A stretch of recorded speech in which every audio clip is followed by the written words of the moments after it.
Yep. All right, so, good morning, everybody. We are here for the Charter Review Task Force meeting. And, we'll have a call to order, which I just did, and we'll call attendance, please. Carol, Yes. Mark, Yes. Mike, Here. Susie. Will be right. I'm away. Tammy, Yeah. Joe. Malia. Here. Okay. All righty. So, just to start off, well, going over the agenda here, we're calling things to order, and then, we're going to tackle, the charter revision which we've been doing. So we'll just pick up where we, left off last time. And then under new business, we have, a discussion about process and deadlines for the ballot measure. And our next meeting, July 9th, 2024 at 4:30 is on the agenda also to remind us all. So, before we start though, I just wanted to see if, we had a week now to kind of have things running around in our heads. So I just wanted to check in and see if anybody has any questions or comments or observations that you've been thinking about between last Friday and today. Before we get started.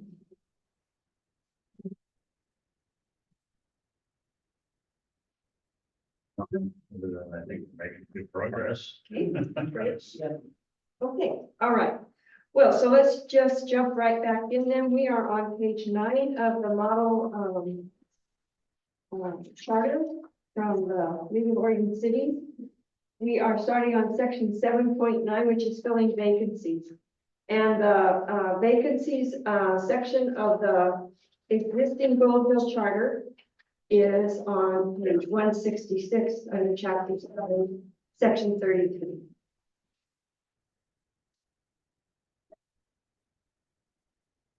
Okay, so section 7.9, filling vacancies.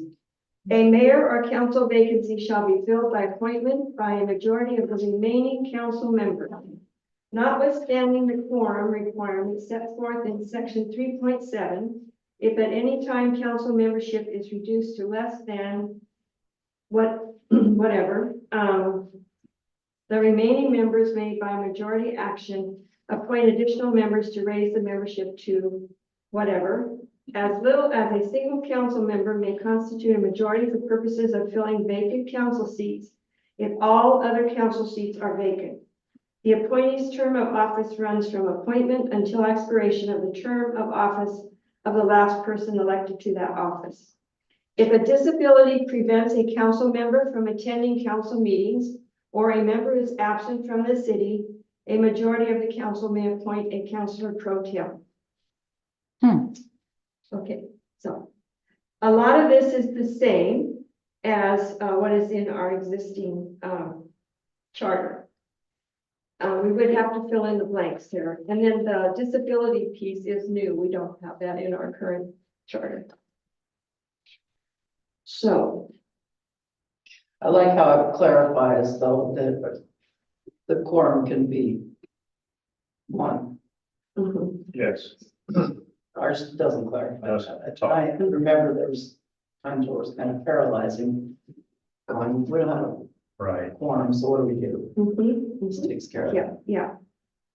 Okay, so I don't, I myself would need help to fill in the blanks. Notwithstanding the quorum requirement set forth in section 3.7, if at any time council membership is reduced to less than, for a majority, so it'd be less than 3 or 4? Four. 4, okay, less than That's 4, current. okay. And the remaining members may by majority action appoint additional members to raise the membership to 4. Would that be correct also? Insert majority council member number. Yeah, I think. So that would Say be it 4 just also, the it's same. the same number, Yeah. okay? Both numbers. Okay, yeah, But as little as a single council member may constitute a majority for purposes of filling vacant council seats. right. And that would be to raise it up to 4 also, right? Right. Would that be right? Mhm. Okay. Now, what about the disability part? Lily? Well, it's interesting, because there's two pieces in here. First off, we already talked about what would create a vacancy, but, if somebody misses indefinitely or however long, the council can declare the position vacant. Mhm. But this also gives another outcome. So if somebody were just sick, it actually gives an opportunity for the council to give grace versus them just, vacating the seat. So, I'll give an example. I have a family member that just had surgery and she's out for 12 weeks from being able to do things. If she was a city councilor member, this would allow the council to appoint a council pro tem, a temporary counselor to just fill in until that person comes back. And how this says is that, it's the majority of the council, it's not the individual. I don't get to pick my replacement. It's the majority of the council can say, hey, Carol, can you fill in for us for the next 3 months while we have this absence? Mhm. So, but, it is, the key word is may.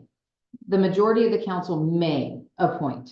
So the council still has the option, if somebody is neglecting their job and not showing up, the council may declare it vacant. Or there's a circumstance involved that either that they're gonna be gone for some reason for a while. My mom fell ill and I'm gonna be out of state for a couple months until she's better. Mhm. They may appoint somebody pro tem. Mhm. It gives two options, but this is restricted to if there's a disability. What's concerning to me about the conversation here, though, is that it says if a disability prevents a council member from attending, is that a pre-existing disability? Is that one that comes on after? It's not defined. And I don't know if you guys want to put, it may be that somebody has, a legitimate disability and they become a council member and that at some point keeps them from being able to do their job. So this wouldn't preclude that either. The idea is anybody can take part, and we want to be inclusive and not keeping someone from being able to be a part of the governance of the city. So I haven't seen this before, but having worked in a situation where another elected official that I worked with was gone for 11 months, it would have been nice to have had the ability to have somebody in that position working towards that time. Well, in the footnote, it says, a permanent disability, it says a permanent disability does not create a vacancy unless the member resigns. And, up there is, a member's disability under this section is usually temporary. So if the disability is permanent, it often results in the resignation of the disabled member. So that sort of clarifies it somewhat too, that usually it would be what you described, someone who didn't have a disability, but then for some reason became disabled, it sounds like. And then it says a permanent disability does not create a vacancy unless the member resigns. But then this gives, if the person doesn't want to resign, this gives us the option of appointing a pro temp. Seems like all the language in the footnote should also be, because we're not, are we gonna have footnotes in the? No, so that language, it seems to me, ought to be up in the text, not in a footnote. Especially if it's not either. Yeah. There's Susie. Well, and I guess my question would be is back in the previous section that says absence from the city for 30 days without council consent or from all council meetings within a 60-day period, the council can declare that position vacant. So in this situation, it's not automatically a vacancy unless the member resigns. At the same time, say you're in a car crash and you're in a coma and you don't know how long that process is going to be. If for now it's temporary, when does it become permanent? I would say that, okay, we need to appoint somebody right now that would appoint a temporary, a pro tem, a temporary. And then at which point is the absences enough to determine that it doesn't look like they're coming back? The council could then declare the position vacant, and then you can go through the appointment process for a permanent appointee. Which of the language would you like above? Well, some of this language is the same as what is above in 20. I meant as far as in the footnote. Yeah, well, some of it, see, a permanent, it says, however, the council may appoint a pro tem council, and the appointment may continue until they is elected and take office. That's sort of the same thing that's been said. So a council pro tem would just be a voting resident, They'd have to meet the qualifications of a city councillor. right?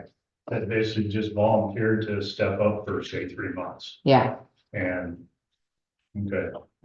Neither Medford or Ben, they're neither of those two have any kind of provision for something like that. Marvin has the exact language. But I think it's a good idea. Maupin has the exact language? Oh, okay. oh, But Grants Pass doesn't.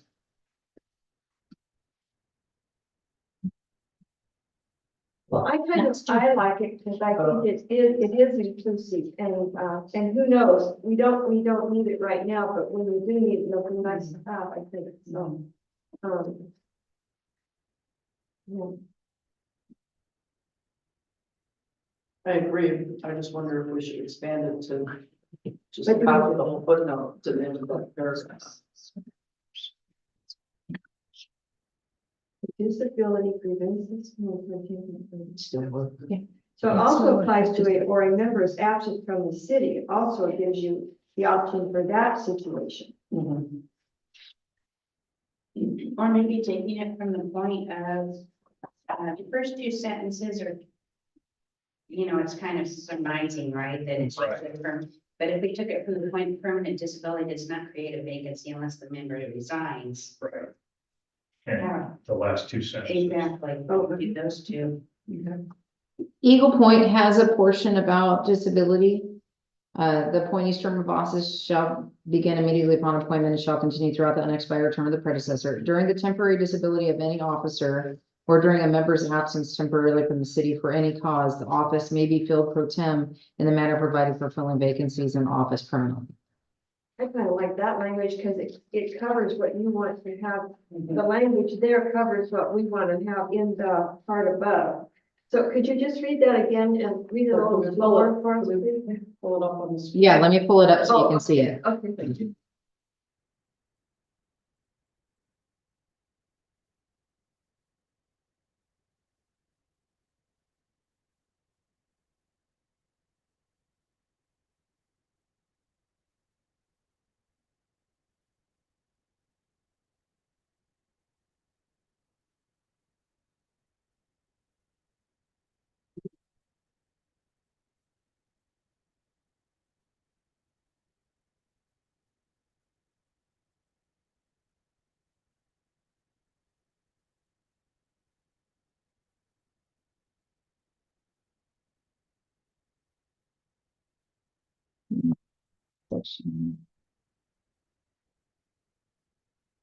Hold on, I'm looking.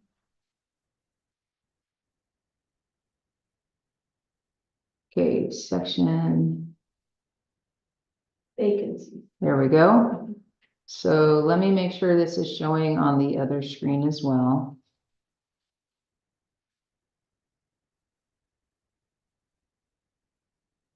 Okay. So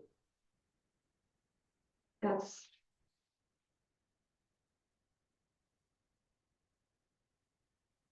I think we're, Yeah, I think that spells it out real I think good. it's I really like that. concise. That's really That concise. covers everything. Mhm.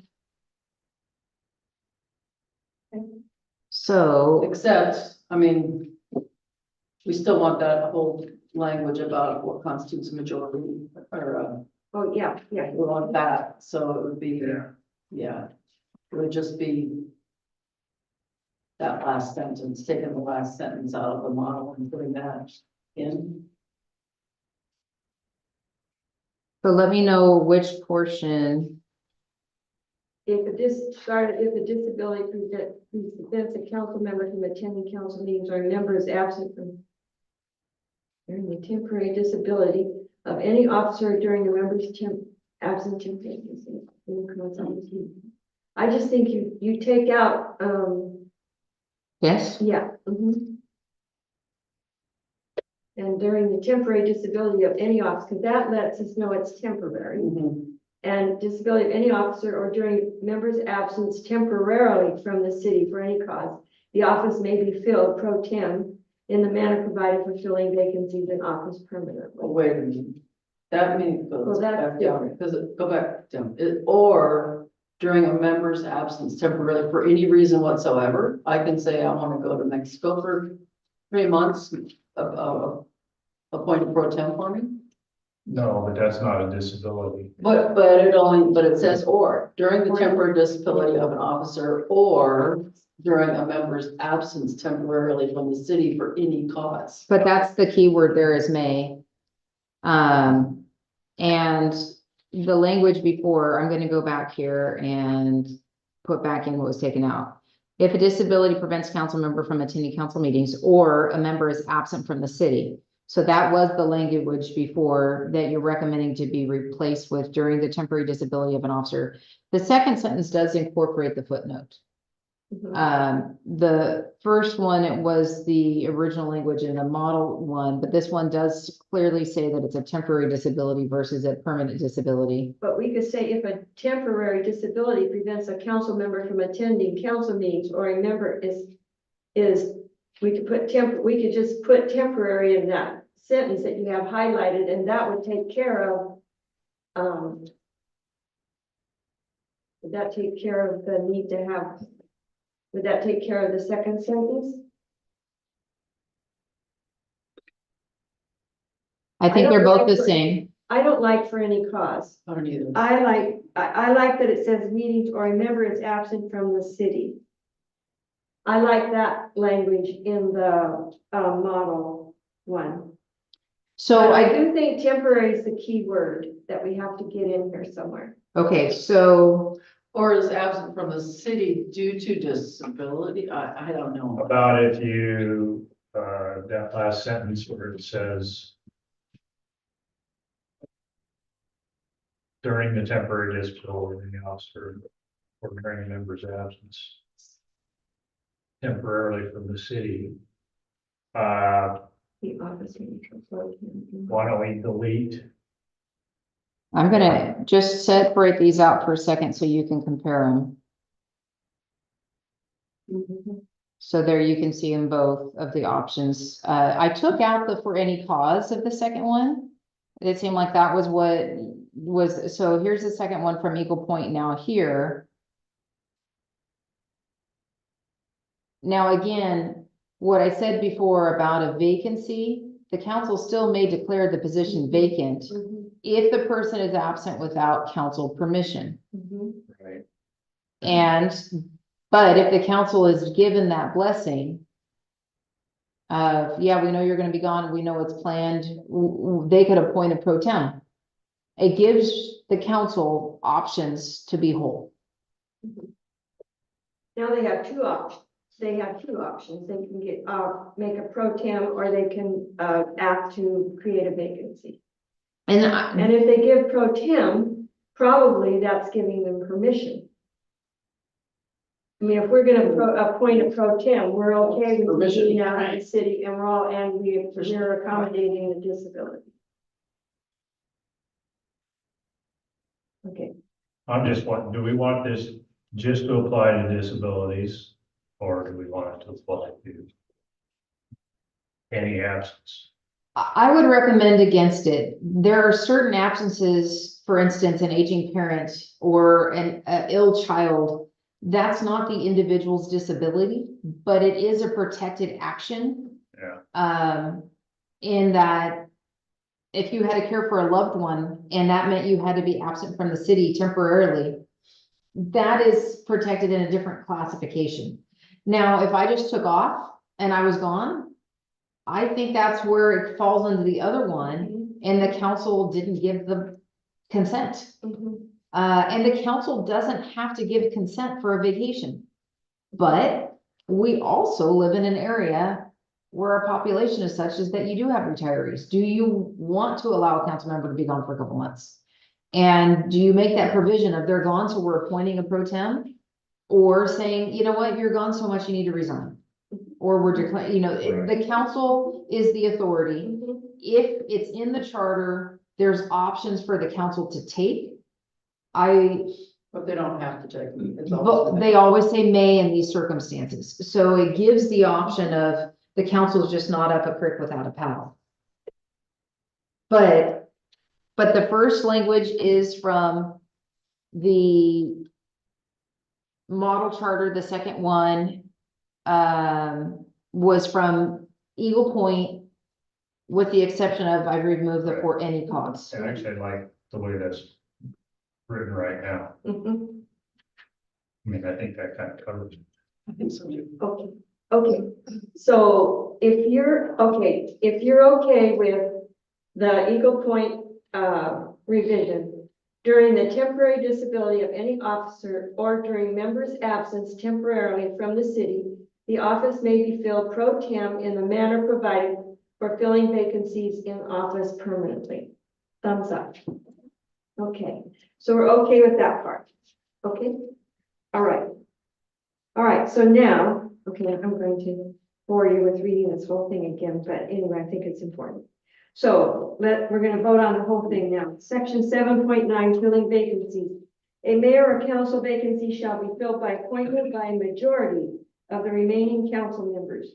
Notwithstanding the quorum requirement set forth in section 3.7, if at any time council membership is reduced to less than 4, the remaining members may, by majority action, appoint additional members to raise the membership to 4.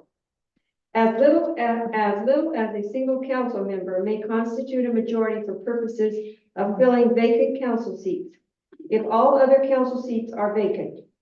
The appointee's term of office runs from appointment until expiration of the term of office of the last person elected to that office. Oh, can you scroll back up so I can read the last sentence? Oh, did you put it in there? It's Oh, right there. okay. Okay, if, So we're right here at during. during the temporary disability of any officer or during a member's absence temporarily from the city, the office may be filled pro tem in the manner provided for filling vacancies in office permanently. Okay, did you add language there? That's the Eagle Point Okay, language. all right, okay, so if we're okay with that, for section 7.9, thumbs up. Okay, great. Okay.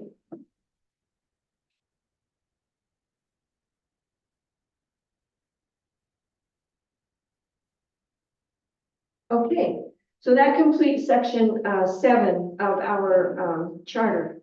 And now, last time we had to table the resolution section 6. So is it okay to go back now to section 6 and take a look and let Lily tell us what she found out about quasi judicial authority? This isn't optional. What I learned from the other cities, I only heard from a couple of them, but most of them don't do this. They do resolutions or they don't do the orders for quasi judicial. So this is,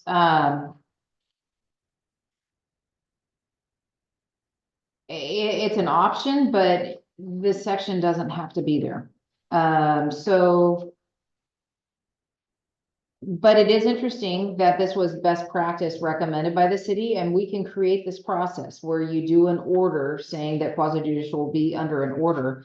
But in our circumstances, I think we've done it by resolution before. So the subnote says quasi judicial authority is normally exercised in the form of orders. Under this authority, the council holds hearings and is required to make decisions. The most common examples are land use matters and nuisance proceedings. City charters traditionally prescribe specific requirements for adoption of ordinances, legislative, and include no provisions for adoptions of orders, quasi judicial. This model suggests that charters specifically recognize council orders as the proper form for the exercise of quasi judicial authority. Use of this form for non-legislative decisions helps make clear which council actions are subject to referendum. Oregon Constitution, Article 9, Section 1, subsection 5 gives voters initiative and referendum powers over municipal legislation, but not municipal quasi judicial decisions. Under, let's see. Okay, so I would say that this is making recommendations for clarification in process that we're not currently doing. And they're recommending, and they're even acknowledging that it doesn't necessarily have this, but it should. Mhm. So it would mean that if this passes, that moving forward, we will do orders instead of resolutions or ordinances for that matter, quasi judicial, and which is fine. This is the recommended language to keep clear what people in our community can challenge by referendum. So we just passed a mobile food vendor. And that 30 days until it goes active, citizen referendum could be, we're gonna challenge that, we're gathering signatures, we're gonna put it on the ballot, and the people will vote, do we want that ordinance? Mhm. There's a time frame for that. Quasi judicial is not eligible for that referendum per the Oregon Constitution, is what the footnote says.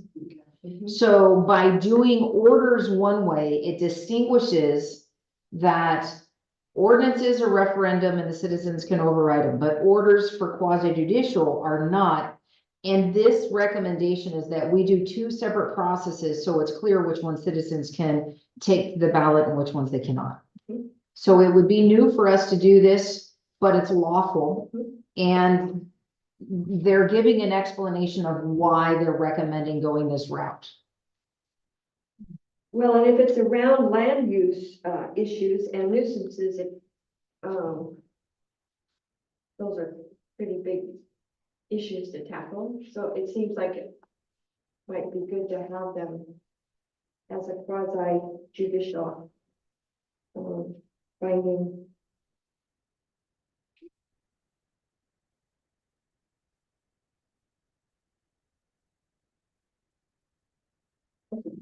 Go around the table here. Mark, what are you thinking? Kind of trying to digest, I think, still. It would almost look like an ordinance, except instead of it saying an ordinance, it would say order, quasi judicial order, or the city of Gold Hill orders as follows. And the language would be in the same format you would see as an ordinance or a resolution, with the details listed out there. It would just say it's an order versus a that. And so that it would be clear that it's a land use decision that's not changing the code. It would be a specific quasi judicial. So say neighbor at 123 Main Street, yes, that's made up, wants to put in a permit and they need a variance because it doesn't fit the code and they're asking all this other kind of stuff. Their appeal or their request could come before the planning commission and then the council in the form of an order. And if they say, okay, we're giving you a conditional permit, you meet these conditions, you get the permit. If they don't meet the conditions, they don't get the permit, a conditional permit. But that would be in the form of an order. It would look legal, just like an ordinance, but this is saying we're going to distinguish those differently. Where an ordinance can change the code, an order is specific to a specific nuisance or it's an action on a specific property. So it sounds like we need that. So this basically gives an additional tool. Is that, A simpler tool than passing an ordinance. Because an ordinance involves. so we'd be adding orders. Orders are already in the law. Remember the first day when I did the chain of command, I listed it there. This defines better what they are and where they would be used. In all my experience, 24 years working in government, it was never clear to me when you use an order. This is the first time I've seen something that makes sense of where you would use it and why. Well, clarity is always good. Yeah, and covering all the bases. Yeah. Giving us all the options, all the tools we need, yeah. Okay, so if you, think we should, proceed by looking at the section of section 6, quasi judicial or authority, thumbs up. Okay, so here we go. Hold on, I'm gonna, Where would it be added to the charter? I mean, I guess, Well, it would come after ordinances. oh, we're just gonna follow this order. Just- Yeah, right. and it's a lower than a resolution, so ordinance. First, the charter's the highest, then ordinance, then resolution, then order. Yeah. So it's not changing policy, it's not changing the code, but it is an outcome of a quasi judicial hearing. They presented, the planning commission or council makes a decision, the order is adopted, and that's the order of what would happen. Okay, here we go then. Section 6.1 orders. The council will normally exercise its quasi judicial authority by approving orders.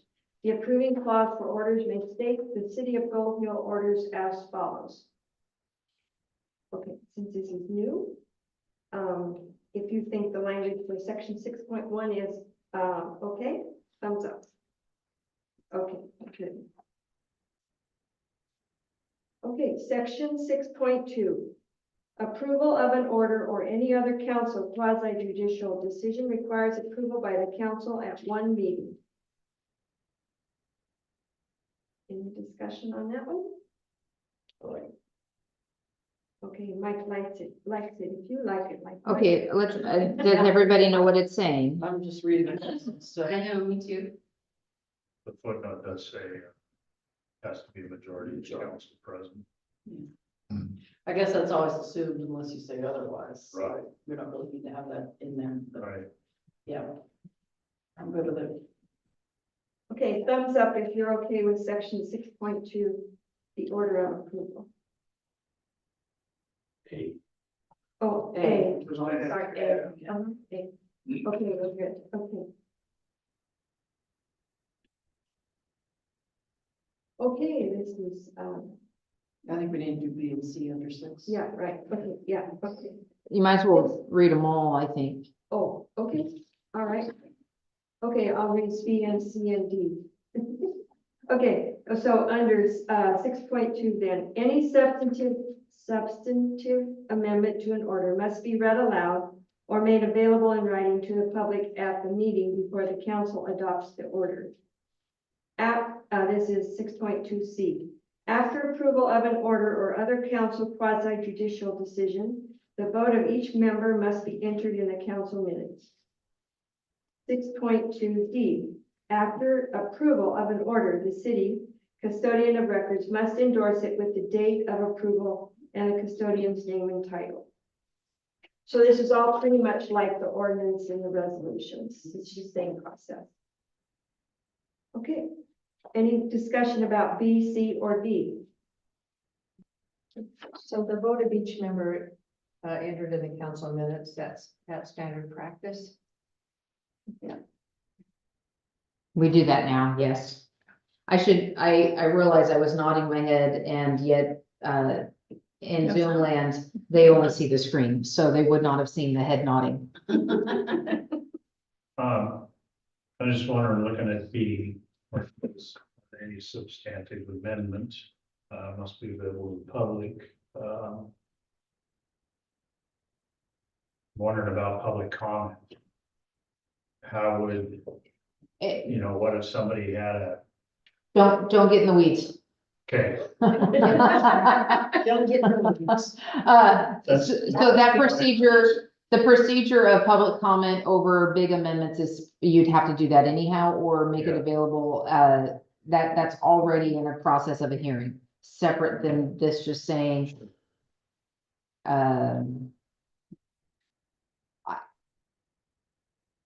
The public comment is not part of any of these three processes, so I would just counsel not to add it in.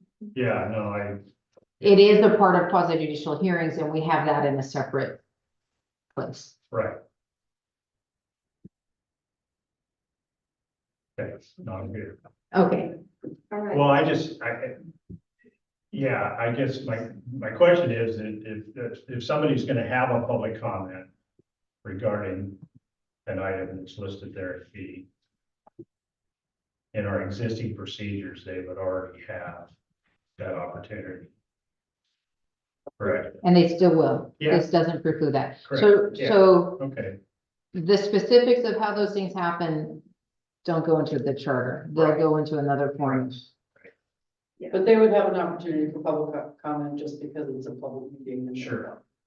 yeah, At the beginning of the that, meeting. yeah, that's not gonna change. Yeah. Because this actually, obviously states that this can, that any change was gonna be made available to the public before the meeting, so somebody would be aware of that, Right, and they could then, That's not what this says, though. It says any substantive amendment to an order must be read aloud or made available in writing to the public at the meeting before the council adopts the order. So this doesn't indicate that there would be any public notification prior to the meeting. So this is an amendment. So realize whatever the original one would have been made available to the public. If there has to be a substantial amendment, you read it out loud in the meeting to make sure it's on the record and it's dealt with. And that has to happen before it's voted on, is what this is saying. Not everything the council does requires public input. There, now quasi judicial, which is this, does, and there's portions of, but again, say we sat there and had a hearing and you got 10 people testifying, you really needed to say blah, blah, blah, blah, blah, blah, blah. And two things can happen. The council can say, we're gonna put this off till the next meeting, and in that time, staff, will you draft an amendment for blah, blah, blah, blah, blah. And we bring it back to that next meeting, and then we're gonna read it into the record at that next meeting, those changes, before the council can make a vote. But the law requires public to be present at the decisions. The law does not require at every step of the way public input.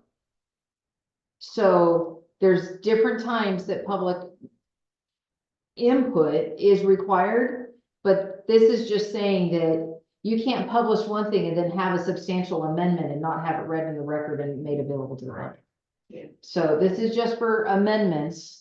The original would have already been published, and this is making sure that any substantial amendment is made available in writing, and we would read it out loud as well. this says or, should it be and? No, Right. it's, well, again, an So- order so- is less than a resolution and less than an ordinance. So if you want to change the specifics in this section, we need to go back to ordinance and resolution and look at all those to be consistent. so in other words, if there was a substantive amendment, and as long as it was made available or in the record at the meeting, there wouldn't necessarily be an opportunity for the public to comment on that. It could be as a result of public comment. So public comment could have been why they want to make the amendment on the place. And so they're gonna now, all right, I'm gonna move that we amend that section based on all this public comment. And then, they make that amendment adopt, and we read it out loud, this is the amendment. And then they vote on it. Do you need to take public comment again? No. Right, I understand that, but what if the council just decided to make an amendment? So process is not in the charter. Yeah. So council has a right to make that amendment. They will have had the right to accept public comment or feedback where they are. This is just saying that if there is a substantial amendment, either you read it out loud or make sure it's available in writing at the meeting before the vote.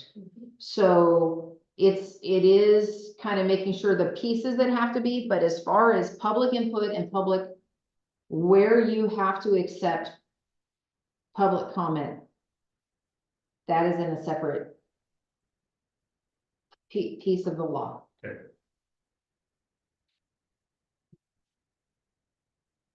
Yeah, I'm not necessarily, You don't want to take this out. Cause that means you can Yeah. amend it and not put it before the public. Yeah, no, That's what we want to avoid. Right. yeah, And I think. But look at resolution. A substantial Yeah. amendment or resolution must be read out loud or made available in writing at the meeting. Let's go up to ordinance.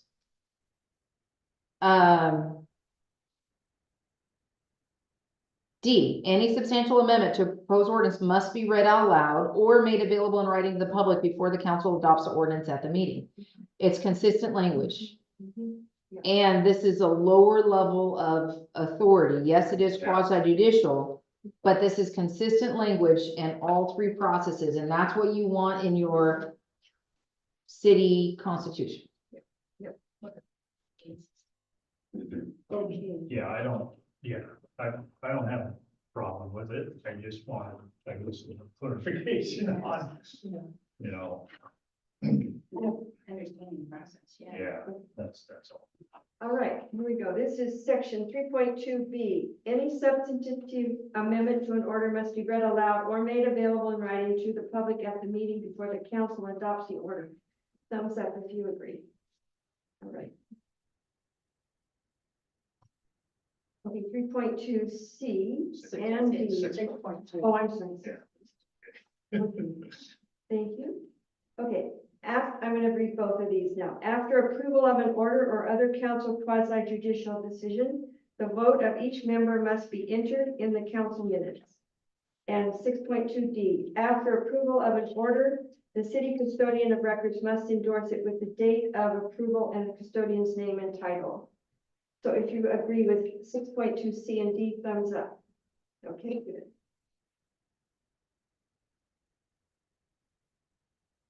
Okay, and 6.3, the effective date of orders.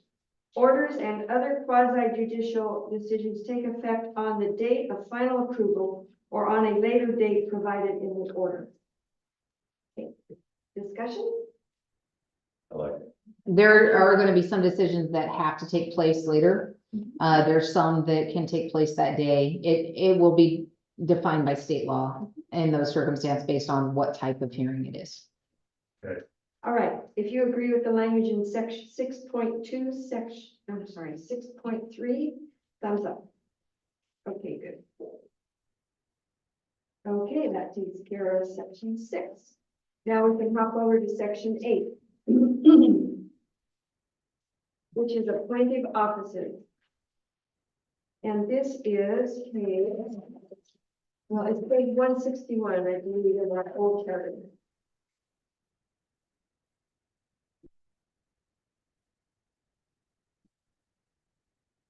Okay. Okay, so section 8 is appointed officers, and the first section is 8.1, and that's city manager, which we do not have in our chart. What we do have in our current charter is language that says there are some specifically defined appointed officers under our current charter. Specifically, we have a municipal judge and a recorder that are listed in our current charter under section 10, chapter 3, section 10.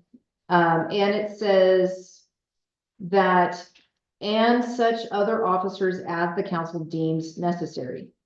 So the council may combine any two or more appointed city offices. The council may designate any appointed officer to supervise any other appointed officer except the municipal judge and the exercise of judicial functions. So, by our current charter, we have a judge, a recorder, and any such other officer as the council deemed necessary.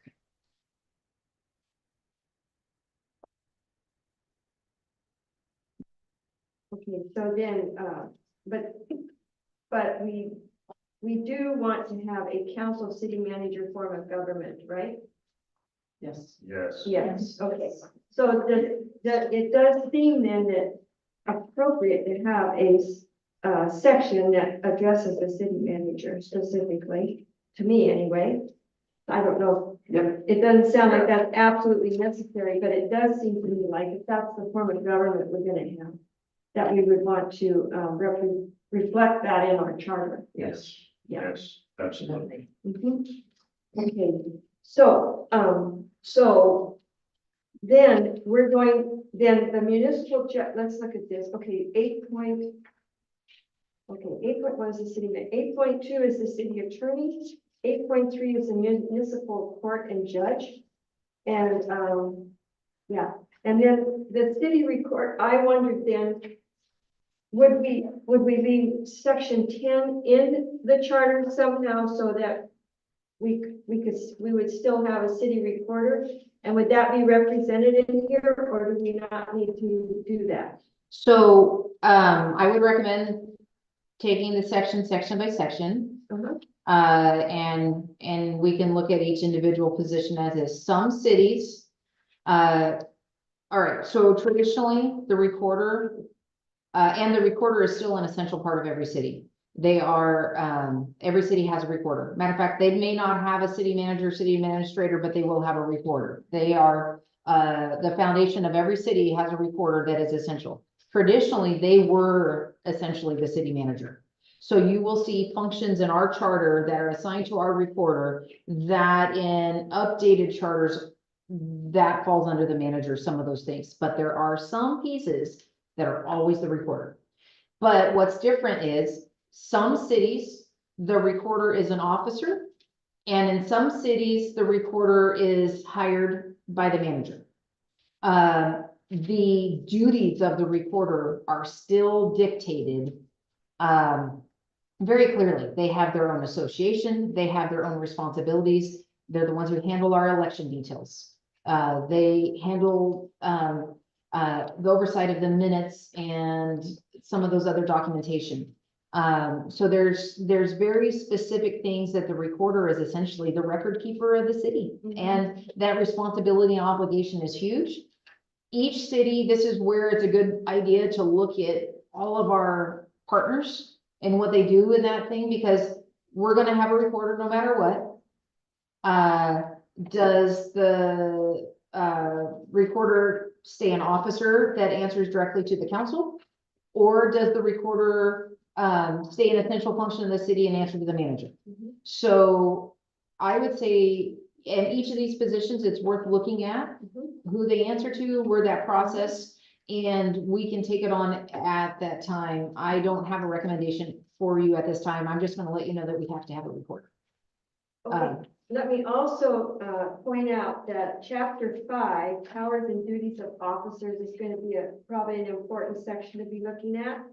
Because section 21 is the municipal judge and section 22 is the recorder.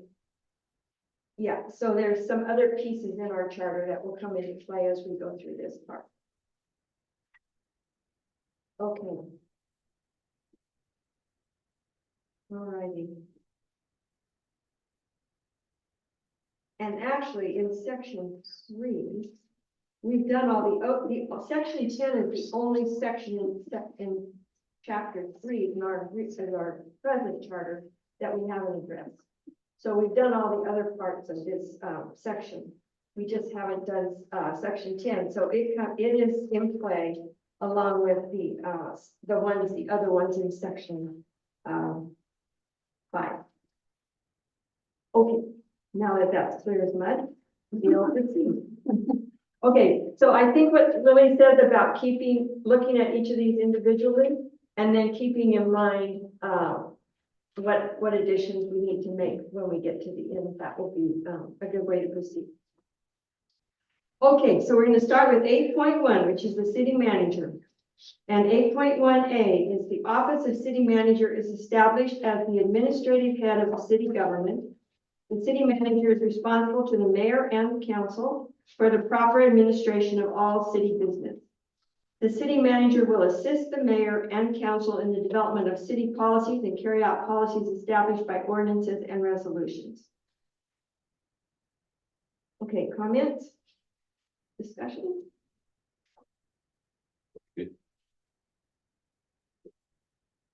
And we don't need to add orders Hmm? after the resolutions. Oh, hold on, something happened. You know, I set down papers, it goes to the wrong screen, forgive me. Yeah, we just been looking at ourselves. Well, you're a good looking bird. All right, so sorry. And this is one that I mean, we have examples from most every Southern Oregon city, and we have examples from other places as well. Some say administrators, some say manager. I just came back from the OCCMA conference where we had both. And it was like, what's the difference? And really what it came down to is if there's a manager, usually it's in the charter. If it was an administrator, it was created after. We did the after. We created it through a different route and made it an officer afterwards. So there's no difference is what the outcome was. Okay. So if you're okay with 8.1A, thumbs up. Administrator is kind of fun title, but Because you administrate everything, sorry, can I speak? oh, of course. Oh, no. Basically, she administers, I mean, she is administering everything of the city. So she's just not a manager, which to me is more internal. But as an administrator, you're administrating both internally and externally. And I think most of the newer cities, like Eagle Point and the other ones, they've all moved to administrator. I think it's just an updated version.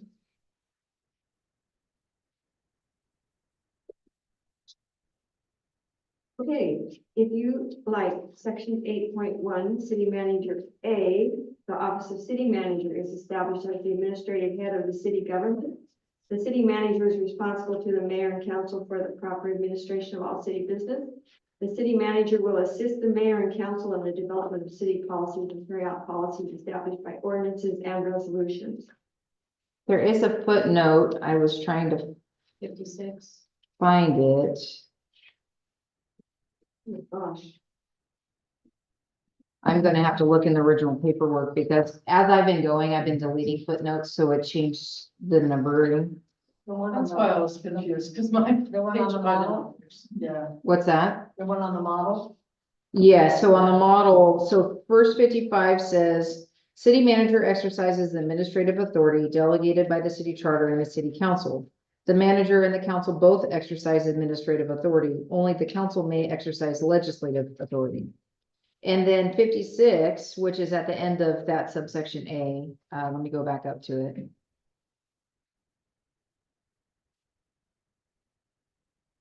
Says, this gives the manager a role in policy development consistent with the National Cities League Model Charter 2011, 8th edition and 9th edition from 2021. It makes the manager responsible for carrying out city policy adopted by council resolution and ordinance.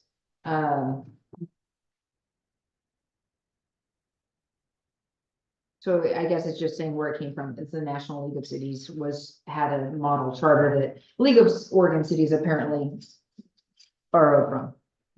But to Susie's point, do we need to add ordinances, resolutions, and quasi judicial, That's not a bad idea. I mean, I don't think it'll hurt. or do we just put orders in there? What? Okay, quasi, what was the name of it? I got it right here. Well, it'd be orders. It'd be orders, right? Okay, So there we go. okay, and orders. And- Okay, Yeah, okay, there we go. okay. Except no, Except no. Remember, we said that policies are not in orders, they're quasi judicial decisions. So it is correct where it is. Okay, so. Sorry. okay, It's okay. we just are all learning about the order. So the quasi judicial, the orders is directive to a nuisance and a quasi judicial hearing. It's ordering the outcome and the specifics. A resolution changes local policy and stuff, ordinance changes code. So this is why it's restricted to ordinance and resolution. Okay, all right, okay. Okay, if you're okay with section 8.1, city manager A, thumbs up. So could the council use an order for code enforcement? Just as a question. So, the council could not change the code to be enforced via an order.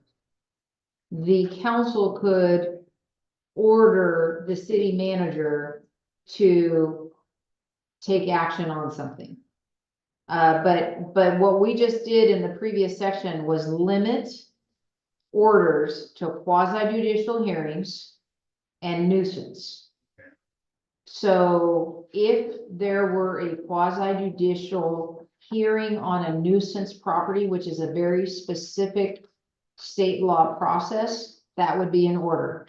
So no, I would say, and on a separate note, we are now contracted with Jackson County for municipal courts. We are pending getting an IGA from Jackson County for code enforcement.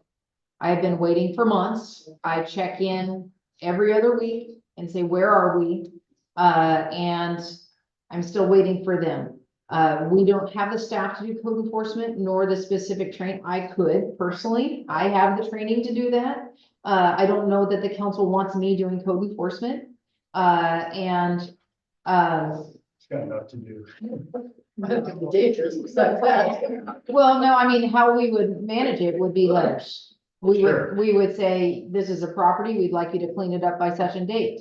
We haven't heard from you from such and such a date, you now need to appear in court by such and such a date. Yeah. And it can be costly to go through the attorney, do that process, but we legally can do that right now. But having a code enforcement officer that can cite somebody into court, that can give a specific thing about, the whole goal of code enforcement is compliance. It's not punitive. Right. The punitive is the outcome of failure to be compliant. Right. But the goal is to get compliance. And having those steps in place, we will still do that. We will still give a warning. We will still give a process of, please do this by this time. Now you have not, now we're gonna send you before the judge, and the judge is gonna see, they gave you a warning. They gave you time to do this. You didn't reach out to them. We're gonna side with the city. Oh, no, you were making best effort. We'll side with you. You know, that's part of the justice process. But as far as this goes, as far as policies are only ordinance and resolution. Orders are not policies. Okay. Okay. Okay, all right, let's move on to 8.1B. A majority of the council must appoint and remove the manager. The appointment must be made without regard to political considerations and solely on the basis of education and experience in competencies and practices of local government management. I should also bring up ordinance 24-01. Do you guys all have that? Morning, Mayor. And, so the language that we had in ordinance 24-01 that created the city manager position as an officer. So the first thing that was done is it created the office of city manager into our code. And here's the similar language that we used. This is what we adopted in February. Office of City Manager is established as the chief executive and administrative head of the city government. The city manager is responsible to the mayor and council for the proper administration of all city business. The city manager will assist the mayor and council in the development of city policies and will carry out policies established by ordinance and resolution. This sounds very similar to the language we just had in, ooh, I need to go the other way. Sorry, lost my mouse. Oops. It went to the other screen. I'll have to fix that. So that's almost identical to the language we have here. So. Yes. And then, let me see if I can find a way to bring that back. Hold on a second. You guys are all on camera.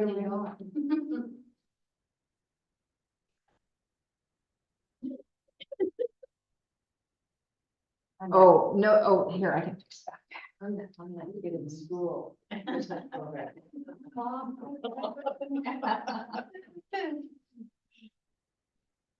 See, this is why I have a moving arm.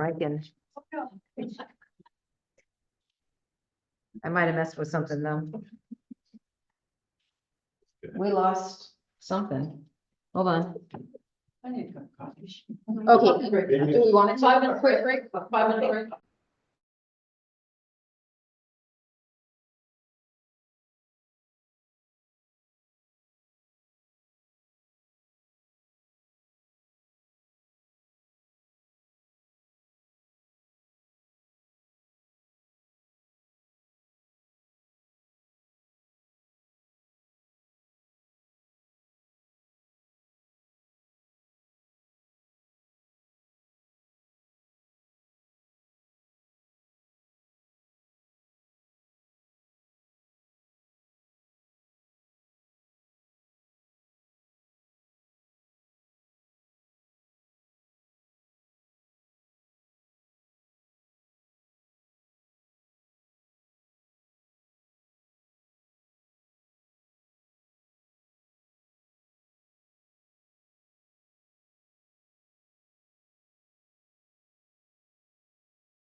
now we have back to,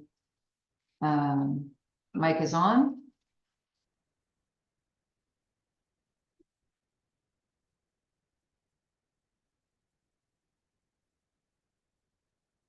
Okay, so Okay, we're on 8.1B. Okay, so I'll read it again, and if you agree, Right.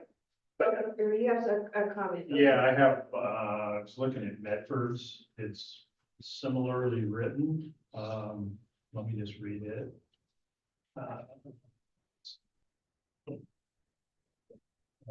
Thanks, we will start with the second sentence. The manager shall be chosen by the council without regard to political consideration and solely with reference to executive and administrative qualifications. I personally like that language better than the end of the sentence in the model, but It's the same we have in Westland too, is it? yeah. Verbatim. which one, the model or what he read in Medford? Read it again. So, the manager shall be chosen by the council without regard to political considerations and solely with reference to executive and administrative qualifications. So are you comparing B? Yes,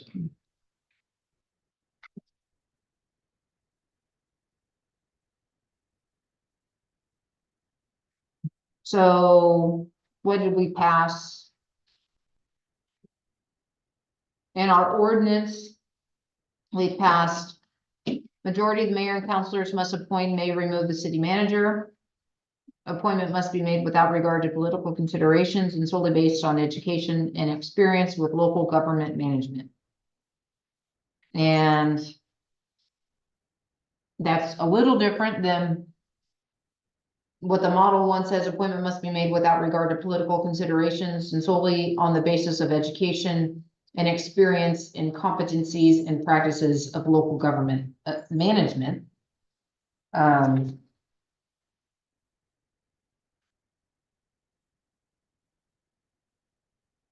What are executive and administrative qualifications? For the council to decide. But executive meaning head of a something, administrative meaning management, administrative experience. Do you guys want to see what everybody's saying, see which ones you want, or do you want me to pull other ones up? Let's see what's.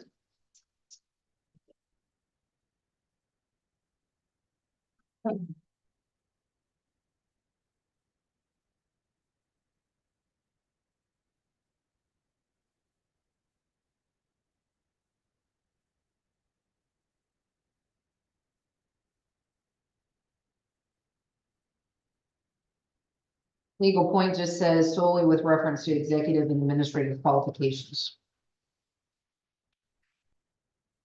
that's what that is. Talent says the majority of the council shall appoint and may remove the manager. The appointment shall be without regard to political considerations and solely on the basis of their administrative qualifications. Ashland's, because Westland's was regarding Medford.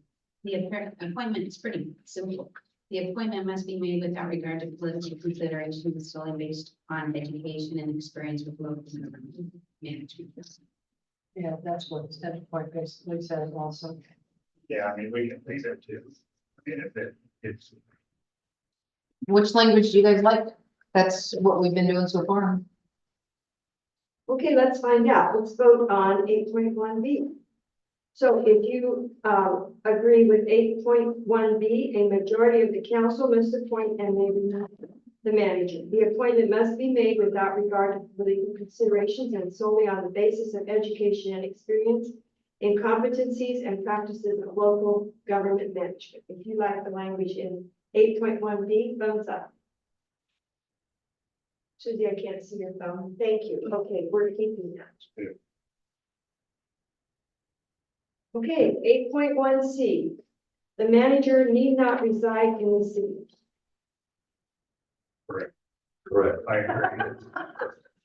Okay. Done deal. All right. She has to get Thumbs away up from if there. the manager need not reside in the city. we're too small of a Yeah. town. Yeah. Expect Okay. that. I want to go back to what something Grant's passed. It's not about this section, but it's maybe was before that, so I'm sorry, but, Grant's pass says something about, the manager being bonded. So does Medford. Is that anything we need to? Oh, bonded. Yeah, Okay, can we wait till we get to the end of this? So, as a discussion? okay. Okay, great. Okay, let's keep going here then. Okay, so this is 8.1D. The manager may be appointed for a definite or an indefinite term and may be removed at any time by a majority of the council. The council must fill the office by appointment as soon as practicable after the vacancy occurs. Discussion? I think Medford. It's either Medford or Medford, no. One of the two says the vacancy must be filled within 6 months. Grant's pass says practicable. Yeah. I don't see it. Um.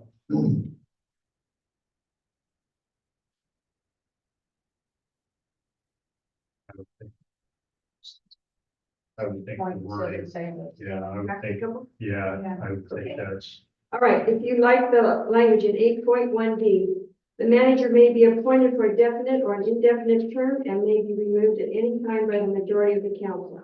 The council must fill the office by appointment as soon as practicable after the vacancy occurs. Which is the language we adopted in the ordinance as well. I have that right below it. Okay, great. Okay, thumbs up. Okay, great.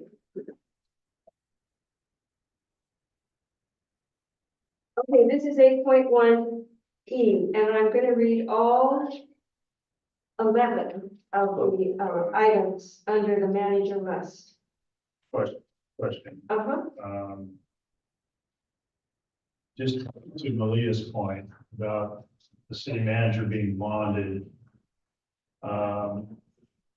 In Medford's charter, under qualifications, they discuss bonding, and I don't know if that's something to do with. Let's wait till we get to the end of the section and then see where we need to put it.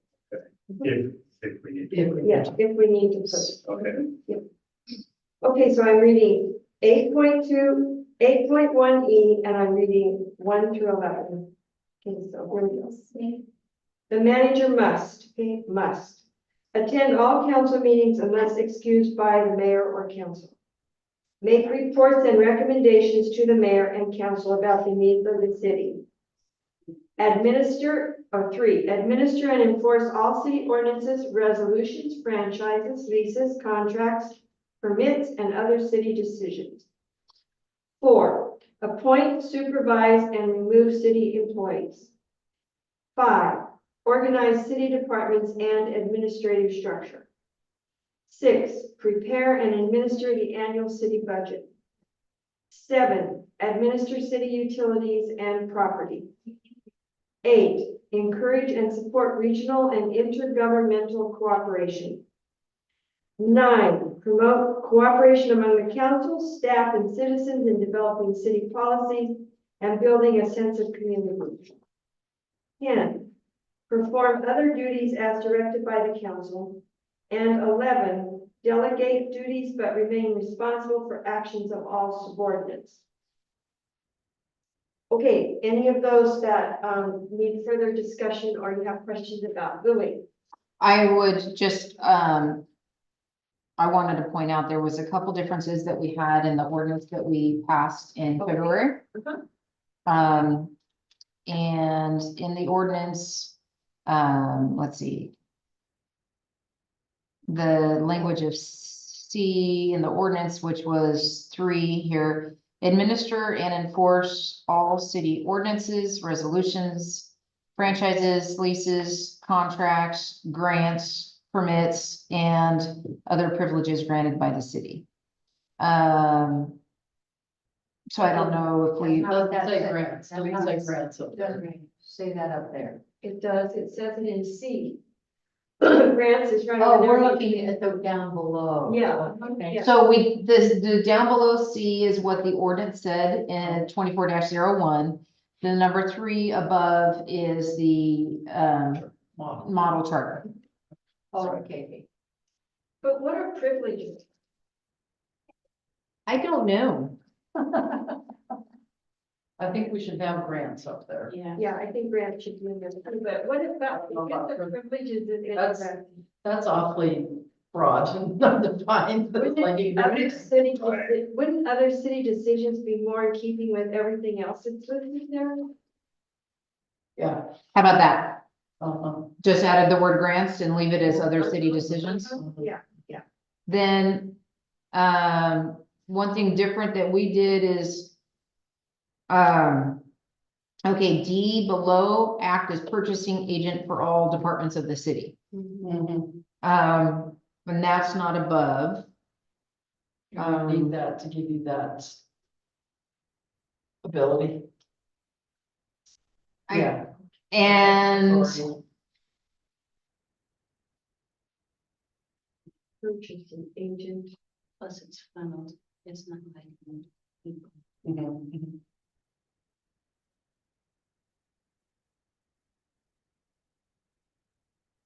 we could add, let's see, where did we have it up here? It was as D, but it feels like it's out of place there. It should be down by budget or something, or in property, should it not? Yeah, Unless you don't want that added. no, I do, you know. You wanna say sole purchasing agent? No? Okay.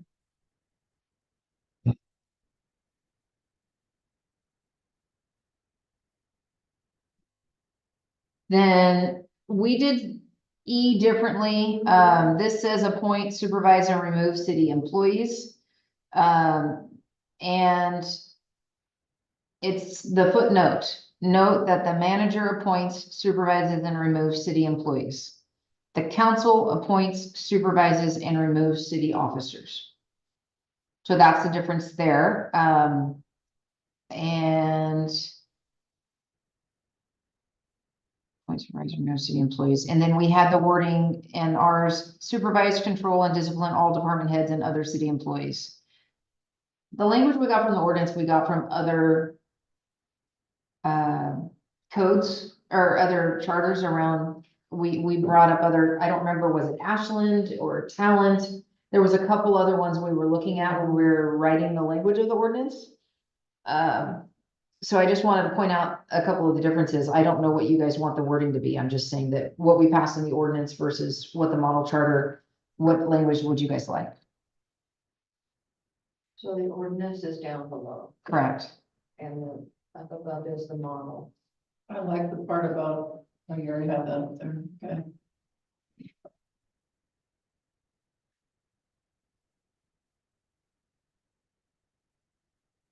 Doesn't supervise mean control and discipline?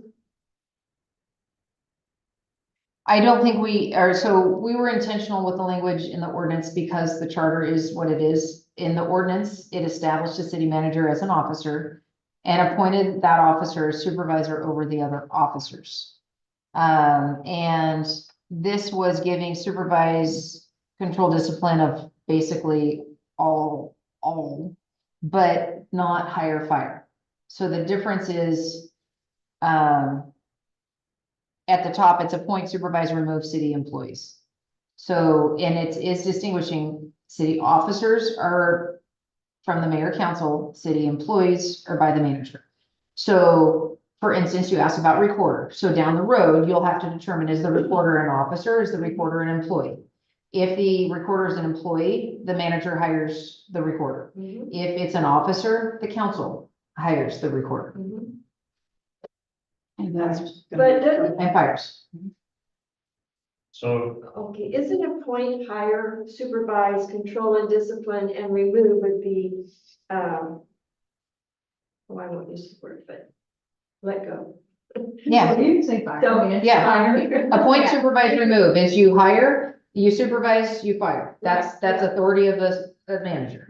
So does this appoint super, does that says it, right? I mean, Yes, however, I'm an elected official, so technically. No, not appointed, Appointed officer. Appointed officer, so technically Lily cannot fire me without council's approval. And this doesn't change that. Right. It's just a matter This of is just the city. if there's an employee Mhm, that is not an officer, Right, they fall under the city manager But I still report to her.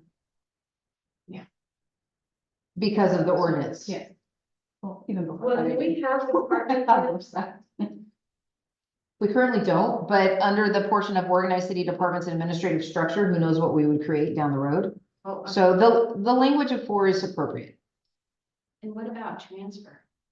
Like inter-office transfer, like transferring them from one position to That's under organized city departments and administrative structure. another. Okay. So the number 4 is appropriate for the manager to supervise employees, Okay. to hire, supervise, and remove employees. The council has 1 employee or 2 or 3 based on, the council's employees are the officers. The manager's employees are the non-officers. Okay,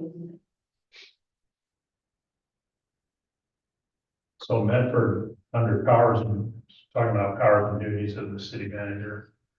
The manager shall designate a city recorder, shall appoint and may remove appointed officers and employees except as this charter otherwise provides, and shall have general supervision and control over them and their work with power to transfer an employee from one department to another.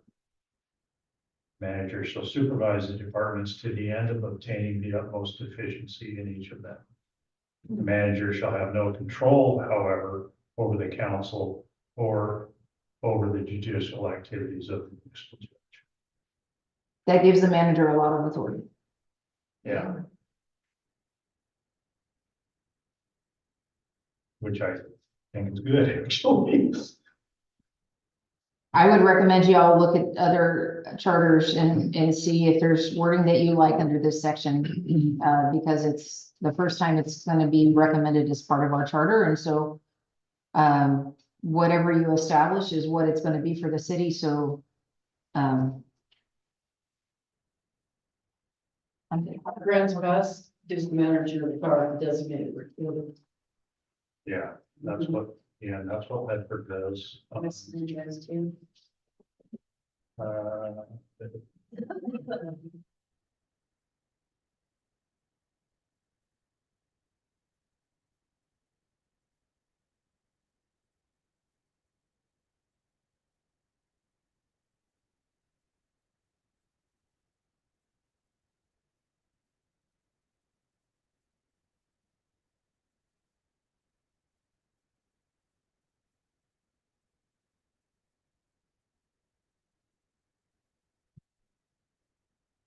I guess in the sections of, if a charter you're looking at has a section that says powers and duties of the manager or administrator, looking at those and compare, that's this section in the model charter. So is there things that you like in other ones or don't like in, if there's pieces you want to take out or pieces you want to make sure are included, this would be where you put that in.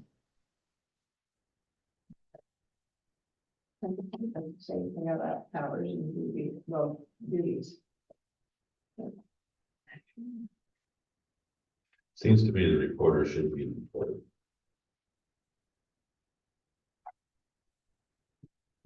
say that again. It seems to me the recorder should be an employee rather than a. Well, we would determine that when we get to the city recorder part.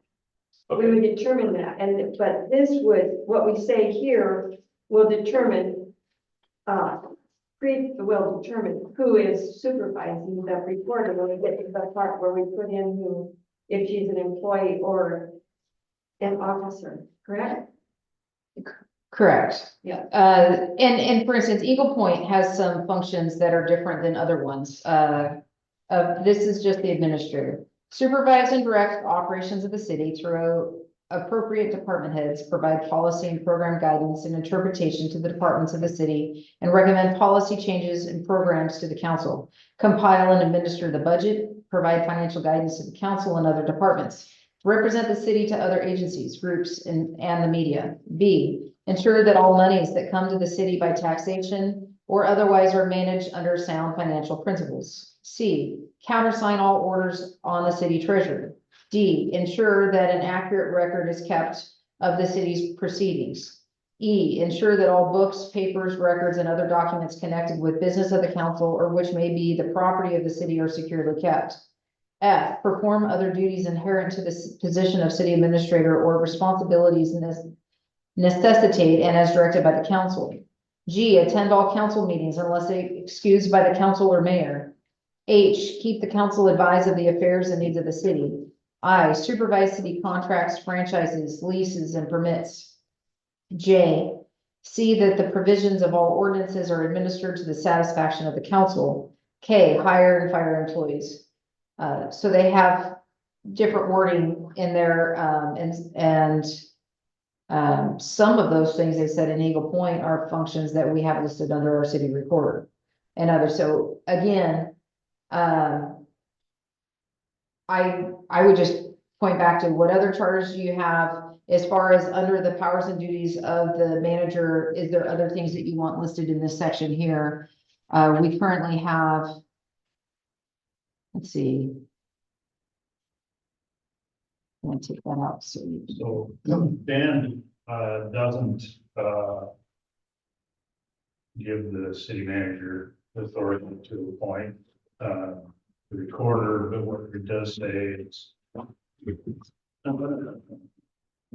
regarding, could you scroll back up? Yeah, regarding number 4. What Ben says is appoint, discipline, and remove city personnel except appointees of the mayor or council. Which would be officers. Yeah. Correct.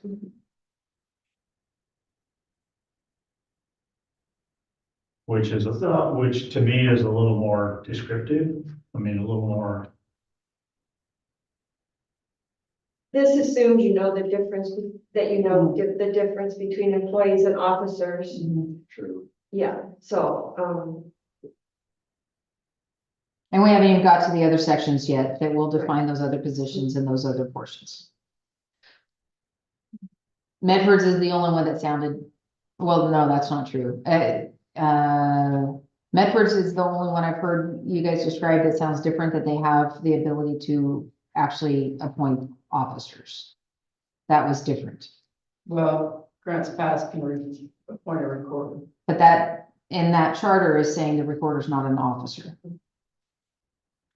It's essentially defining who hires the recorder. Malcolm doesn't seem to have a city manager at all, so. that must be small. talent has everything that's in this, in their chart. Mhm. I mean, Westland does, if the city manager shall designate a custodian of records and such other officers and employees as required. And shall appoint and remove appointed city officers and employees, except as this charter otherwise provides, and shall have general supervision and control over them and their work with power to transfer an employee from one department to another.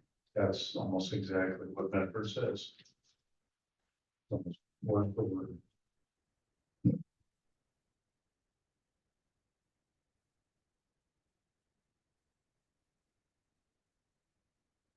And so we don't have any of that.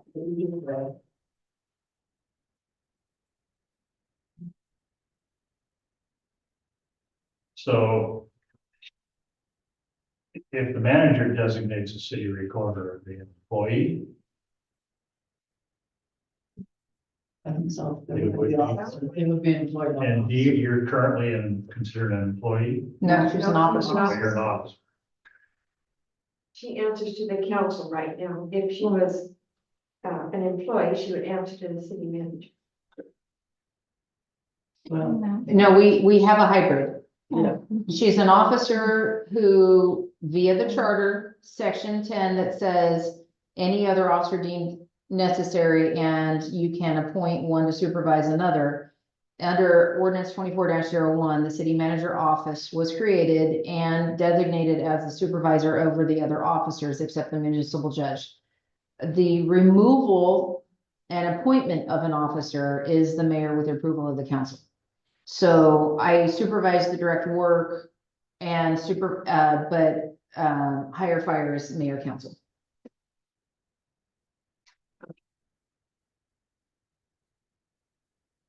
in our current, within the confines of our current charter and the current ordinance, that's what's been designated. So is the resolution 24-1 going to continue to stand after we pass the charter? So it is in place, however, um, the charter supersedes.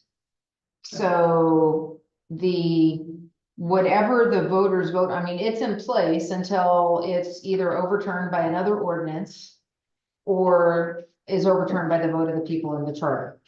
So the charter can only be changed by vote of the people, and ordinance can be changed by vote of the council. So the ordinance will still be there, it's just that the charter is the higher authority, if there's a question. Correct. If this all goes into the charter is what you go by. It basically nullifies the ordinance. If all this meeting went through. Any changes or? So if you have an ordinance that says something that is also defined in the charter, and they're the exact same thing, the charter is, I mean, if you're defining all the stuff in the charter, then it would be like, essentially, yeah, I mean, and what you can say is, and nullify that ordinance, you know, that kind of stuff. You could even put that in the charter that we recommend this and, you know, or the council can then turn around and we rescind ordinance 24-01 afterwards or something like that would be the cleanest. Right. So there's not a question. Yeah, okay, that's what I was trying to get out of this. Do we have to go and rescind that? We don't have to, but we probably should. Correct. So what are we missing in the model charter that we want in there? Is that where we're at? That just it is looking at what other places have. Do you like the wording that's in the model charter? Do you like wording in a different charter better in this section?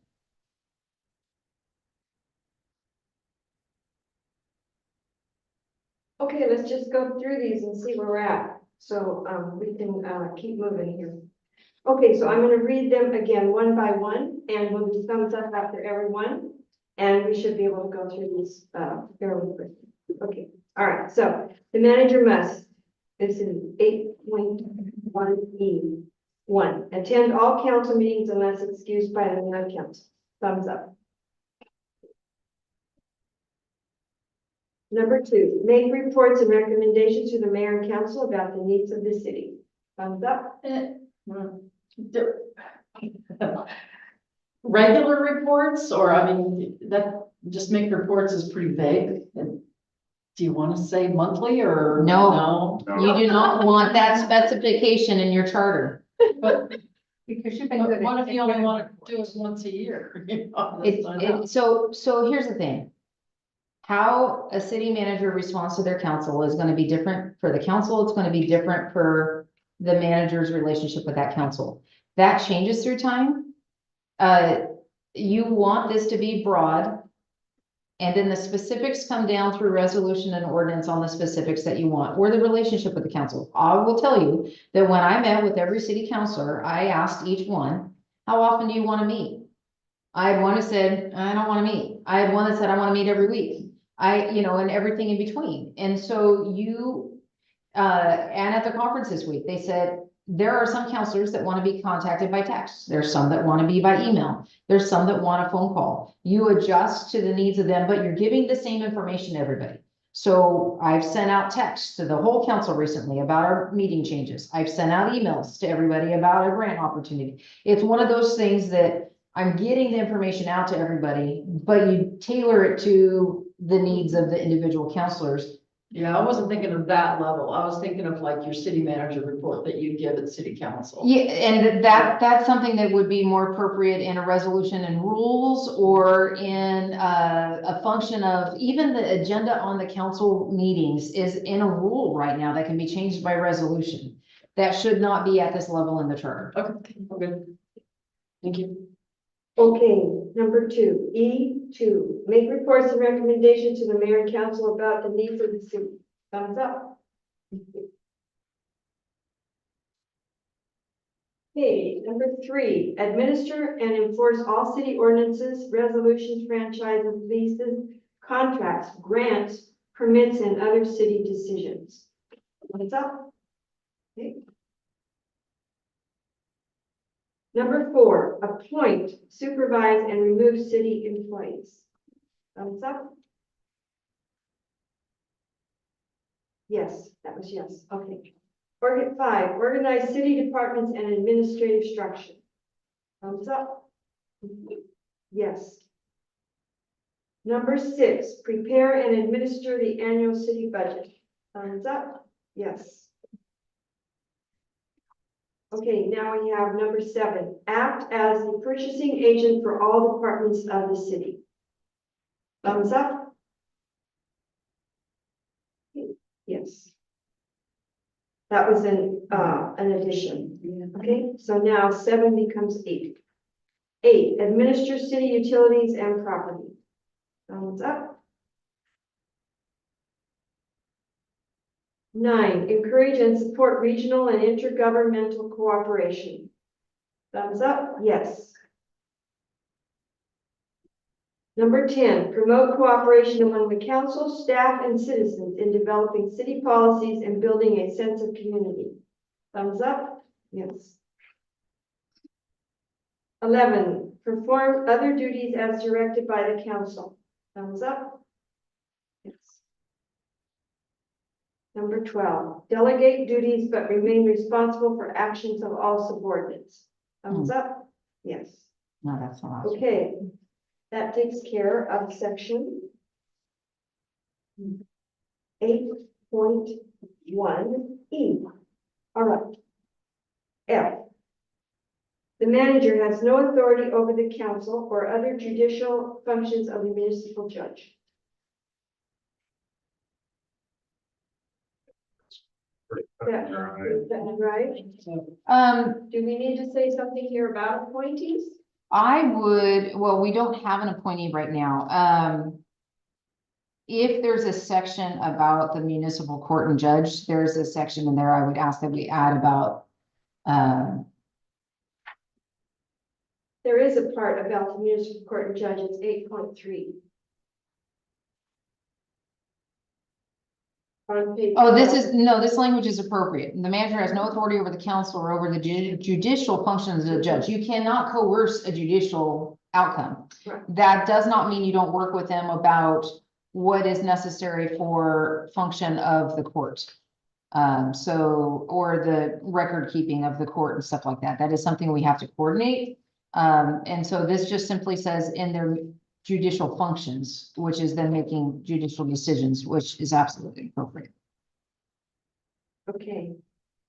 All right, F. The manager has no authority over the council or over the judicial functions of the municipal judge. Thumbs up? Okay, good, yes. Okay. Okay, I'm just looking at the clock. Do we need to call Willie? We can take a break if you'd like. Well, I don't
Right. Okay.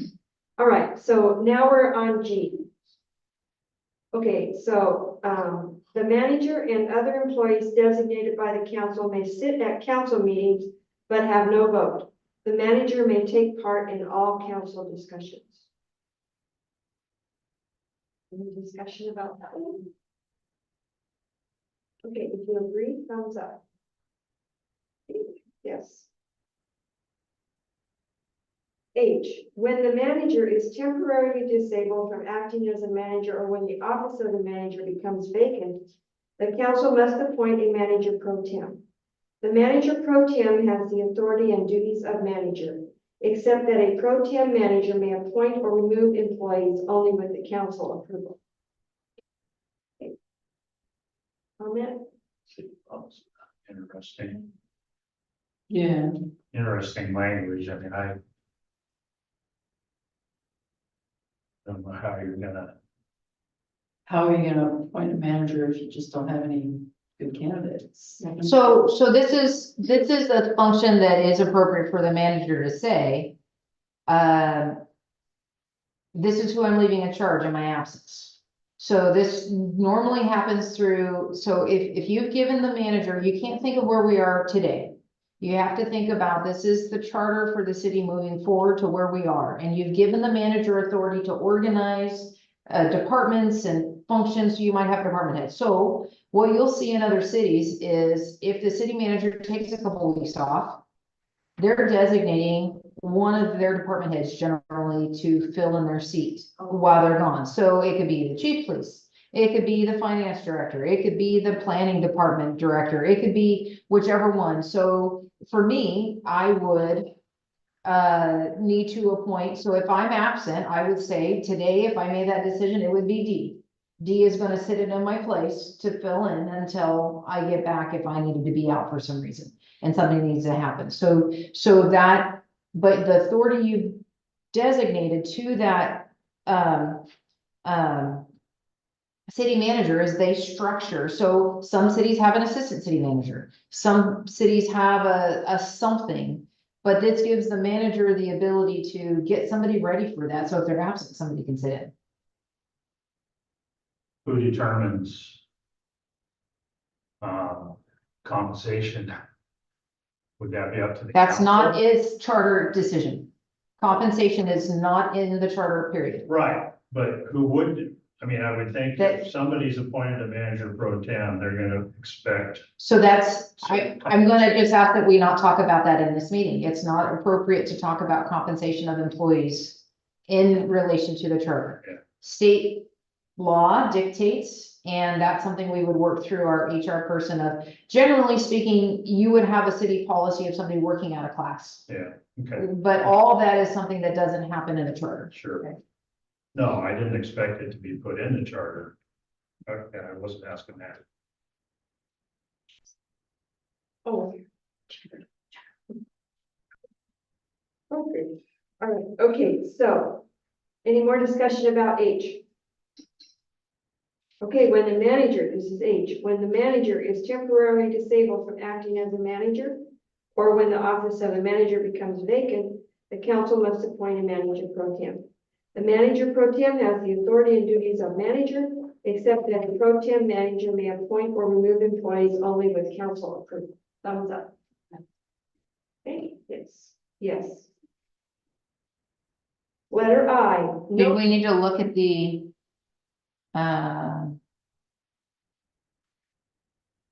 there's some cliff notes below. I just want to make sure if there's anything there that you need to look at. Charter restriction, court found the mayor did not act within the scope of his authority and pressuring manager to discharge the police chief. Chief was awarded punitive as well as general damages. That's related to no council member may directly or indirectly attempt to coerce the manager or a candidate for the office of manager in the appointment or removal of any city employee or in administrative decisions regarding city property or contracts.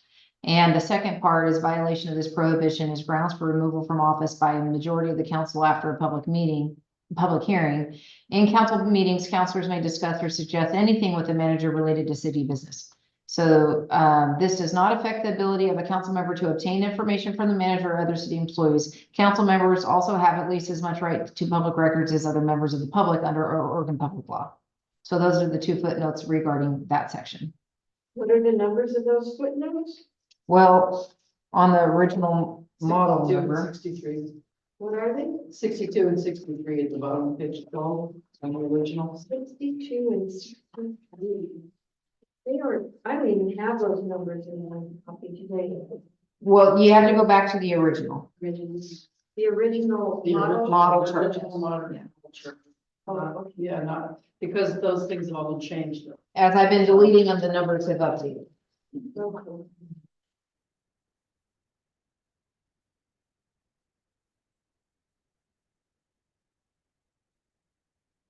Oh, yeah, they're the same, they just have a different name. Okay, all right, okay, so, okay, is there any more discussion about we're on I, okay, so. No council member may directly or indirectly attempt to coerce the manager or a candidate for the office of manager in the appointment or removal of any city employee or in the administrative decisions regarding city property or contracts. Violation of this prohibition is grounds for removal from the office by a majority of the council after a public hearing. In council meetings, councilors may discuss or suggest anything with the manager relating to city business.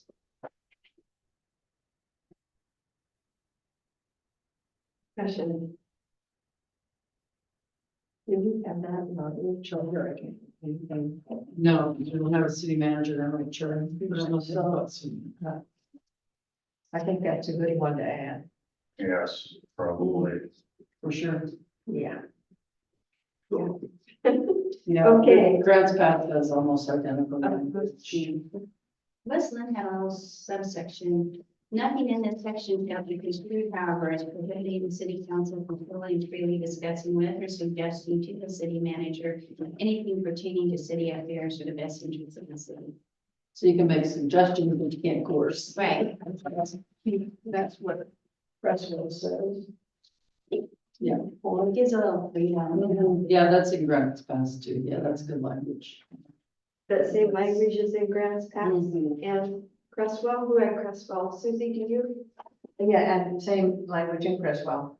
As what Tam just read? Yeah. Okay, And then I also have some point I'm looking here right now. so do we want to add that to this section then?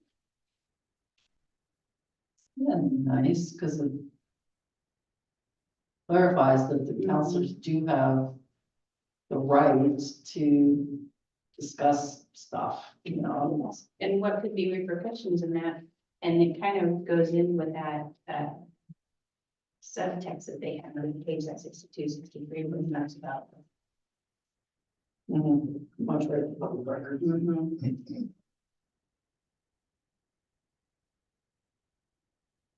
Okay, can you read that language again, yes? Nothing in this section shall be construed, however, as prohibiting the city council from fully and freely discussing with or suggesting to the city manager anything pertaining to city affairs or the best interests of the city.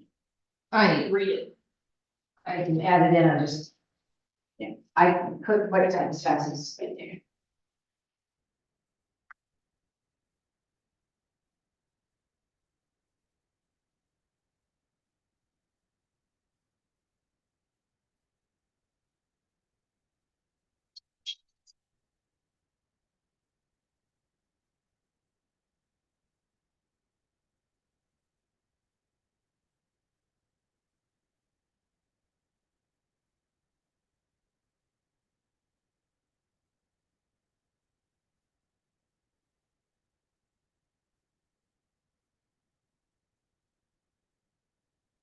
Okay.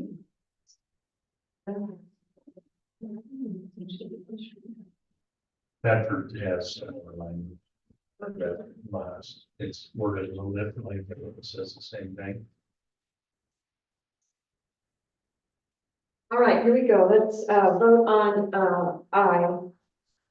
No council member may directly or indirectly attempt to coerce the manager or a candidate for the office of manager in the appointment or removal of any city employee or in administrative decisions regarding city property or contracts. Violation of this prohibition is grounds for removal from the office by a majority of the council after a public hearing. In council meetings, councilors may discuss or suggest anything with the manager relating to city business. Nothing in this section shall be construed, however, as prohibiting the city council from fully and freely discussing with or suggesting to the city manager anything pertaining to city affairs or the best interests of the city.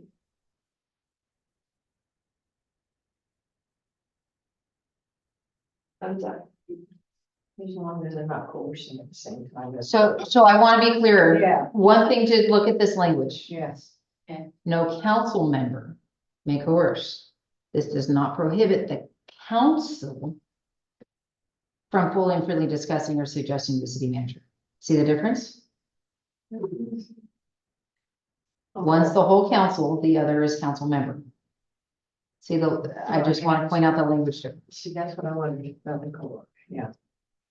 Well, but this is addressing individual council members. No council member. Doesn't say no council. Hold on. At the bottom. Oh, read Last sentence. Read right here. Nothing in this section shall be construed, however, as prohibiting the city council from fully and freely discussing with and suggesting to the city manager anything pertaining to city affairs or the best interest of the city. Here's the difference. The council as the whole is the body that directs the manager. It's different than an individual member directly or indirectly attempting to get an outcome. So the council body has their approval as a body to discuss with the manager, and that's what it's protecting. Mhm. It's, as an individual, no council member has the authority to order the manager do anything with contracts or this and that. So this was worded in one of the other ones as,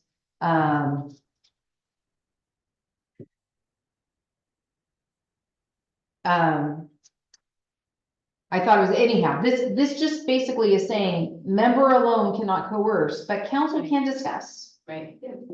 Medford adds, to that last sentence, nothing, I'm sort of paraphrasing here, but nothing in this section shall be construed, however, as prohibiting the city council while in open session from fully and freely discussing what, Well, that's what Medford says. kind of like that. And how is this different from G? Because G says the manager may take part in all council discussions. So is this a? That means that in a meeting, I as the manager can take part in conversation. Right. This now is restrictions on the council. So G addressed the manager's ability. This is addressing council. So as a body, the council is fully and freely able to discuss with and suggest to the manager anything pertaining to city affairs and the best interest of cities. My concern with Medford's wording, it says an open session. Yeah. We need to be able to have those full conversations in executive session as well. That's true too. But it is a meeting. It is, I mean, open session is to the public. But the only time the council can address the manager isn't a full meeting, right? That's already dictated by law. So I don't think you need to add the 3 words that Medford have in open session, because that for some reason excludes executive session. Yeah, Also, this is about nothing in this section shall be construed, however, as prohibiting the city council from fully and freely discussing with or suggesting to the city manager anything pertaining to city affairs or the best interests of the city. So this isn't discussing removing.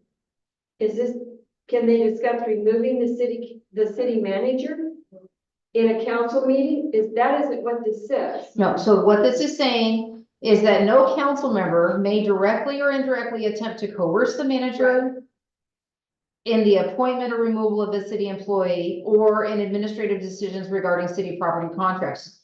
You can't say, I need you to sell the property, my Right, neighbor, right. or you need to go to work with this person, or you need to fire that employee. They can't do that. Right.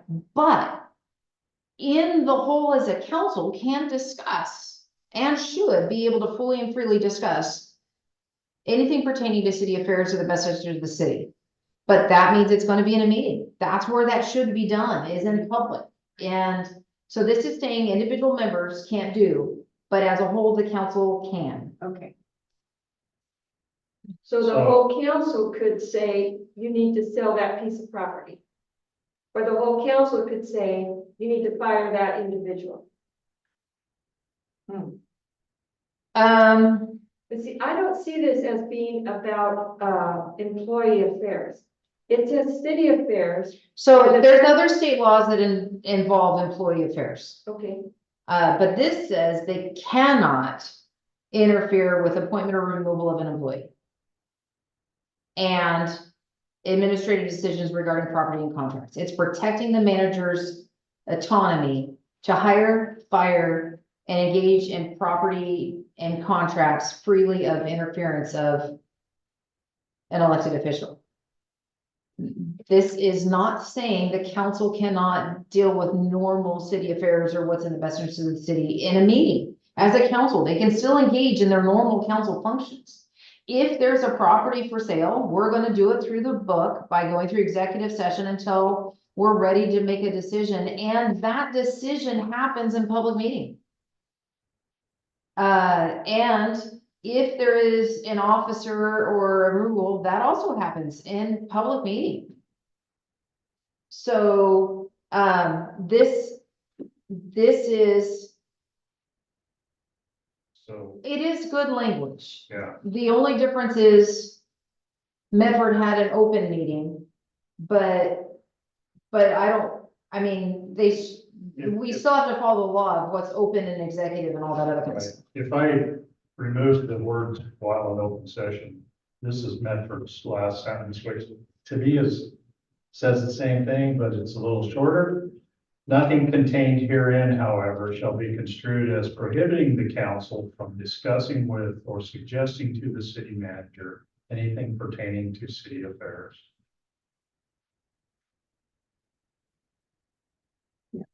Which that's the same thing. Which language you guys like? It says the same thing, but to me, it's a little cleaner, but What, either way.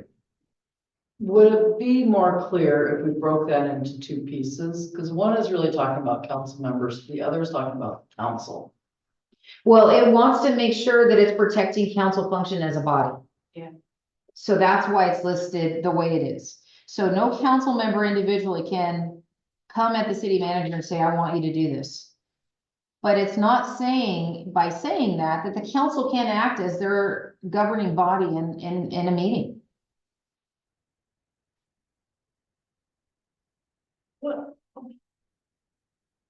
but then. We'll change it however you guys want. Okay, I'm gonna read I again here from my copy. No council member may directly or indirectly attempt to coerce the manager or a candidate for the office of manager in the appointment or removal of any city employee or in administrative decisions regarding city property or contracts. Violation of this prohibition is grounds for removal from office by a majority of the council after public hearing. In council meetings, councilors may discuss or suggest anything with the manager relating to city business. Isn't that the same as what we have right there? Yep, Yep, totally. Okay, so did I not read that before? Okay, so it's a matter of, do you want it to say what the model one does, or do you want the highlighted portion to? I think the model says exactly what the highlighted portion says. I think it says it in less words is only. And my question is, violation of this prohibition is grounds for removal. Who's being removed here? Is it the council person? Yes, Okay, okay. but that would be after, so removal of office by majority of the council after public meeting. Public hearing, yeah. Okay, yeah, that seems correct. But in council meetings, councilors may discuss or suggest anything with the manager relating to city business. I think that says exactly what that says. So recommending deleting the nothing in the section I- shall be I construed. recommend we don't need it. It just, I think it's redundant. Yeah, it is redundant. Okay.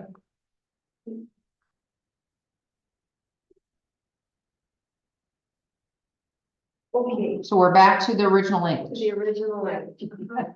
Yeah. Okay, The other just sounded more. Okay, all right. So, so this next section okay, is, okay, so am I, sorry. are we good to go on I? Yeah. Yeah. Okay, all right. But I not see. before, Pardon? but not before, I'm not ready to go on to city attorney, Okay, because there's Well, something, we have a couple other things here. yeah. Oh, yeah, okay, so what do you have?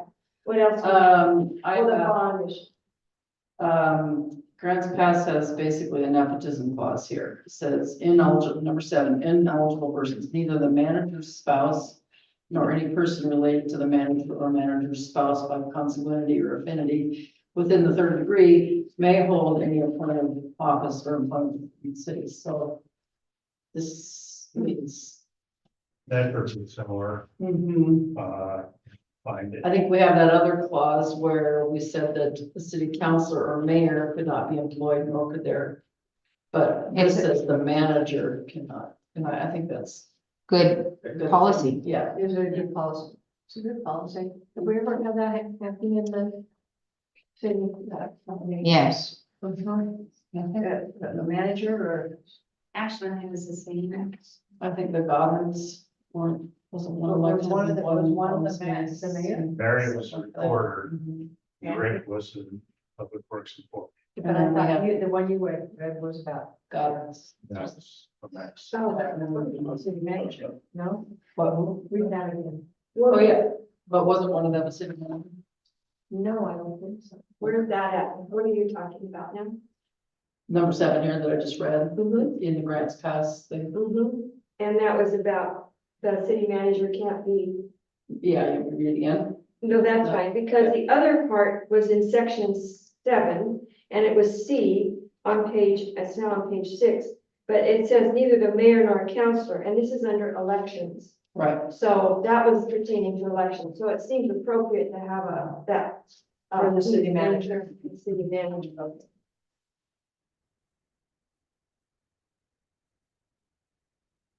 Okay, so what, so should that be, should that just be Jay. J? Okay, J. The manager spouse or no, the manager. And then did you also have, should we add the bond in here? Should that be in here, the bond? Well, let's approve this one first. Jay. Do a thumbs up on Jay. Oh, okay, sure, okay. So J reads ineligible persons, neither the manager's spouse nor any person related to the manager or manager's spouse by consanguinity or affinity within the 3rd degree may hold any appointed office or employment with the city. Okay, It's a legal definition. It's a legal. About no person related. Consanguinity means you share blood. Yeah. Affinity. Is a means you relationship share- between people who share a common ancestor and are descended from by blood. Mhm. And then, Affinity, just affiliation. yeah. So 3rd degree is 3rd degree relative. 1st degree is.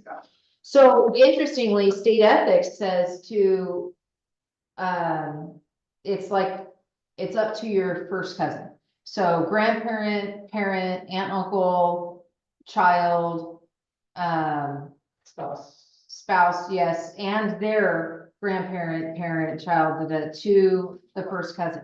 So I'm not sure, well, wouldn't the same language work? Why don't we use the same language that they use in like, family medical leave? FMLA? Is that what it This is? is exactly what the method says. That Yeah. wording there. What's Lynn's shorter? It just says no person related to the city manager by consanguinity or affinity within the 3rd degree shall hold any appointed office or employment with the city. And then they added, except with the express approval of the city council. Just saying, that's what they have. Yeah, so, Oh, well. yeah, But it does say no person related. So it is shorter.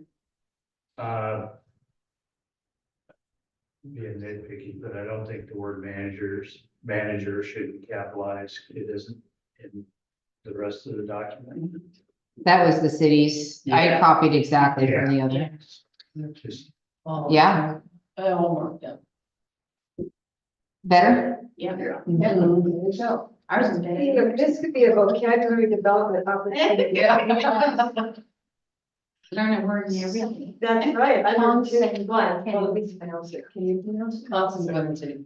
Consanguinity. Consanguine. Gwenity, that girl Gwen, consanguinity.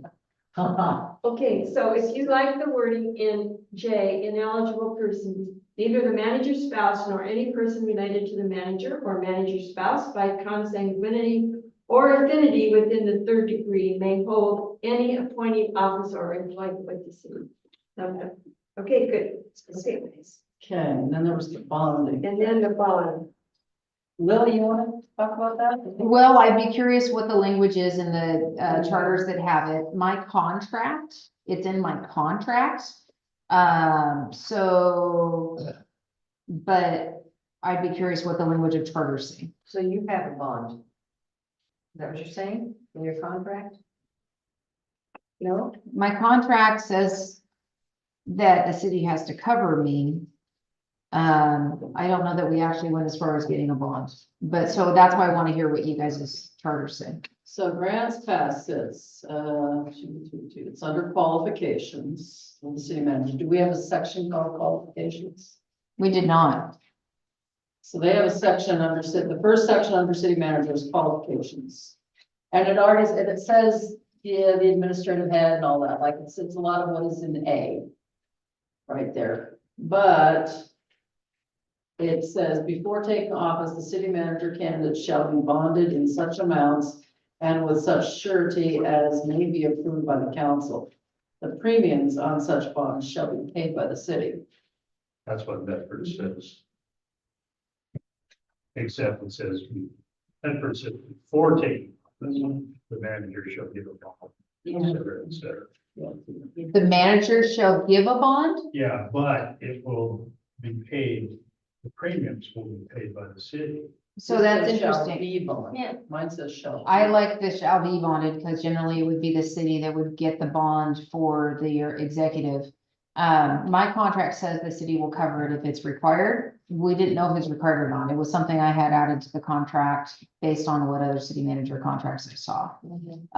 It's probably not a bad idea. It just means we have to pay for that executive insurance essentially. But I will tell you what's interesting is my contract also required me to have umbrella policy for my vehicle. Oh, And I had to pay that out of pocket before I took the job. Huh. So well, what would your Couple bond, hundred what bucks. would your bond cover? What would you do that the bond would cover? my function as city manager. So you did So something Illegal or? weird or? no, Oh, no, in the course of my job, doing my job. But it is, we have liability insurance and different stuff already right now, but I would be curious how many of those have that. It's good practice for boards to have a coverage for your executives, your board, your CEO, that those level, Yeah. there is insurances out there Yeah. for those purposes. Is that all bonding is? I never really understood bonding. Is it just liability insurance? Yeah. Yeah, so I was a notary in California, so I had an Arizona mission and a bond. So basically, if in the event I mistakenly did something not knowing it was wrong, that would like be my Arizona mission. From that, if they were to sue me personally, that's what my bond would cover. So here's a couple that just Googling city manager bonds. A public official bond protects the public in instances in which you may have violated your duty either through malfeasance or negligence. It provides a means to hold officials accountable. The bond is designed to safeguard the interests of taxpayer and consumer and is required in all states. Another one is government bond, requires bonds of a type of insurance agreement which guarantees reimbursement to the union. Oh, that's for union, for fraudulent dishonest acts by officers, employees. So essentially, if I do mess up, it protects the city from me messing up. So If we we, should probably know this. probably it protects the city interest. Probably. And how much will it cost us? That I don't know. We'd have to get a quote. Probably not as much as it would cost the city to not have. Correct. Yeah. well, it's the same, I mean, like, in my line of work, I had to have a liability insurance. But I guess this is a little different because the city's paying for it. Because I paid for it myself, but this is the same sort of thing. But anyway, so what does what does it say? What should it say in here then? Would it be possible for us to put a note in here about the bond and we contact our insurance agent and come back to you guys with that? Yeah, make it K and then, you know, Oop. What was the language that you guys were, oh wait, I have grants pass up still. Where was it there? it's under qualifications, number one, right at the top. Under city manager. Number one, there. Last sentence there. Yeah. Oh. Yeah.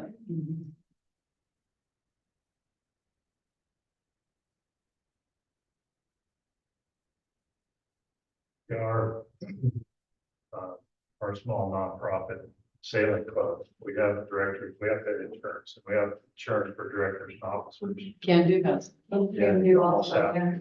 You know, just about any nonprofit anymore. you almost have. Can do just had it the last couple of years. Yeah, Because Joel brought it up, yeah. well, and we were told years ago, you're crazy. Yeah.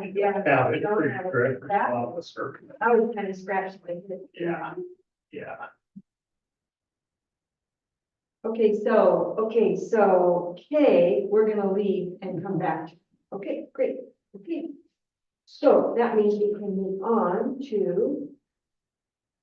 We are done with business manager. Okay, we're done with 8. Well, we're getting through this. When did they say that it would be?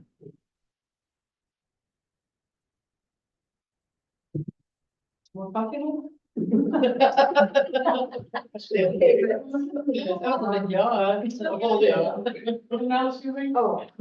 Oh, we're done with 8.2. Now we go to 8.2. No, we have to do 8.2. Where did the administrative court judge go? 8.2 city attorney, and I'm gonna recommend some changes on this one too. Okay, all right. Okay, so here we go with the city attorney. All right, section 8.2, city attorney. The office of city attorney is established as the chief legal officer of the city government.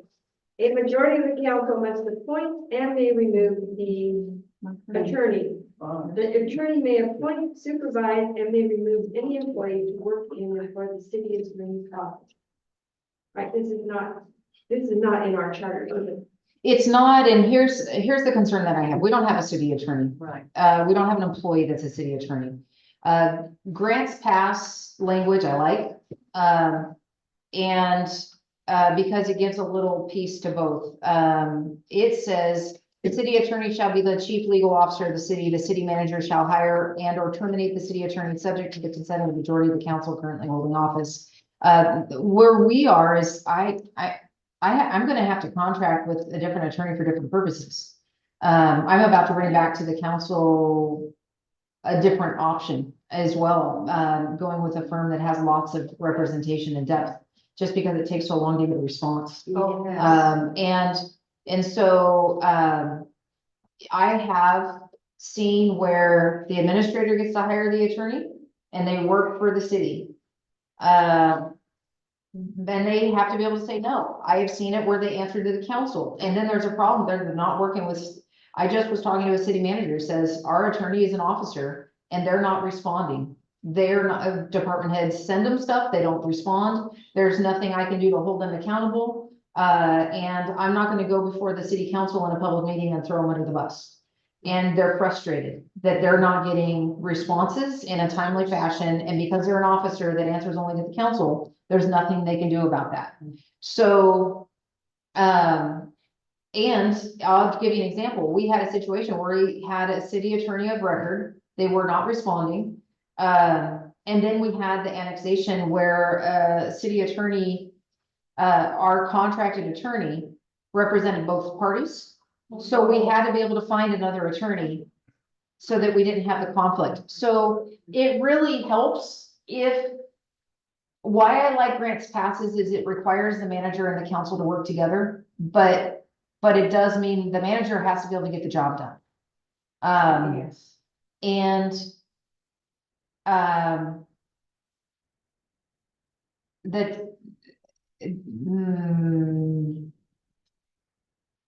I don't want to influence the outcome, just based on what I've observed and stuff.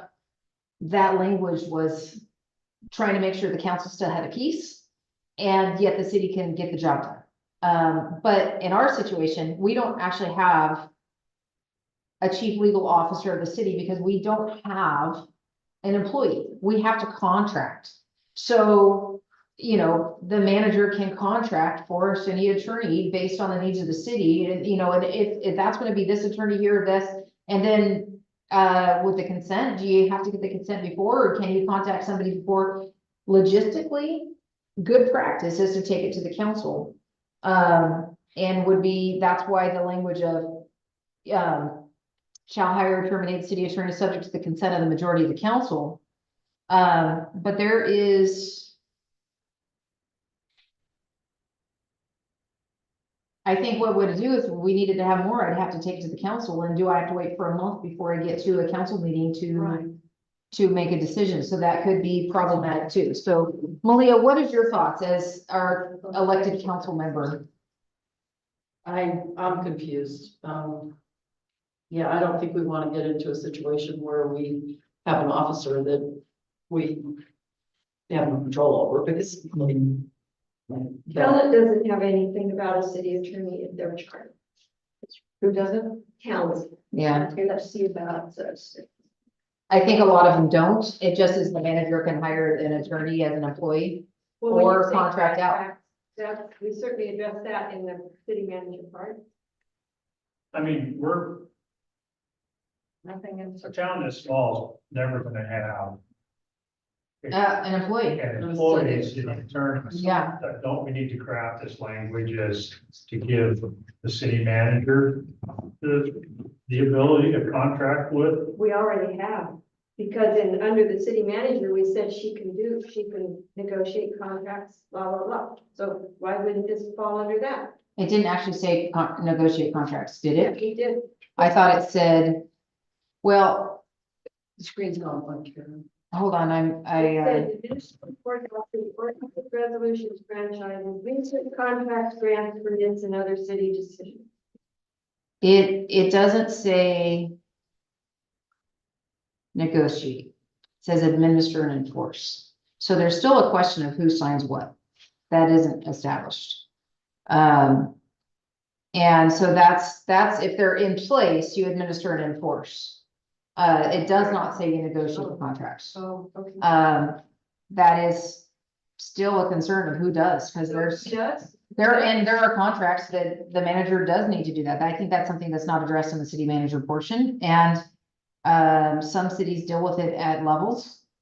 And counties alike, you know, so you have the ability to negotiate a contract up to this amount of money, or up to this, and procurement laws, the state kind of can dictate when does it go out to bid, when does it have to do something else like that, but does everything come back to the council for signature? Does everything come back to the mayor or mayor pro tem for signature? Or is it the city manager? I, as city manager, in dealing with the affairs of my employees, just signed a contract for an HR consultant.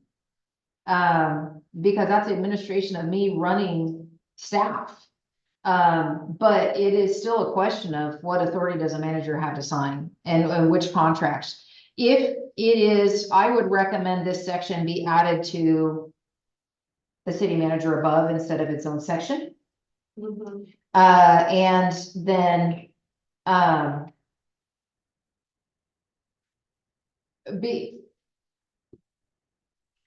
we're not gonna have an employee, we're not, to have an officer.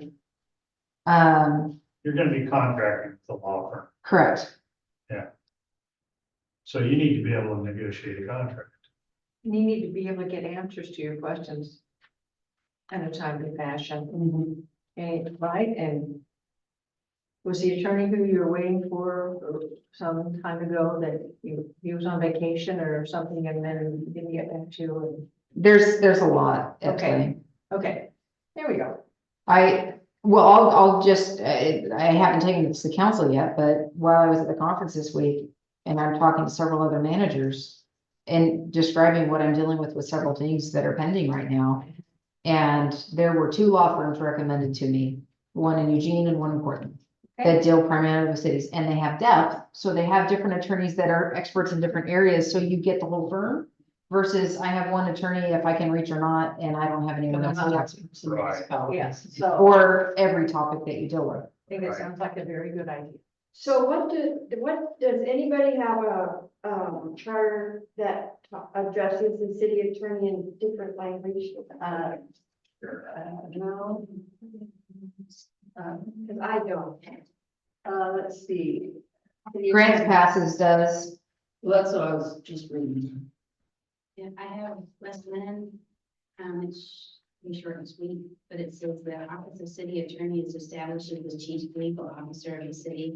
The city attorney shall be reappointed and removed by a majority of all incumbent members of the council. That's it. That's what this. and but that's a contracted person that's gonna be a city person without.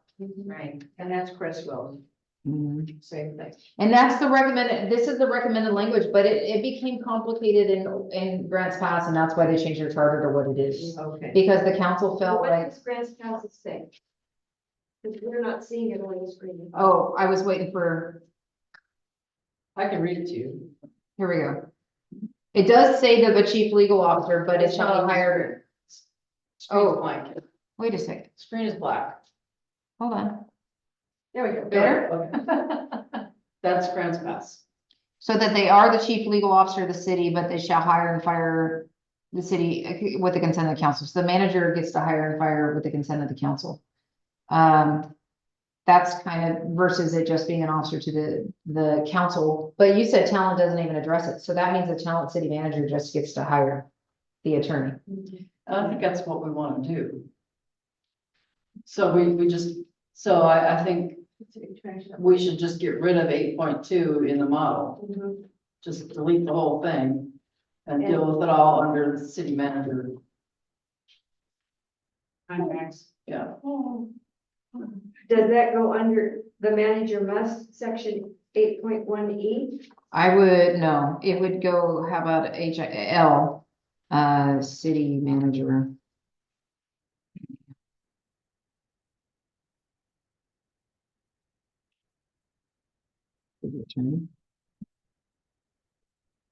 With the consent of the council or without? I think out because if you have to get it would slow things down so much if you have to take everything to council before you can ask a question. And if there's a fire, legal fire, where you want it Yeah. fast. Yeah. I think that's something we just have to And trust the city manager to do, like we trust the city manager to do so many things. You know? City attorney or you wouldn't say a law firm. You say city attorney. Bedford has nothing. And that means the manager just does it. It's not even listed. Okay.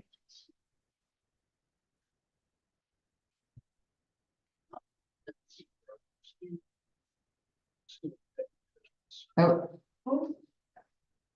So, do you want it addressed or do you want it absent? Addressed, That you wanted the manager to be able to, I think so. I I prefer think so. remove rather than, or terminate, that's fine. yeah, and then. shall. I was looking at and/or. Oh, wrong place.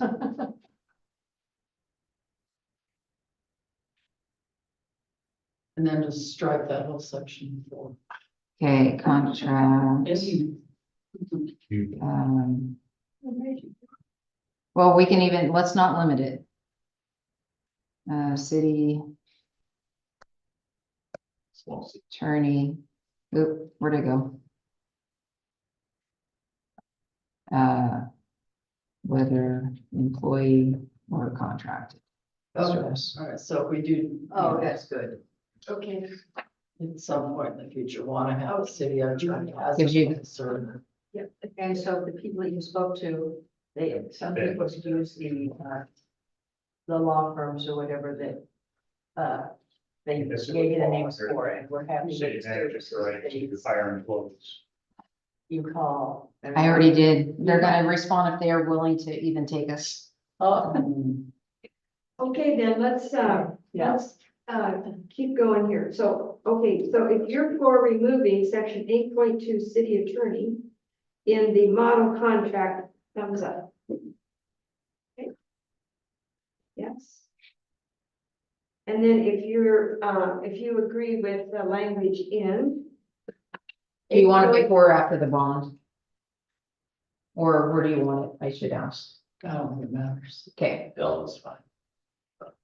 Well, maybe up where she hires other people, maybe it would be appropriate to put it up closer to that. But we'll vote on L and then we'll see where we put it. Okay. Okay, so L, 8.2, 8.1. Whatever it is. This came, you second. L, 8.1 L. 8.1 L, okay, is, the city manager shall hire and or terminate city attorney, whether employee or contracted service. Whether employee, whether an employee, Whether. whether employee or contract, Or a contracted. Yeah. employee or contract, or a, yeah. Okay. Still. Okay, so city attorney, L is a yes. Okay.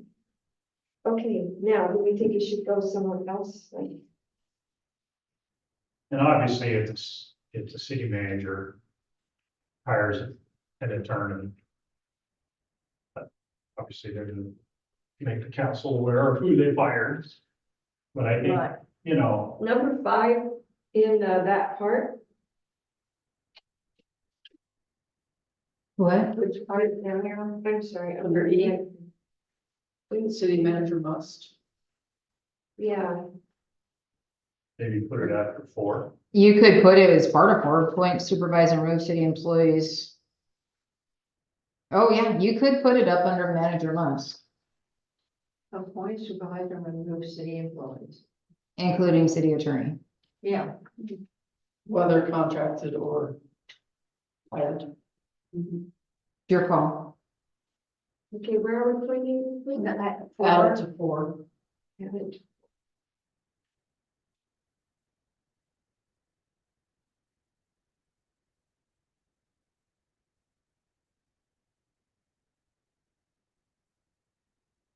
Or add another number. I would add another number.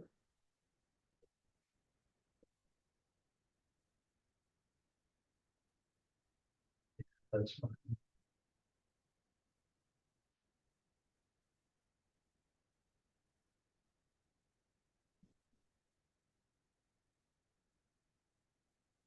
Now we have 13. Hire and working with the city attorney.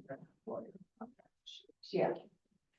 There you go. Good. Keep rolling down. Do we have 13? Mhm. 11, 12, 13, okay. Mhm. All right.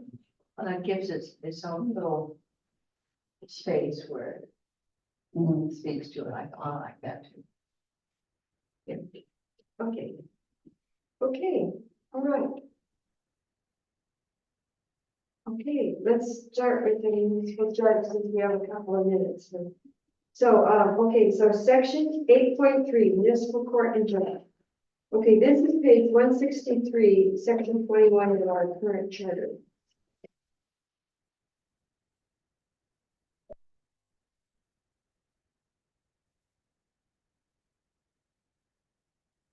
Okay, 8.3, municipal court and judge, section A. The majority of the council may appoint and remove a municipal judge.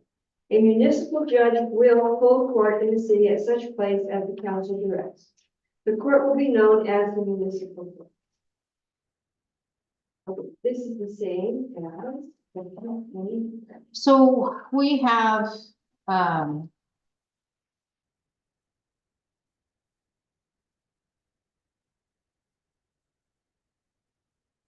I know, it's great that we do all this, but we need an overriding clause that says municipal court and judge may be contracted with another jurisdiction if unable to provide the role in the city. It says that in F.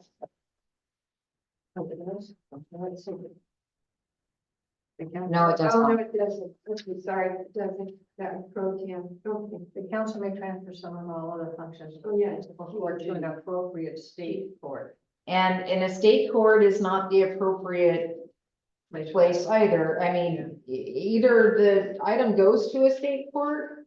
So is that an IGA?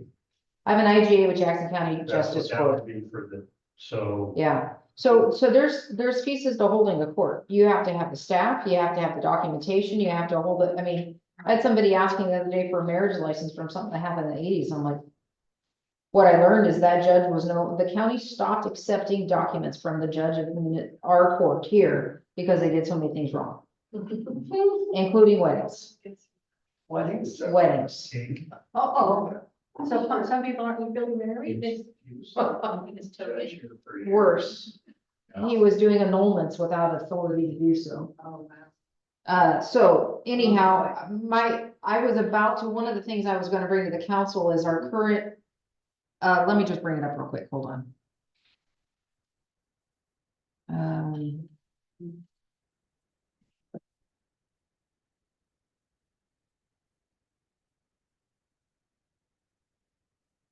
Trying to think of where it's at. I have recommended language from legal helping with this section, because here we go. So Title II of our charter right now, which is done by code. So let me share the screen so you have this, hold on.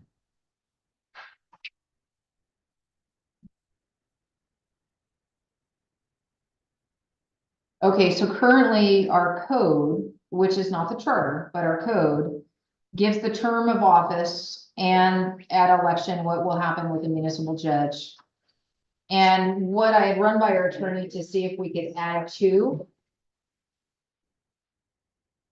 The city of Gold Hill may contract with another municipal or justice court should it become unable to provide statutory court services, or if in the sole discretion of the city of Gold Hill, it becomes practical to contract out court services. In the event that court services are contracted out, the contracted court shall be the city's designee, and the court's rulings, orders, judgments, and findings have the same force and effect as if they were promulgated by the city of Gold Hill Municipal Court. Should the city reinstate the municipal court, it shall be as described in other sections. So we're trying to give the authority to have it chartered out as if it were what was in place. And I mean, at this point, I can tell you, I don't know when we would bring a municipal court back in. But having it in there that we can have it is not a bad idea to have the language there. But we have to have coverage for that. We don't have the staff, the cost to do it right now. So, when you do that, what's the fee to the municipal court? If there's a fee, I assume. There's not a fee to have the IGA. As cases go before it, any fees they collect, they'll split 50-50 with the city. So, I need to look at the IGA for the cost along the way, but essentially they recoup their costs via the fines that they collect, and they share half of those with us.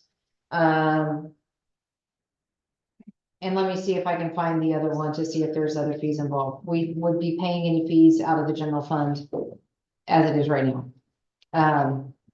Because us referring to the courts, I have ethical concerns of things being driven by the fees you collect. Yeah. And so, but I also have faith in the justice of, our judicial oversight in our state, that if there was somebody throwing all these fees unnecessarily, that we would have an account of them being stripped of their seat and license. Having sat on the state judiciary committee and seeing some of that. But anyhow, this is the language that our attorney had recommended that I was going to bring before that May 15th meeting that I went home sick and we kicked it out. This is what I was going to present to the council for this portion of that.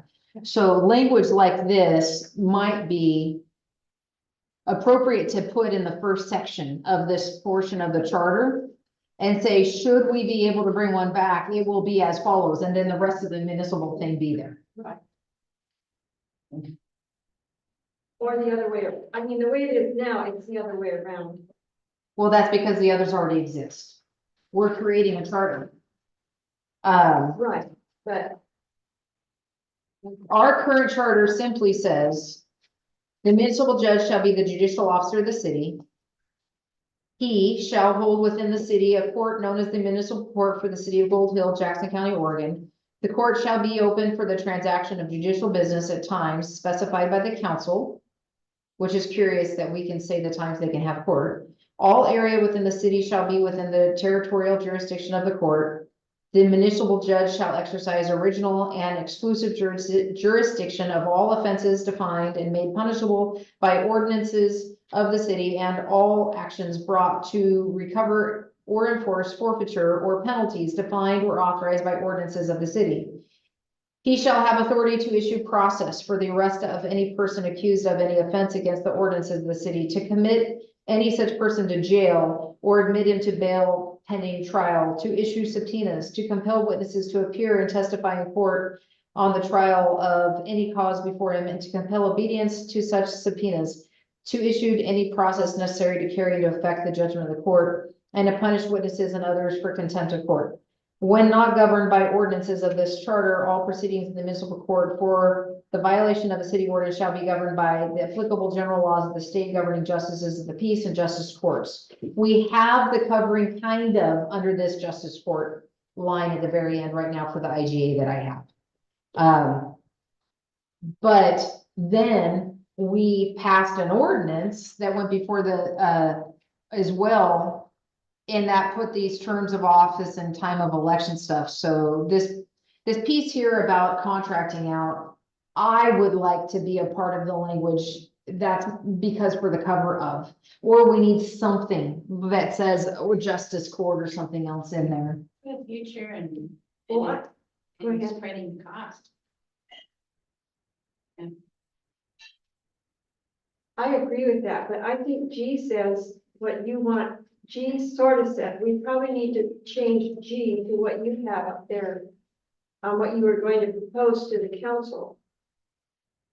Because most everything else in section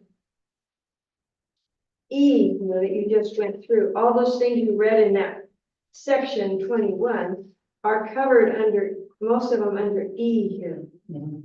And there are a couple here that weren't, but most of them are covered. 5105. I just want to look up what the Zoros is. So state law covers justice of the peace, municipal judge. Is it showing? Yes.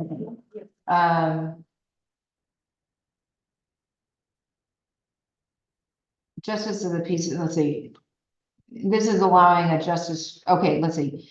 Except as provided in a different section of Portland, any city situated wholly or in largest part within the boundaries of a justice of the peace district may enter into an agreement pursuant to ORS 190.010, intergovernmental agreements with the county in which the justice of the peace district is located, providing that the justice court for the district shall have all judicial jurisdiction, authority, powers, functions, duties, and municipal court of the city, and the judges thereof with respect to all or any violations of the charter ordinance of the city.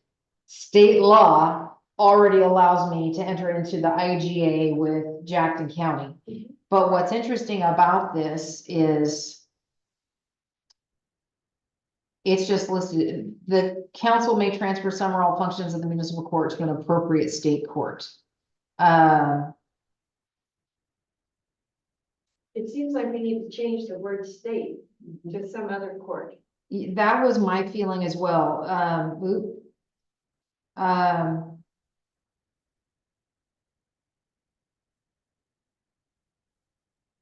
Justice court for the district. It says locating and providing that the justice court. So state or justice court is what I would recommend, to appropriate state or justice court. Yeah. That would give us the covering that we need. Uh-huh.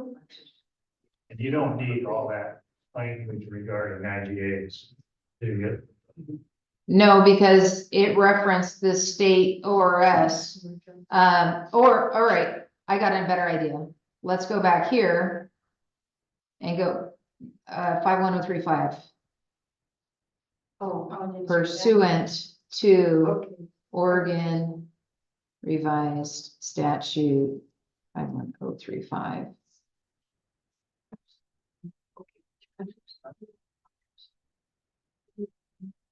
That's very clean. These are the twos. Yeah, statute. Yeah. 31. Yeah. I like that. Of the council. Yeah, below they have it just as ORS. Do you want it written out or do you want it ORS? Oh. Or else it's fine. yeah, everybody knows what that is. Well, do we have it anywhere else in the charter? Because this is the first time in here, we should write it out. We'll get there. We'll make Okay, sure it's okay. listed. Okay. But All it right. is, I mean, when I Googled it, I didn't do Oregon revised statute. I did ORS and. Okay, Okay, all right, so, okay, so that. Okay, so I am going to suggest that we take 20 minutes to eat lunch. And then we come back and start. okay, so during that time, I will just remind you all, we may not talk about anything related to these charters, as we'll have a quorum gathered, not an open meeting. So we pause discussion about this. You can talk about anything else to be related, but not the charters. Okay, okay, we're sure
All right, let me go back to sharing the Go back screen. to 8.3A. 8.3A.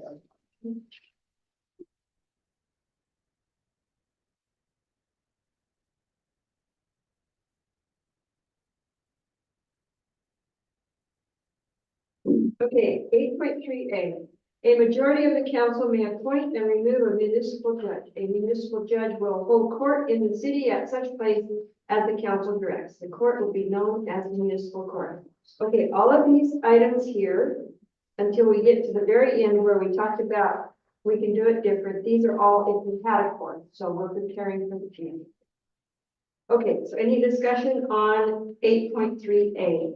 Would you know as the Gold Hill Municipal Court? Doesn't need to. Okay. Is it okay the way it is? Mhm. Okay. All right, okay. 8.3A, if you're in favor of the language in 8.3A, thumbs up. Okay. 8.3B, all proceedings of this court will conform to state laws governing justices of the peace and justice courts. Any discussion?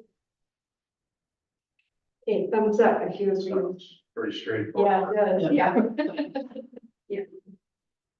Don't think we have a choice, really. Or the judge will be visiting. Okay, 8.3C, all areas within the city and areas outside the city as permitted by state law are within the territorial jurisdiction of the court. That's How pretty big much areas how outside it the is, right? city? be? It's the same as in on page 163, Why would it be outside the city? though? District maybe? because it's in the territorial jurisdiction of the court, so it's just not the city limits of Gold Hill.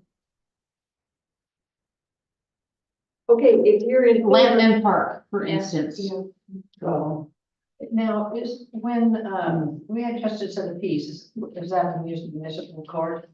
It's, at that time it was, but it falls under the Justices of the Peace and Justice Courts of B. Okay, the language in C is all areas within the city and areas outside the city as permitted by state law are within the territorial jurisdiction of the court. If you're in favor, thumbs up. Okay, great. D, the municipal court has jurisdiction over every offense created by city ordinance. The court may enforce forfeitures and other penalties created by such ordinances. The court also has jurisdiction under state law unless limited by city ordinance.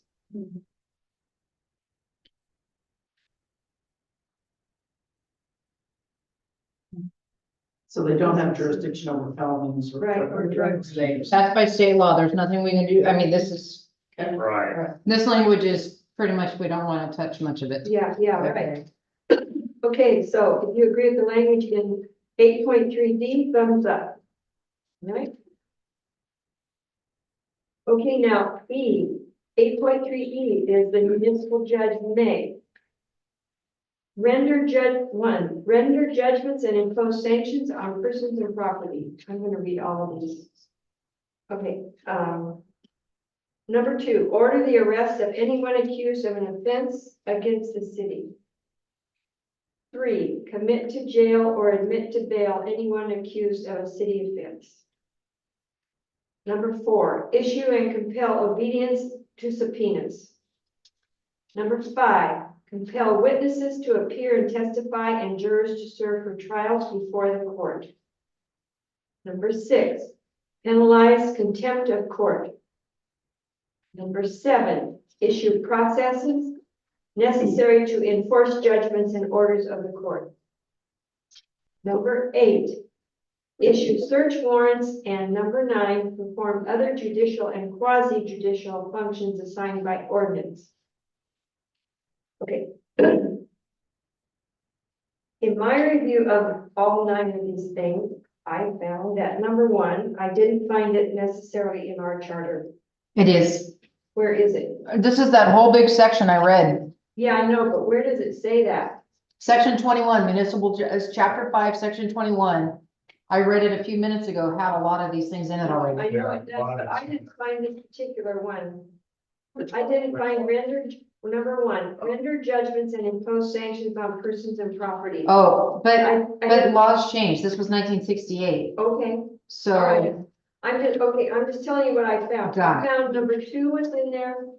Number 3 was in there, number 4 was in there, number 5, number 6. And number 7, 8, and 9, I didn't find in there, just for an FYI. The language wasn't in there. And then the council may appoint, oh, that's, yeah. No, that's where we end. Okay, that's that one. So most of them are in there, in the old charters, but there's a few of them that are in there. Any discussion? Anything that you have questions about there? That's basically the same thing, it's just all in paragraph 1. Question? No. It's much easier to read fully. Yeah. Yeah. Yeah. Okay, all right, so this is section E, the municipal judge may, items 1 through 9, if you agree with those, thumbs up. Okay, great.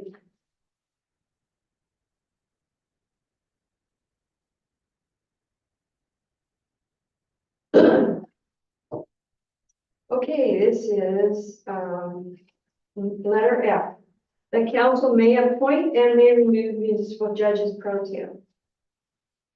This is on page 161 in section 10.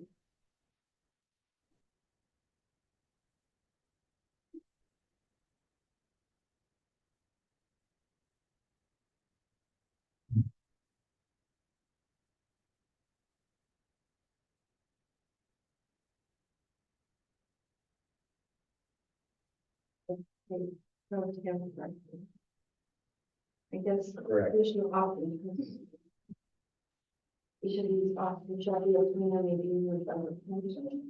And did we decide to keep that in? That section 10, Well, this is the part that refers to it now, so we're looking at it now. which one?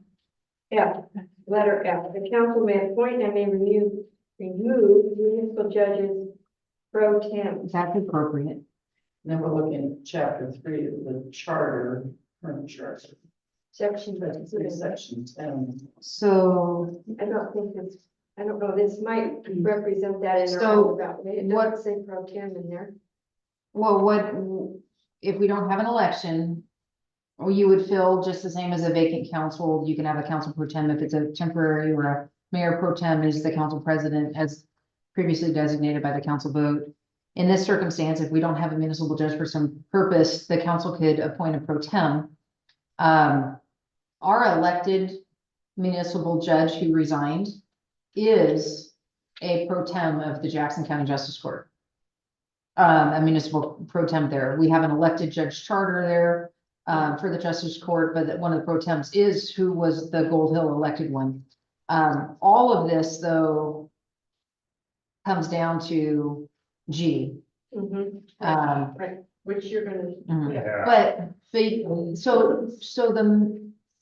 to be clear, under section, or chapter 3, section 10, other officers. They're officers of the city. The court answers to the council. The council establishes the code, and that the laws that are enforced. They can't compel the outcome. That was that section earlier. They can't say you must take judgment against this or that. They can't interfere with the judicial function. But they absolutely, just as if there was a vacancy on the council, could appoint the vacancy of the judge. That is the appropriate body to do that. But we have the situation of the IGA right now. yeah. Well, all of these up through F are all about if we ever in the future have our own court. Correct. Correct? Okay. Yeah. All right, so for letter F, the council may appoint and may remove municipal judges pro tem. Thumbs up. Great, okay. And letter G, the council may transfer some of or all of the, I'm sorry, okay, pursuant to ORS 5151.035, the council may transfer some or all of the functions of the municipal court to an appropriate state or justice court. Okay, thumbs up if you agree with that. Okay, great. Okay,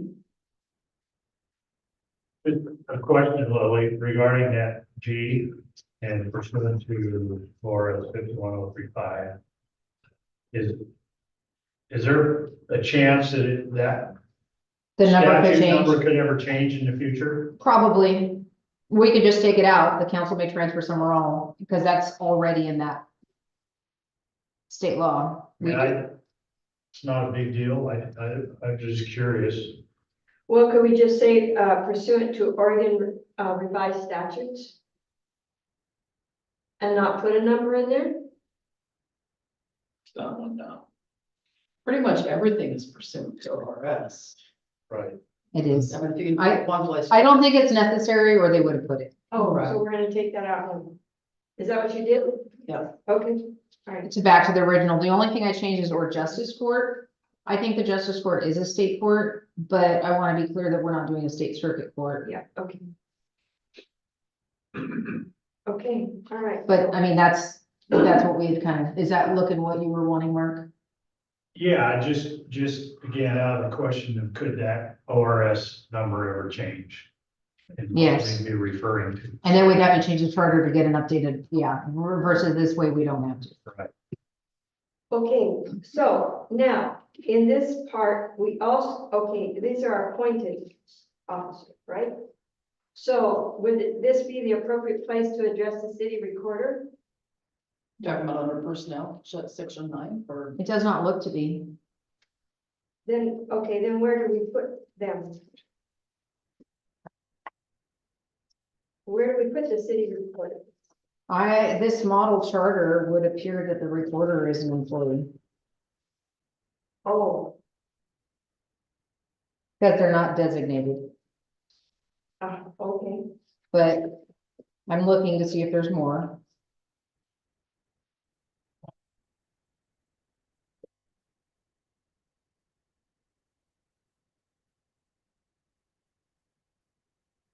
That is what that looks to me to be. So then, if we don't put a section in here for the city recorder, then he or she is an employee. And then would abide by the rules under the city mayor.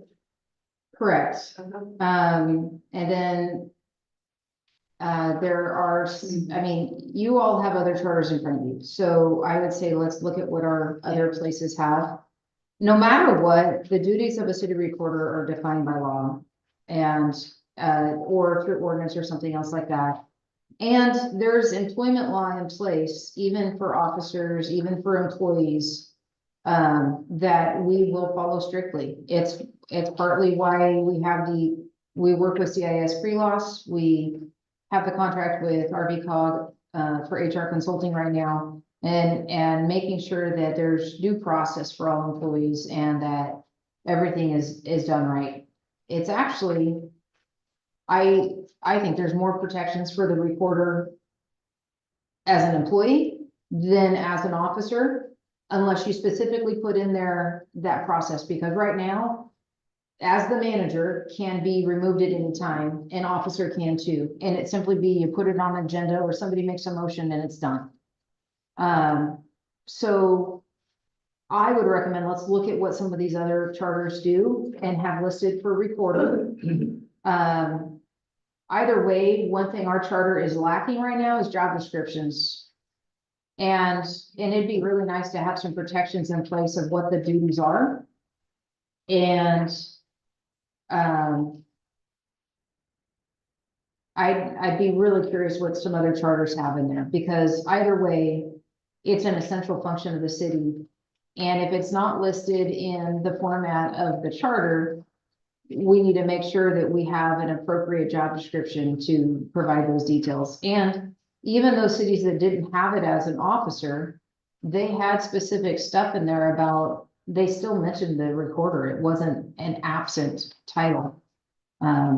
So there's not a harm in it being as an officer at all. It's just a matter of Well, Malia, earlier you asked, is 24-01 void if this charter passes? What has not been addressed in the city manager function is that they have supervision over other officers.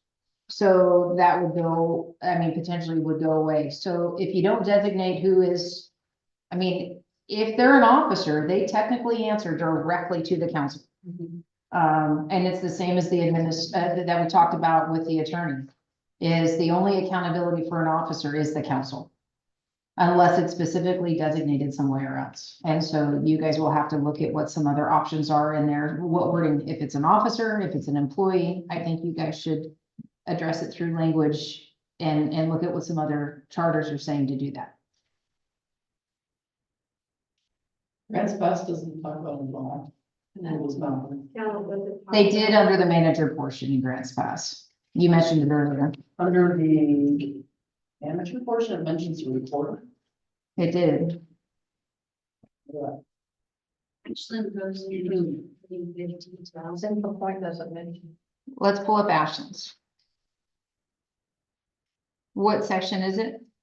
The section, it's below the section 3 vote with the mayor, and then it goes into Article 5 council members, and then down below is Article 6 recorder.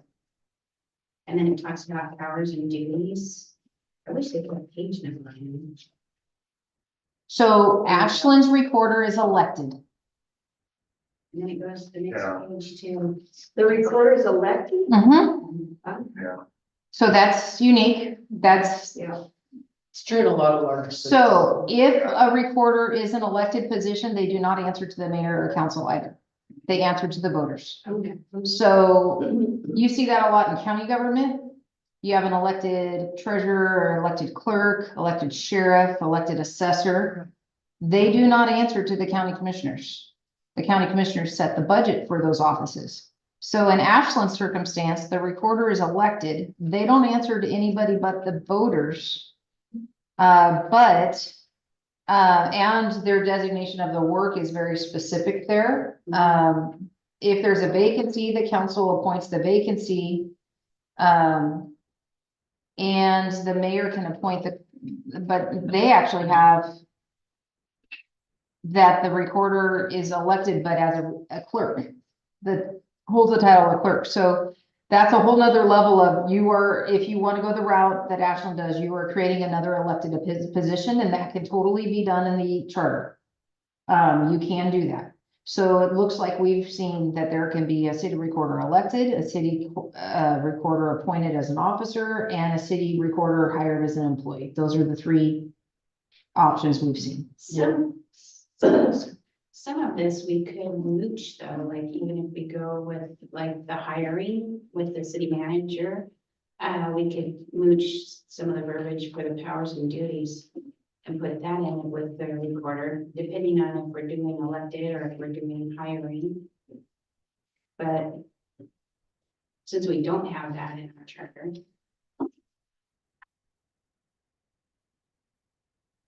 So it depends on what functions you want that to do. If it's not defined, then all the duties of the city fall under the manager, and it's to them to delegate to people to get the function done. I got you. Okay. If it's defined to that position, then that position does it. And it's fluid, right? Because things change, so we don't want to be limited either. Yeah, okay, that makes sense. So what was the other one? Here's,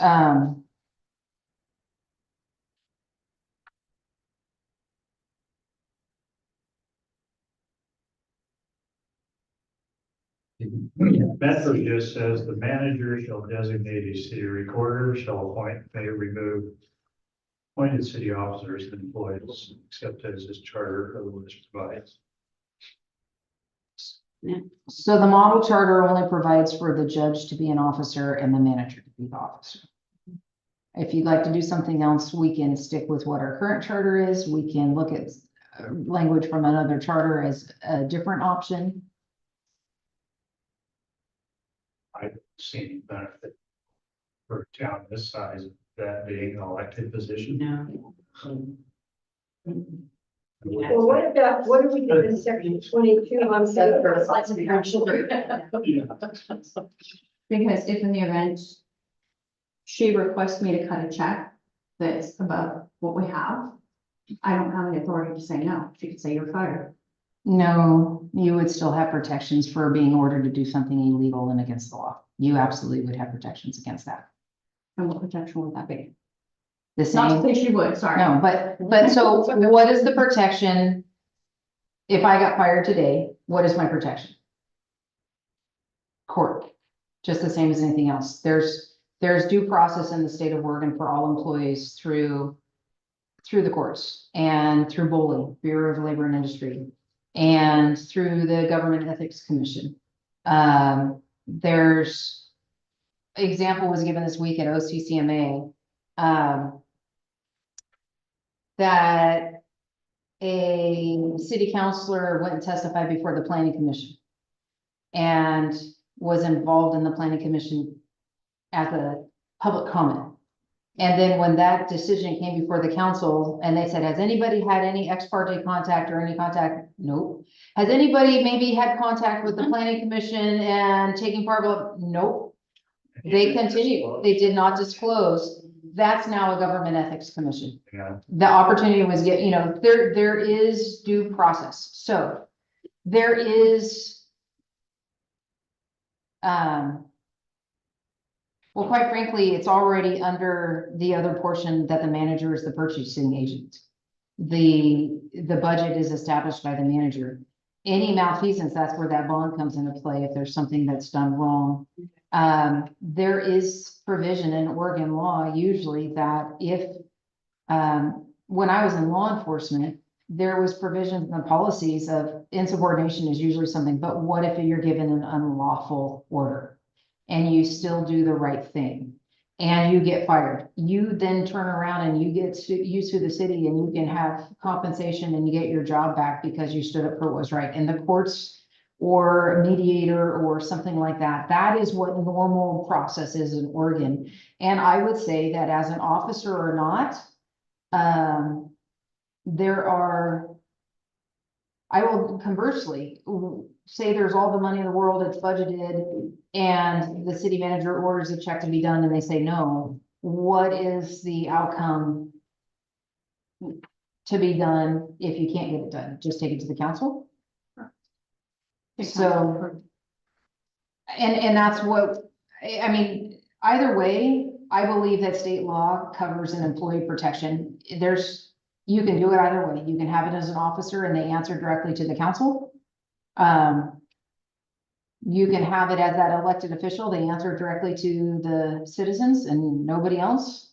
Or you can have it as an employee and it's designated as you do. I mean, it's a matter of all of them exist in Oregon. And all of them have their pros and cons. And it's a matter of what you guys are gonna recommend. So there's not a right or wrong. They all have pros and cons and all are doable because all of them already exist in Oregon. Okay, so, if we go to section 22 in the charter on 163, it says it's the recorder. So if, all of Sorry, us- about what? For model or gold bills? In gold bills of charter, gold charter. Yeah. Section 22, page 163. Actually, it's 161. Okay, so it's 163, section 22. So all the things that are listed here are things that Dee, as the recorder, is expected to do now. And if she were an employee or an officer, these things probably wouldn't change, or maybe they would change, but. Well, some of these you just designated to the manager. So, I mean, and that's the thing, is when this charter was created in 1968, there was no city manager. The recorder functioned as the manager. A lot of these functions are no longer city recorder functions under the manager model. And so here's the thing, here's the tier of how it goes. You've started with a manager and all duties are under the manager. Now, if you establish other positions in the charter, you're just establishing what you want those positions to be in the charter. If it's not designated, everything falls under the manager to make sure it is delegated and handled. Because the functions still have to happen. It's a matter of in your charter that you're recommending, who are you pre-designating is responsible for that? Okay. When our charter was created in 68, they only had a recorder, so everything falls under the recorder in this. And yet, some of this has already been pre-delegated to the manager and the other piece. So we just let all that fall away and go along with the month. I'm not saying what to do, I'm just saying that, So the, But that, whatever we end up doing, that, this section here will be, then it will be determined by the decision we make as to what in this section still is appropriate and what is not. that's what you're recommending right now, is if there's any, if you even designate a city recorder, it's not in the model charter right now. Right. Or do you create it in based on what our current charter is, or what one of the other charters has, if you have language that you like, that you want it designated to the recorder? That's what you're determining. So, so D, you were appointed by council. Correct. Is that correct? Correct. And Lily can, these are just hypotheticals. Yeah. Lily can't fire you, Correct. has to go to council. Correct. If the charter, if we were to change the charter to make it the city manager's responsibility to hire the city recorder, does that affect Dee's current position, or does she get grandfathered in? I mean, It would affect her position. I sort of feel like in a small town like this, that the city manager would be, it would be beneficial for the city manager to have supervisory experience or authority over the recorder. That's just my own opinion. And we did a hybrid of that in the 24-01 when we created the city manager as an officer and assigned that officer as supervisor over the other officers. So there's supervisory authority there under ordinance 24-01 in conjunction with section 10 of the charter right now. Hire fire remains with the council. So, You can create a hybrid. You can say the recorder is hired and fired by the manager with the approval of the council. So the council has to be involved. You can add a layer of protection there for that position. Or, I mean, I've tried to send you to other charters so that I'm not making it up as we go, right? That you look at what do each of the other charters say about recorder. If it's not listed, it falls under the manager. If it's listed, what does it say? And I think, does anybody have recorder in the ones that you looked at? well, again, Guys, fast, again, Bedford, says the manager shall designate the city recorder. and that's what trans passes. But then why doesn't it say the manager shall designate the superintendent of public works? Or It the- says they can organize other departments. The recorder is an essential city function. So they're actually calling out that the recorder is a specific thing designated by the manager. But the function of a city recorder or every city in Oregon has a recorder. They don't necessarily have an administrator or manager, but every city has a recorder. Matter of fact, Cape Junction has a strong mayor that is the administrative head of the city, but the recorder is the functional administrator. So again, the duties of recorder are essential to a city. And it's a matter of who does the recruitment. Do you walk the council through the recruitment of it and the council does it? Or is it the manager that does it? Nonetheless, the job duties themselves are kind of designated. If it's not delineated in the charter, they are designated through process and stuff in other places. Other than Ashland, it has an elected one, which adds a whole layer of complication. Well, Yeah, we don't need them. Okay, So, if we don't have anything in the charter about, recorder, then she will be, considered an employee and will be hired and supervised and removed if need be by the city manager. She is supervised right now. It's the hire fire is the only designation. I'm just saying. If this charter is voted on in the community, the position just becomes one of the employees just like that. If you want it specifically designated that it's that way, like Grants Pass and Medford, you put the language in under the manager like they did. So for what you're saying, then D's council appointment would go away. I see.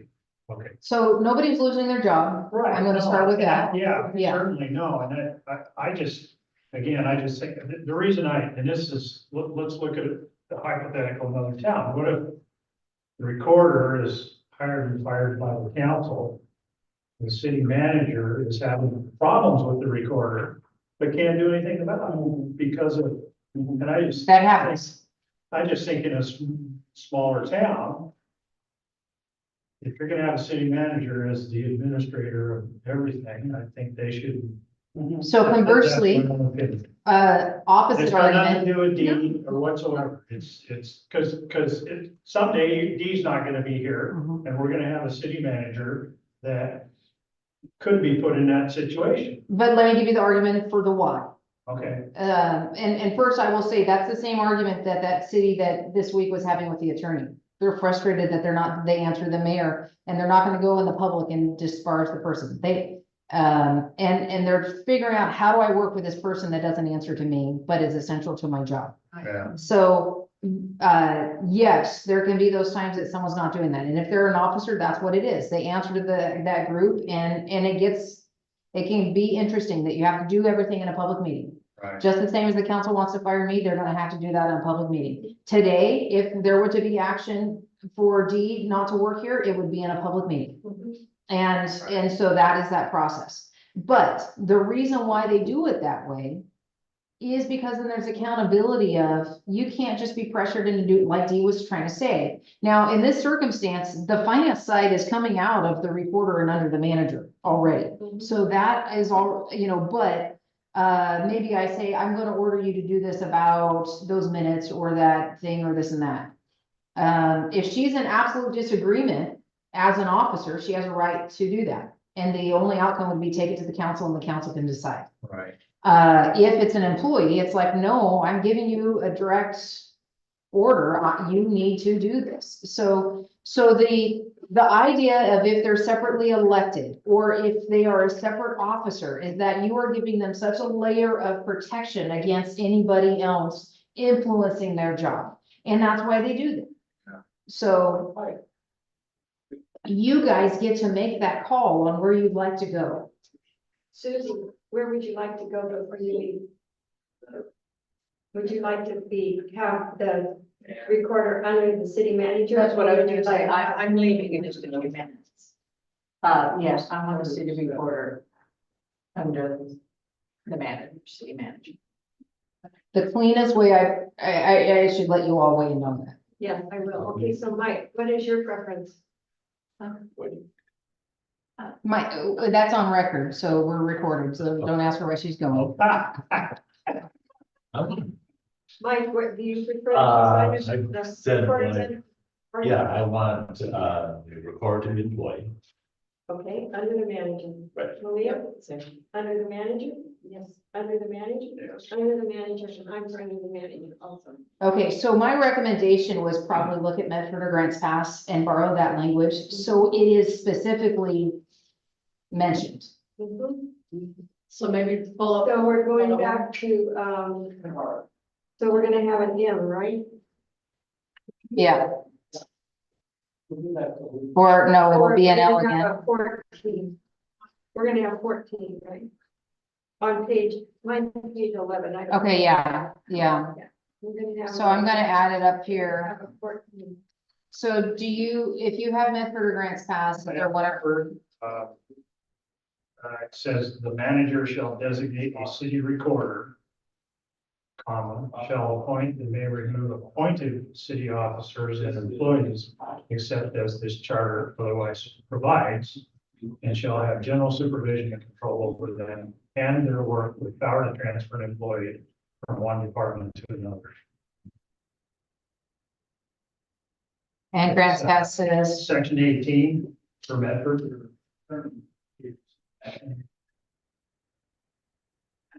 okay, It's C. 3C.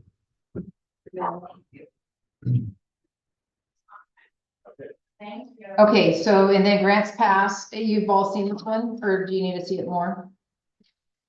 And then here's grants pass.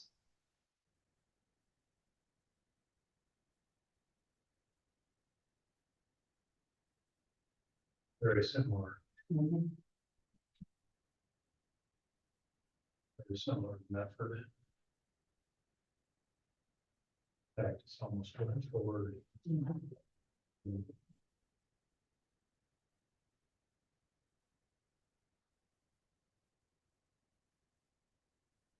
You guys have to let me know what you want to do. Okay, do we need all that? Do we have some of this said in other things, in the other 13 items in this section? Like the judge part. No, but we're under appointing offices and the manager must. So it's 8.1E. We're looking at adding 14 on there now. Or I was gonna put it up in the middle, but yeah, let me know what wording you want. There's just so little difference between grants pass and everything. Yeah, Okay. do we want, But we already said she can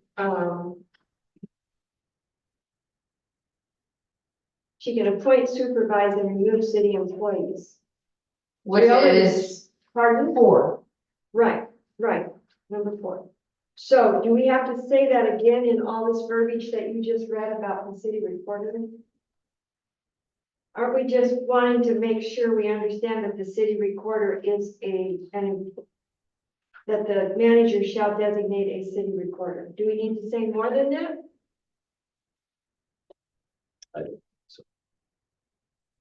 Because Because everything else is already said Right. somewhere else. What isn't already somewhere else? This says designate a city recorder, appoint and may remove appointed city officers and employees except as the charter otherwise provides. That language there is Medford. yeah, This language is grants pass. Designate a city recorder, hire and remove city employees except as the charter otherwise provides. So one says employees, the other says appointed city officers. and employees. Yes. So those are the two languages of the two others. We're trying to get away from having other officers.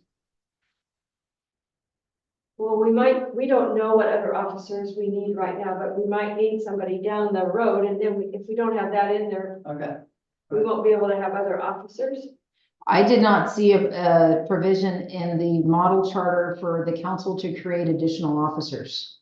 I saw the manager and the municipal judge. Did you see some other language?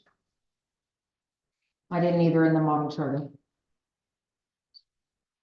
But in our charter, we have that in section 10. Correct, but in the model charter, it's not there unless you put it in. Yeah, but that was a question in my mind still about, do we need other officers? Seems like we should, like, just as you said, in case we do at some point. What would be an example? An officer. Trying to, Park superintendent, oh, okay, that would be an officer, right, currently is an officer. right. Well, and that should be in there. It seems like we should just add other officers. So you want the language of Medford? And I think that sentence, Well, so officers have to be appointed by council. Not if you designate it in the charter. Again, that other officer is created by a ordinance. The charter supersedes the ordinance. so then does this change the relationship of officers to the council and employees to the city manager? So real quick, the key is this, it says appointed city officers, employees are appointed by the manager, except as this charter otherwise provides. This charter is provided that the municipal judge is that otherwise. This is designating that all others are under the city manager. Okay, yeah, Unless you want to designate it somewhere else in the charter or something else. You have a questioning look on your face, Malia. No, good. Okay. Is this the language that you guys are asking for? I'm good with it. Yeah. Okay, now it's number 6. All right, Go back up to 6. no, we're doing, oh, let's see. There we go. Yeah.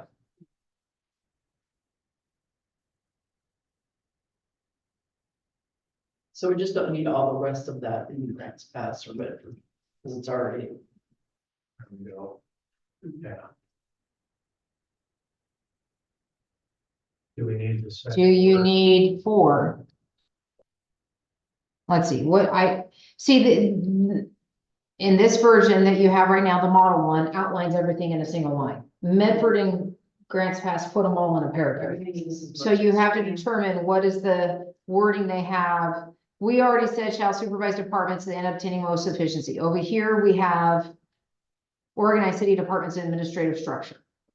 So I think these are outlined in, They're already there, all those things are. Well, can we say appoint, supervise, and remove city employees, including the city recorder? That's shall. number 4. The easier way to do this would be right here, go, appoint, supervise, except I can't type. And remove appointed city officers and employees, and then that gets rid of that. You want a comma after the point? Yes. Yes, that is. Okay, we took out number 4 now? Yeah. Okay, The only thing I did is add the word supervise to the line that was from the other one. and then we added, okay, now is number 4, okay, number 4 is. Replaced. You can keep those separate. You can go do and go back to. I mean, that's kind of, Yeah, No, I like it back. Yeah. it was fine the way you had it. Yeah. so that's exactly Medford's wording, except we added the word supervise.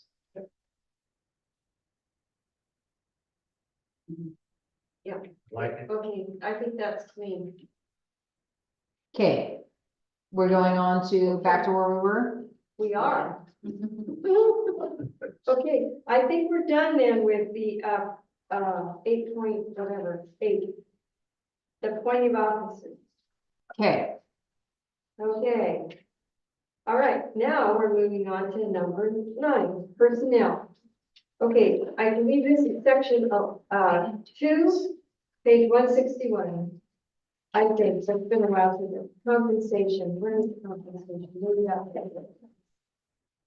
And we have a section on compensation. Salaries, section 11. Oh, maybe that's what this, I have 2 lines here, that probably is section 11.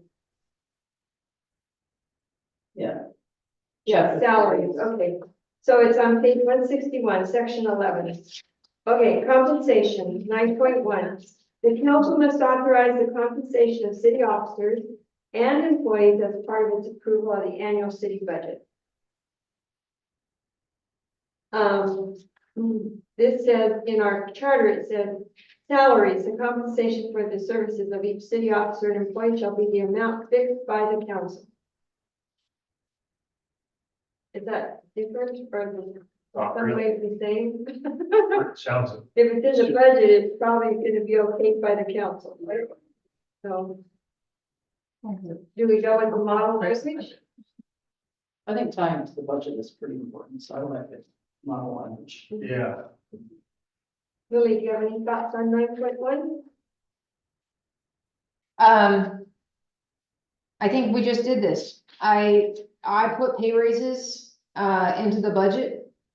And that was approved by the budget committee and adopted by the council. But then what you do is you have, by resolution, determine the rules governing recruitment, selection, promotion, transfer, demotion, suspension, layoff, dismissal of city based on merit and fitness. So where the compensation is the total cost for the employees, then we do by resolution or some other process, we're gonna approve. And honestly, RV Cog's gonna help us with that process by having the job descriptions updated and creating one technically for the recorder and the superintendent positions, so that we can actually make sure the compensations are where they need to be. But that total amount we just budgeted for, so that money's budgeted. And, what we will do next year though is actually have a salary list by position, not name, of where the salaries, that should be listed in the budget is what this is telling me, and I don't believe it was outlined specifically, it was just the total cost. But then we'll bring back before the council by a resolution updating. It would be nice to have a pay scale, a pay or something like an agreement of, CPI or something like that. Often that's done through bargaining agreement. We don't have that. And so what my hope is we put some of those things in place so employees can see how to plan ahead. And with that, evaluations. So merit-based increases, that's not requiring perfection. That's just saying that you didn't go backwards kind of thing. And so, and notice how number 2 is that merit system and it's by resolution, where the 1 is the overall, but then the pay schedule would be by resolution. And so we already were kind of heading here. It just wasn't in place yet. So essentially the pay they were given would never be brought up unless I take it back before the council. And we're going to bring back those job descriptions and pay scales and resolutions so that we can have something in place. It's hard to do a salary survey if you don't have that job description. Exactly. Compared to. Right. Exactly, but we're already, and I've already been in touch with, the consultant who's gonna be reaching out to staff individually, to make sure that we have job descriptions in place to cover, so that we can then do those compensation comparisons and get that into a process. So, but the gist of it is the budget approves the compensation, the resolution is kind of the policies on how it's implemented. Is how I would sum that up. I like it. So you're okay with 9.1 and 9.2 as written? Is that kind of what you're saying? Yes, it's good policy and Yeah. individual policies are done by resolution. Sure. The budget is where we approved the pay. Right. But how it's carried out would be by resolution. Right. Okay, here we go. Section 9.1, compensation. The council must authorize the compensation of city officers and employees as part of its approval of the annual city budget. Thumbs up if you agree, okay? And 9.2, section 9.2, merit systems. The council by resolution will determine the rules governing recruitment, selection, promotion, transfer, demotion, suspension, layoff, and dismissal of city employees based on merit and fitness. Thumbs up if you agree. Okay. Cool. Yes. Okay, nice. Okay. Okay, before we go on, did we ever address other officers? Let me go up.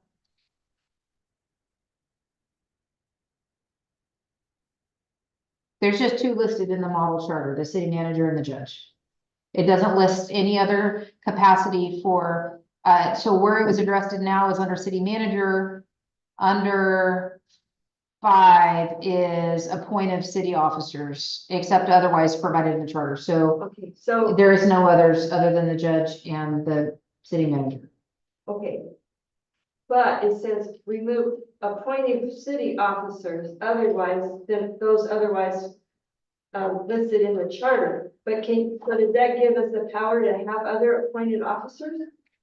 I didn't see anywhere that it gives the council permission to add more. They probably have to take it back to a charter change.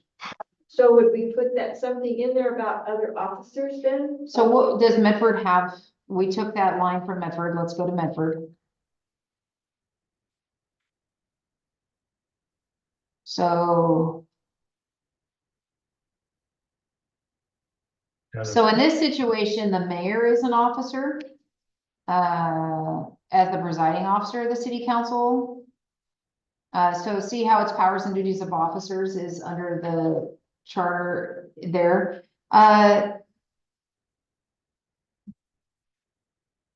It might be worth, we get to the end and go back to the beginning and look at the whole. Okay, I so mean, we'll keep section 10 on the list. well, there's not a section 10 per se in the new model charter I didn't Right, see. and from our old charter, we should keep section 10 in mind as we're reading the new charter. Because. But chapter 3, Pardon? chapter 3, section. Yeah. Mhm. Because we don't want to leave something out that's in the old charter, just so So- it's not in the new charter. And so if you wanted to have that other officer, which you took from Medford, but looking at Medford, they have a water commission, those are officers. The mayor is an officer, city manager is an officer. And municipal judge is an officer. And here's a recorder. The recorder shall serve ex officio as clerk of the council, attend all meetings unless excused from the council, keep accurate record of proceedings and sign all orders on the treasury. In the recorder's absence from council meeting, the manager shall appoint the clerk, the council pro tem while acting in the capacity. So the recorder is an officer, but in Medford's case is appointed by the manager. It is an officer though. Okay. So that's service. So when we're reading through the whole, we should keep in mind officer and. pay So- attention. So, hold on. We looked at.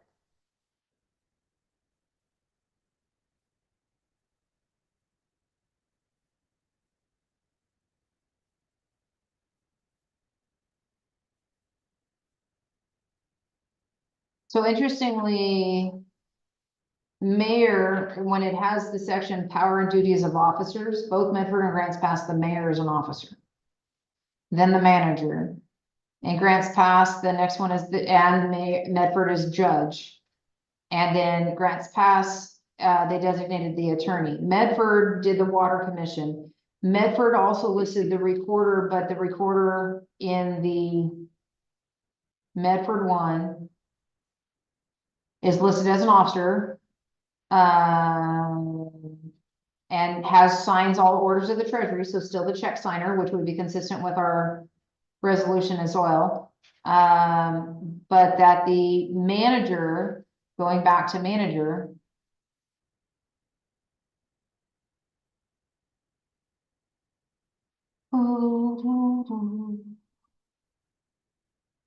Okay, I tell you what, let's just, table. Here's this portion for so the manager shall designate a city recorder, shall appoint and may remove appointed city officers except as the charter provides. So in this circumstance, the manager does appoint the recorder, but the recorder is also listed as an officer, just one appointed by the manager. So, and so therefore the manager could, I mean, so you can do this wording that covers both. That it's specifically calling out recorder functions, they serve as ex officio as clerk of the council, they sign. That's some of the duties our current recorder has in our current charter.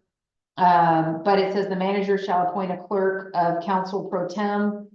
And shall have the authority and duties, that should have the duties of the recorder, and up above is appointed, supervised and hired and fired essentially by the manager.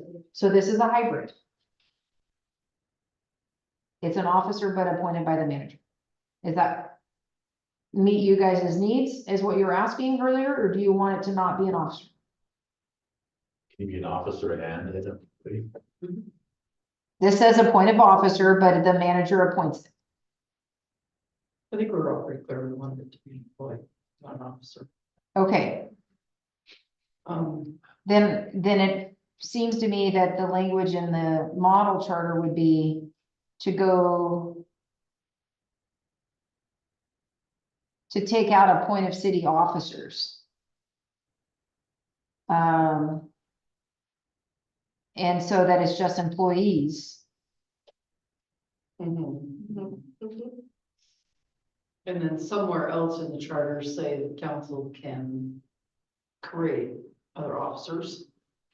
Well, right now, going to this form, the manager is who can create other departments and different functions. Well, I guess I would ask, what other officer function would you need? When you look at the other cities, the ones they have are the mayor, the recorder, the water commission, the judge, and the manager are the officers I'm seeing, and some variation of.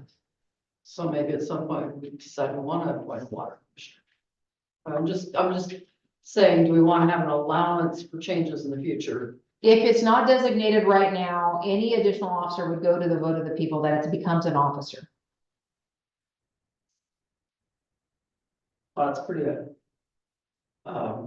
big hurdle. So right now, what you've done is given the manager the authority to create the organization of the staff. If the council is going to create another position that is outside the authority of the manager, that's what you're asking by them creating another officer. But by Medford's language, is that other appointed city officer would also fall under the manager because it's not listed in the charter.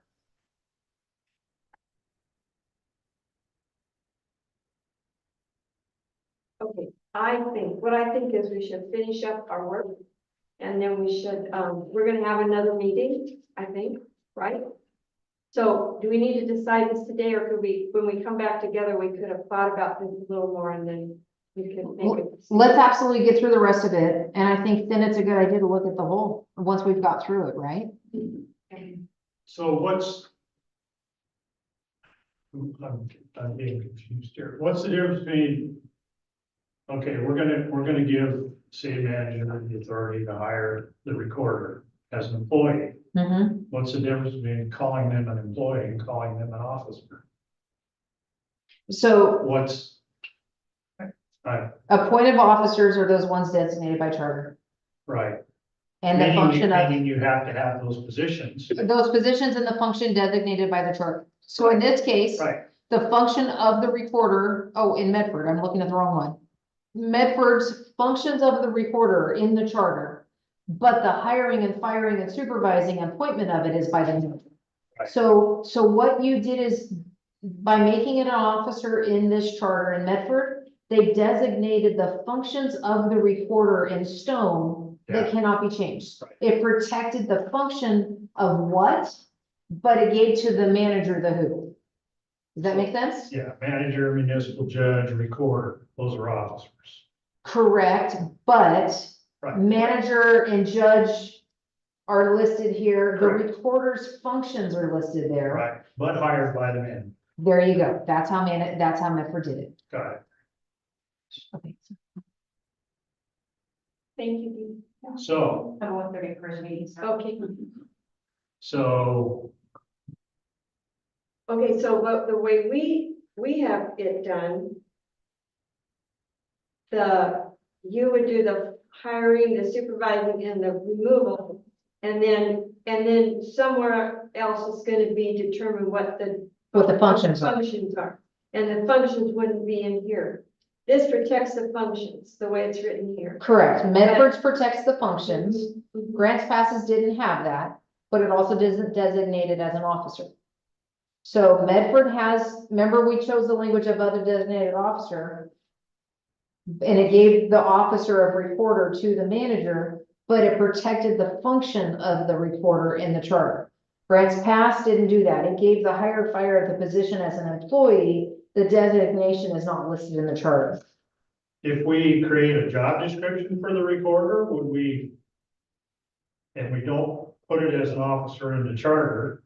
Then it can be changed and updated as needed. And we'd still be potentially looking at creating a job description for the recorder. wouldn't we? So as a general employee practice, Yeah. not in the charter, any position that's not a officer in Right. here, we're gonna create a job description for, and then you update it as need be. So, but in Medford's case, they kept that the recorder shall attend all meetings unless excused by the council, has to keep the accurate records of the proceedings, that's the minutes, and sign all orders on the treasury, is a check signer.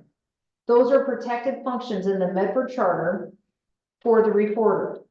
But who is the recorder is assigned by the manager. Right, This is a hybrid of what we currently have and somebody else who's made it an employee. The function of those three things, signing the checks, doing the minutes, attending all meetings is required per their charter. But those could be required in the job description. Correct. Yes, so it's gonna look the same, it's just one, this is in the so yeah, charter and the others in the the. question is where Yeah. we want it, and A lot easier to change your job description. yes, Charter. yes, So yeah, okay, so if I'm understanding you right, coming back to here.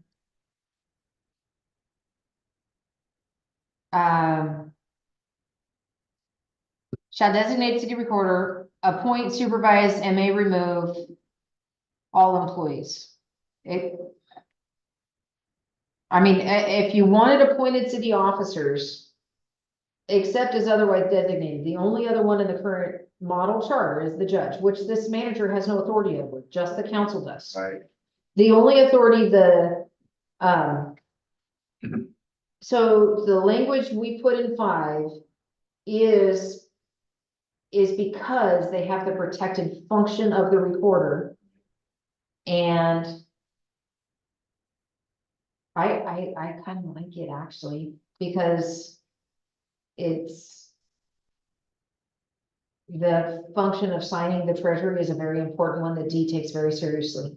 yeah, Who the appointed recorder is. so in this case, where you're leaning, you'd like to have recorder in the charter as an officer. Correct? No, I mean, if you're gonna leave this language from number 5, may appoint of city officers otherwise provided, Right, then you need another appointed officer that's in the charter that designates to, which would be the city recorder, with those functions protected. right, If you don't want that city recorder function protected, and you just want it as a job description under what other, how that goes, then I would say you don't need this other appointed officer information here. But we do want that function protected. but it doesn't have, I don't know that it has to be protected by the charter. Because a job is, I mean, Well, right now, I think if it were me, I like the Medford model. It's not as much as ours that are straight to the council. It's a hybrid. Yeah. The manager gets to appoint the who, but the job function is protected. It's that. Her being a check signer is a big deal. yeah, But it just designated the manager is what does you guys do for money in this? Let's see. Cause earlier you said that the purchasing agent is the manager. So we don't want it to conflict. So, well, but we said the council must authorize the compensation of city officers. no, that's just pay. Oh, I'm talking, okay, so I'm coming up here.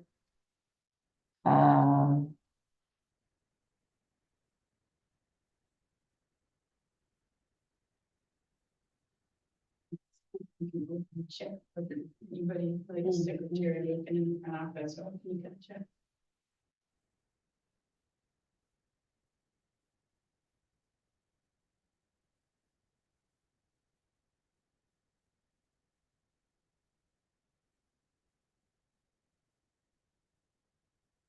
So you don't have to have it as a officer to have them sign the checks.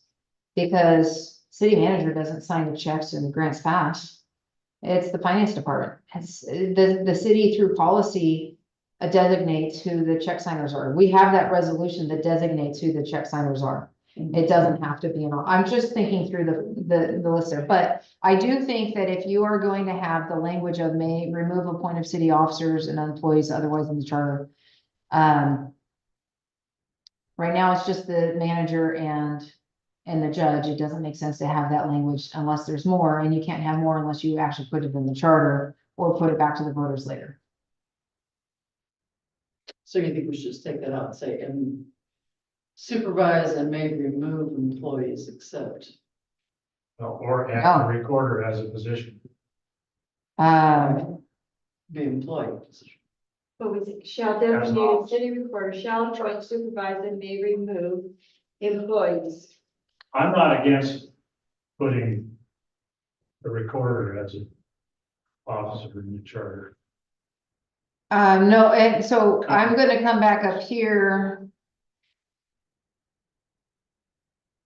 So this one is designated recorder, hire and may remove city employees except as otherwise provided. So that language is fine. It's just a matter of what I'm observing is that Medford designated as an officer, but is appointed by the manager.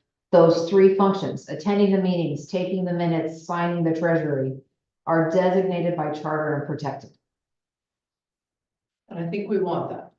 Yeah, Then I would recommend then we go to Medford and come here. Can't those three things though be in the job description that goes along with the position of city recorder? They can unless you want it And protected. they- Want to and they have, does that have enough teeth in it to, No, that they have to do that? no, we want to protect their function by the charter. yeah, I think this defines that. It's in the charter. But then you're thinking that those will disappear from the job description. No, That doesn't mean you still wouldn't have a job description. It just means. But it means that if those were in, if we went by a job description and didn't have it in the charter, then those could be taken out of the job description right, so that they don't have to attend, they don't sign the checks, and they don't. we don't want that to happen.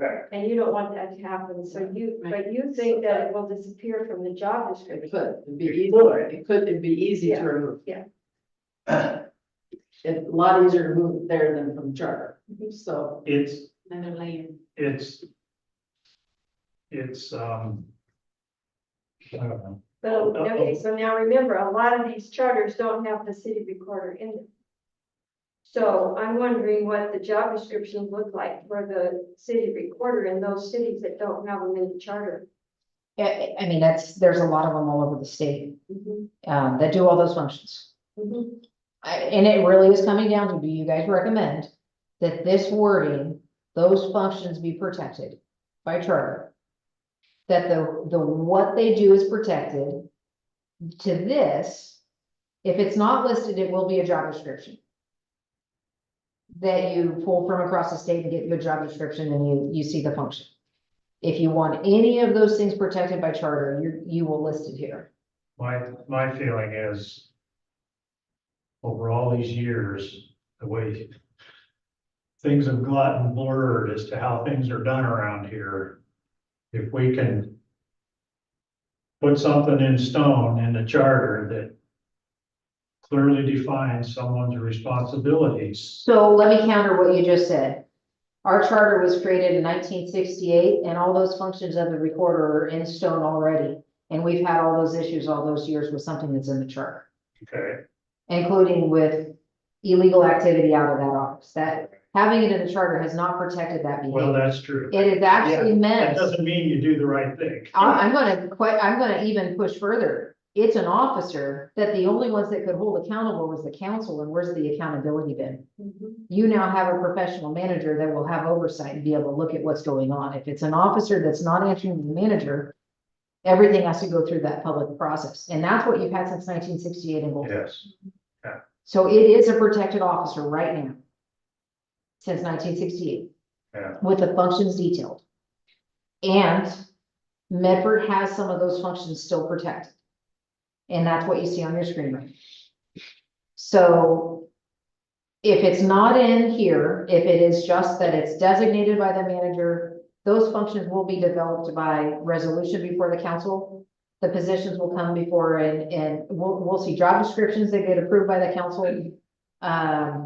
In that process. So there will still be a process that it'll come before the council.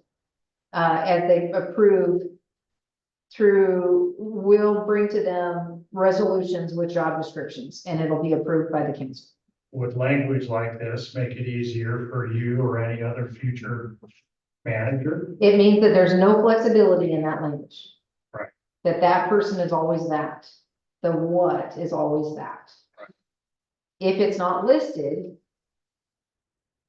And I'm not trying to influence how you outcome it, I'm just giving you the, Yeah. Well, what do you? you don't Well, change I- charters very often. Pardon? You don't change charters often.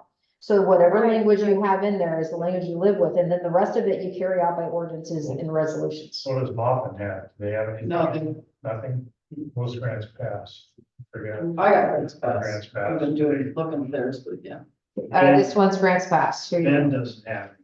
It's that it's the manager records it, it's not an officer. Well, it makes, to me, what you just said about the way we've been doing things hasn't really worked because of the things that have gone on in the office. So, I can't see that it's gonna be much worse if we just have the manager, hiring, supervising and removing, and then we have a job description. And if we have good job descriptions, then I don't see that we're gonna have many issues, and it will allow flexibility if we need it. Down the road. No, So, and I think simple is, I don't know, it seems cleaner to me to just have, it in the, like what we have in the charter, what we have now in the model. That's what I. well, and to that point, the key thing is if this charter passes, we have a city manager. All the time, because we're going to require that. And they will have supervisory authority over the recorder. And those two things to me are, and other city employees, but the biggest thing is that we get the city manager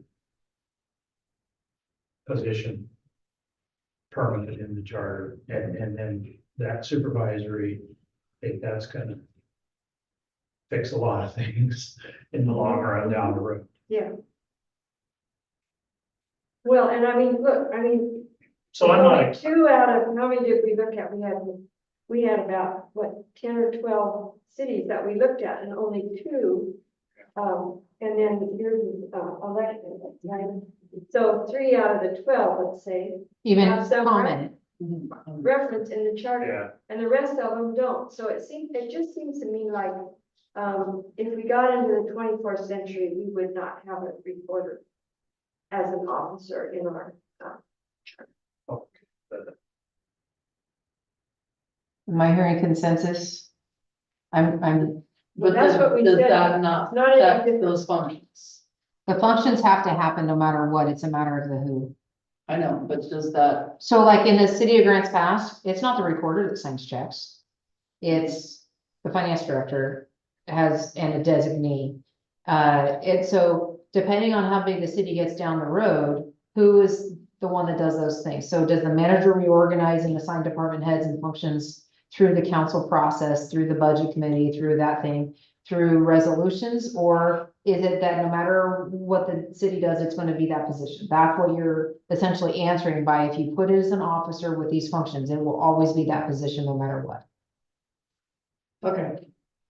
So I see. I mean, and it's possible down the road, we won't need a city.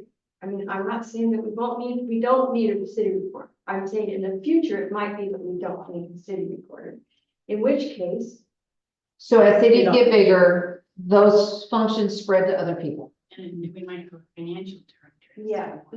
So- Yeah. Okay, I'm good. Yeah. Yeah. taking it out. Yeah. Mhm. Then I think. It's Well,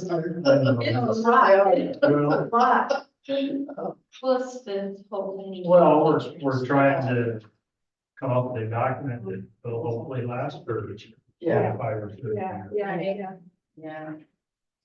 And it's interesting, even with, with Ashland having the recorded information, they're in the process of renovating theirs.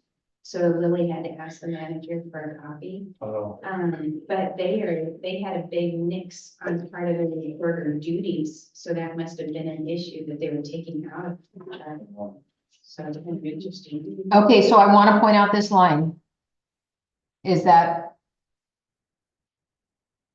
yeah. You remove the officers.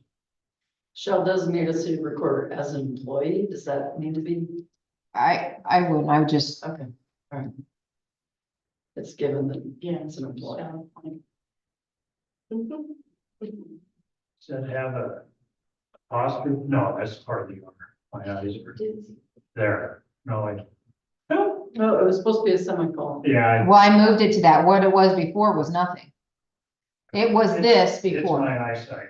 This is what Medford had with the comma. Okay, I actually like that better as the comma. So Okay, otherwise, it seems like they're two different. Yeah. clauses. Okay. Okay. all right, so are we good? Yeah. Mhm. All right, then I'm gonna move past. And we're gonna go down to Nice hit public stuff. improvements. Okay, now we're in 9.1. We did 9.1 and 2. And 2, yeah, now we're at 10. Okay, section 10 is, public improvement, section 10.1. I have, page 167 in the Gold Hill Charter, and this is, it's section 38. Which is the new on 167, so when we try when I did this. Public improvements, oh, it started on 167. Okay, so let's see here, the council, section 10.1 procedure. The council may by ordinance provide for procedures governing the making, altering, vacating, or abandoning of a public improvement.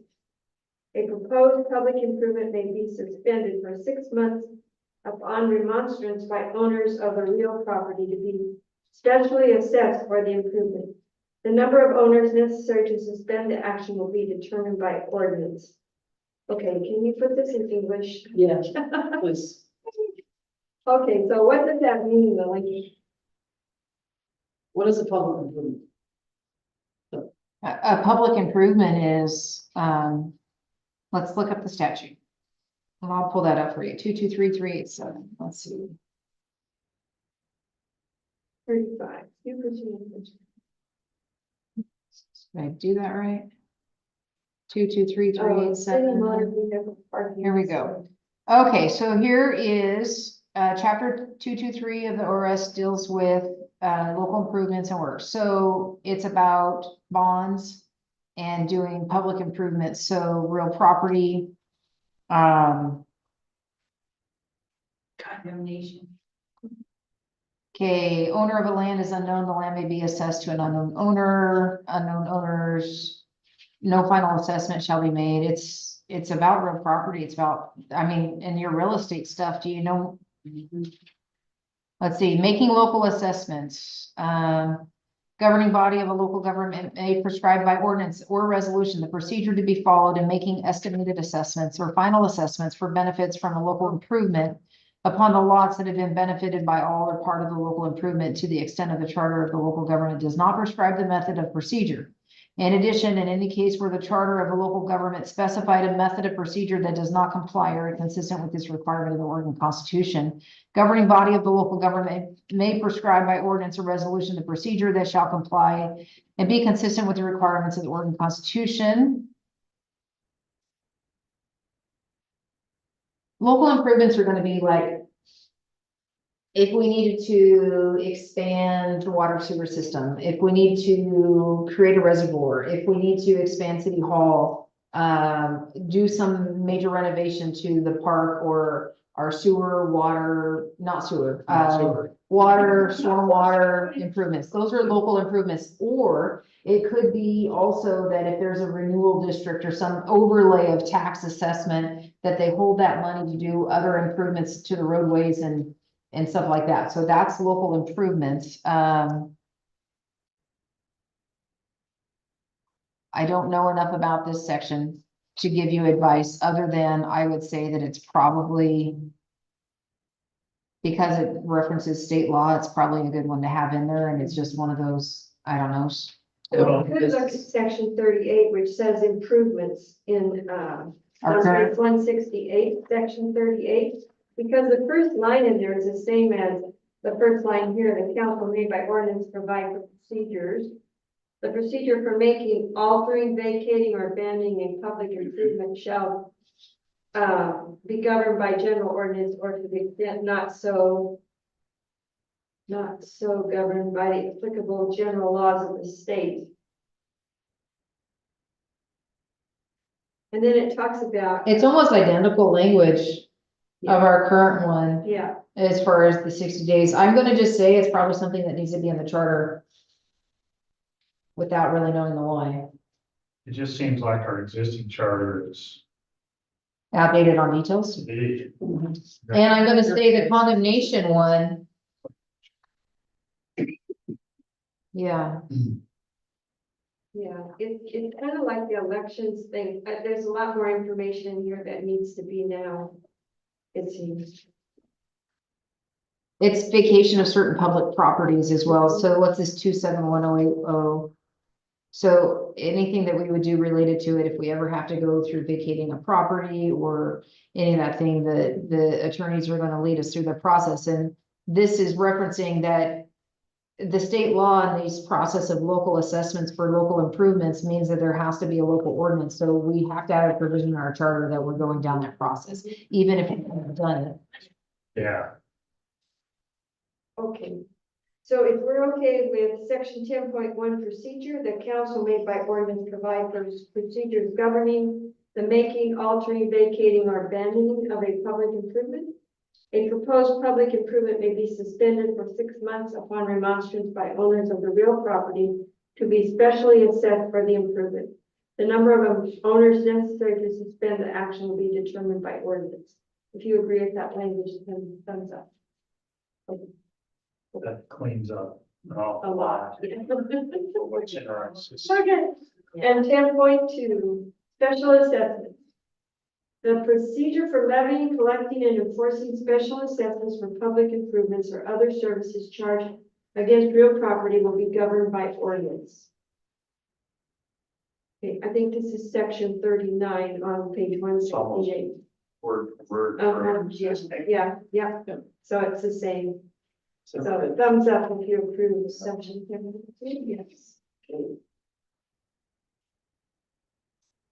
Okay, but now in our charter, we have section 40, which is bid, the contract in excess of 2,000 for a public improvement to be made by a private contractor shall be let to the lowest responsible bidder for the contract and shall be done in accordance with plans and specifications approved by the council. So we should bring, one of the things that attorney I talked to,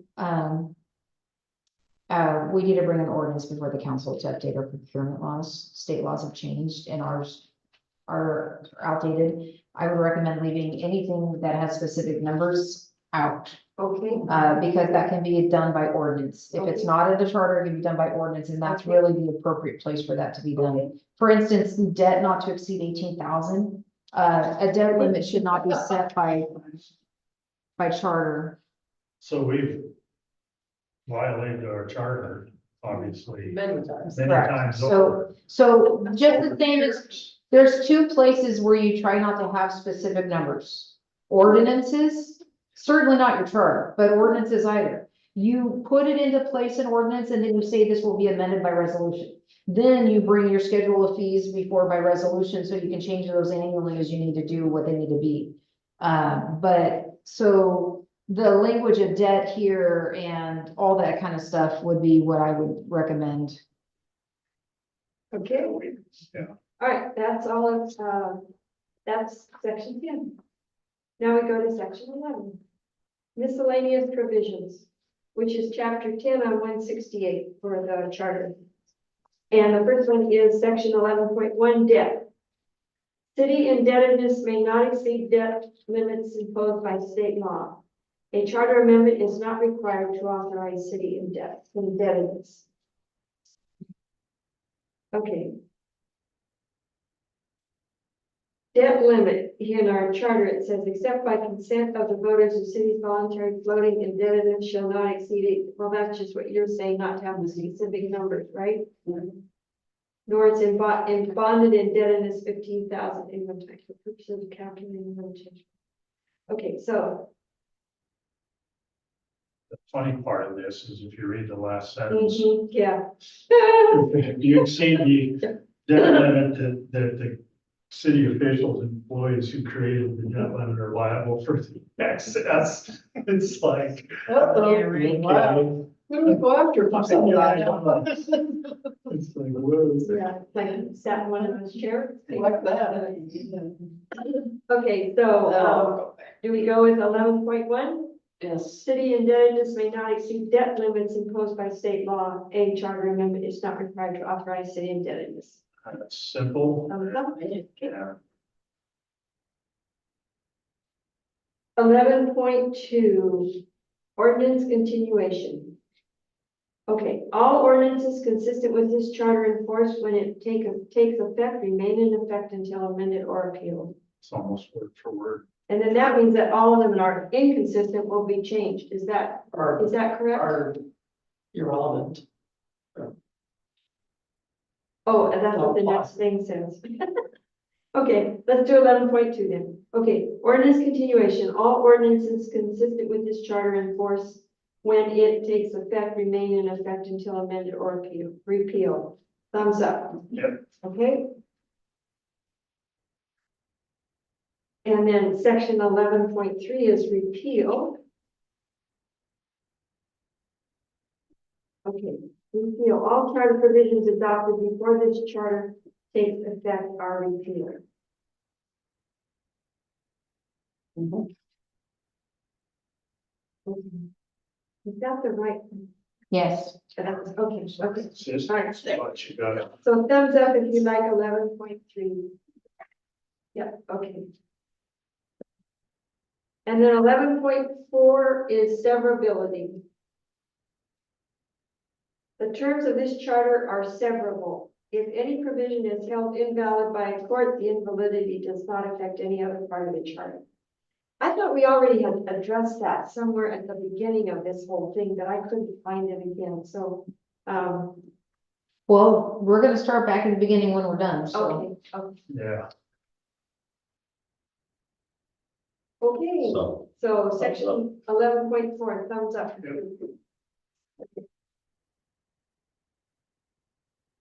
Okay.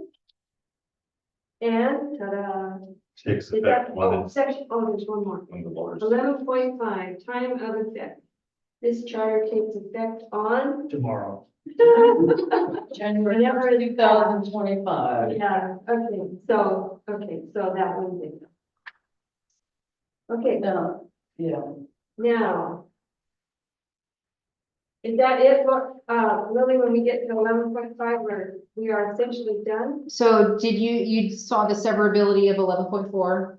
Yes. Basically, if one piece is deemed to be wrong, it doesn't throw the whole thing out. Yeah. So, okay, so, and then with that, you know, we said we would go back to the start and, Wait, so there's more chapters in. Yeah, there are more There's chapter chapters in. 12, and the original is all about the water. Yeah. Chapter, so I don't think any of our 11. charter that has all this stuff is actually relevant. Every bit of that is ordinance. yeah, And they were passed by ordinance. So like. It says, city council is hereby authorized and empowered to expand and improve the water supply system. That was an ordinance from 1979 Yeah. and would be able to be amended by ordinance. We have to update our water stuff anyhow, but I don't think that stuff, it doesn't belong in the charter. correct. And then the sewer stuff is just all gone. So, yeah. So all that should just go away.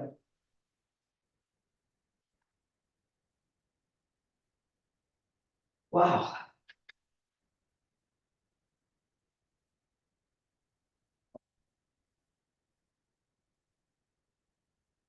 There are some amendments. Mhm.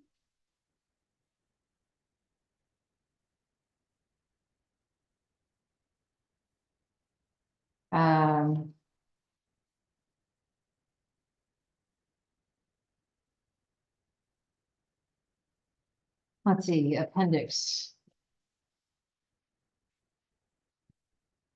Is that where you were recommending, looking at the appendix? Me? No, I was talking about the under the water and sewer stuff already. Got it. Yeah, I think that's stuff you deal with an ordinance. It doesn't need to go into the charter. You're talking about the appendix to the model. Yeah, the last couple pages here, let's see. All right, so, That looks like a whole bunch of cover your, you know what, stuff, legalese. I don't think we have to list any of that in the first couple pages. Looking at appendix B. Okay, this model charter omits many provisions contained in city charters granted by Oregon legislature prior to 1906. And charters adopted soon after 1906 home rule amendments took effect. Annexation procedure, elections, they're covered by state law. I don't think you need them. Budgeting, public contract, assessment, tort liability, all that kind of stuff is also covered by state law.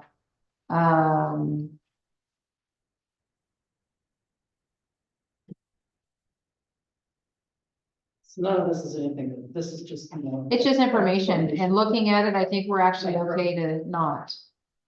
Yeah. I don't see anything that stands out that we need. It's just informational. Mhm. So, in the end, Regular devices. Okay, so, Regulate, but, Power derived from general grants. Instead of Oh. regulating the use of devices. oh, Weird. so I need to ask about the bond.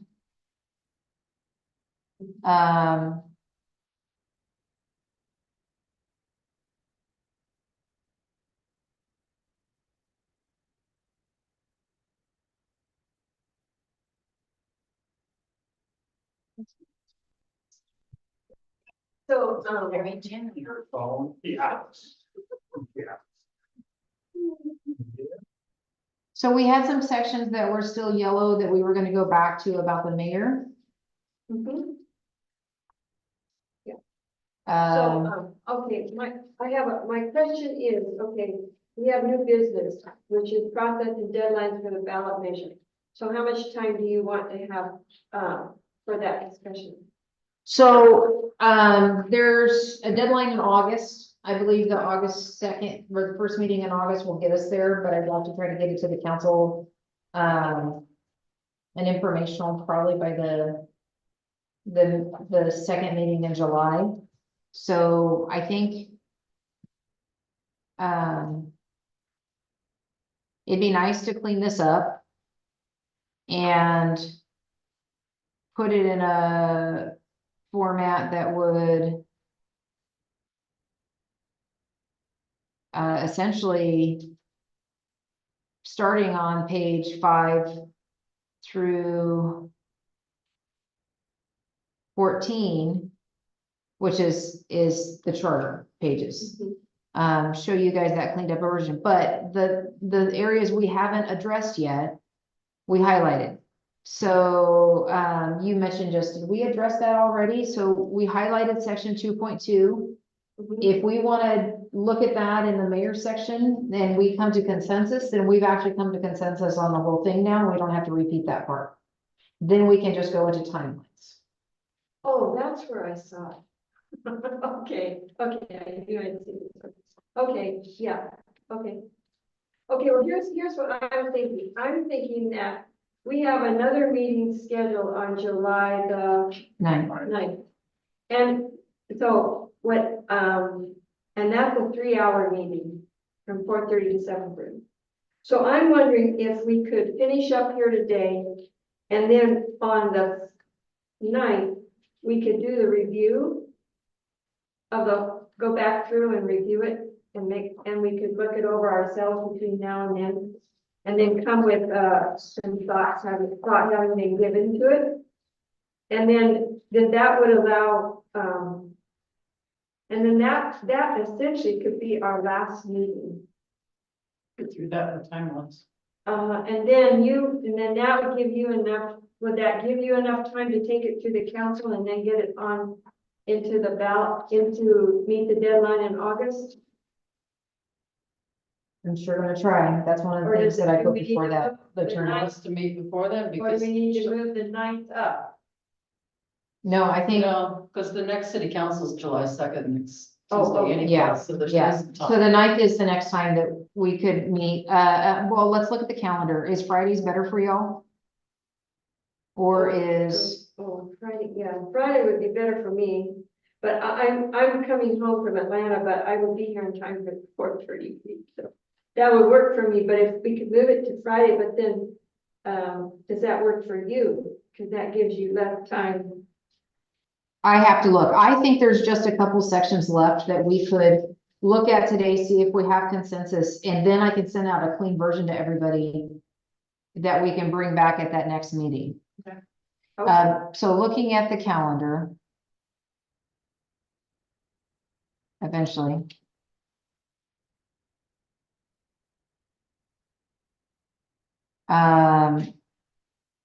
So the 9th is the Tuesday. I think that's actually, if you guys are all okay with that 4:30 to 7:30 that we kind of reserved to get it all done that Yeah. night, that would be kind of our final meeting. Mhm. And then just recommend going for the council.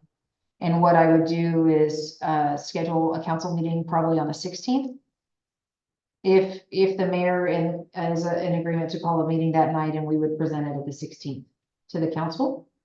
And then can get it to the ballot title and all that. So that would be an informational meeting to present it to them to get direction on if we move forward with it or not. Does that seem fair? And what's the date of the informational meeting? Well, we're not gonna call it informational just in case they have to give us direction to move forward, but that would be July 16th. July. And then August 6th would be the first meeting, and we have a deadline, I think, by like August 16th to get everything to them. So that would work for us to have everything passed in time. Okay.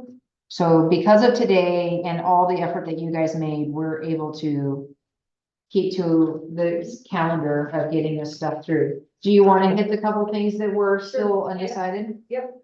Okay, here we go. I'm going to,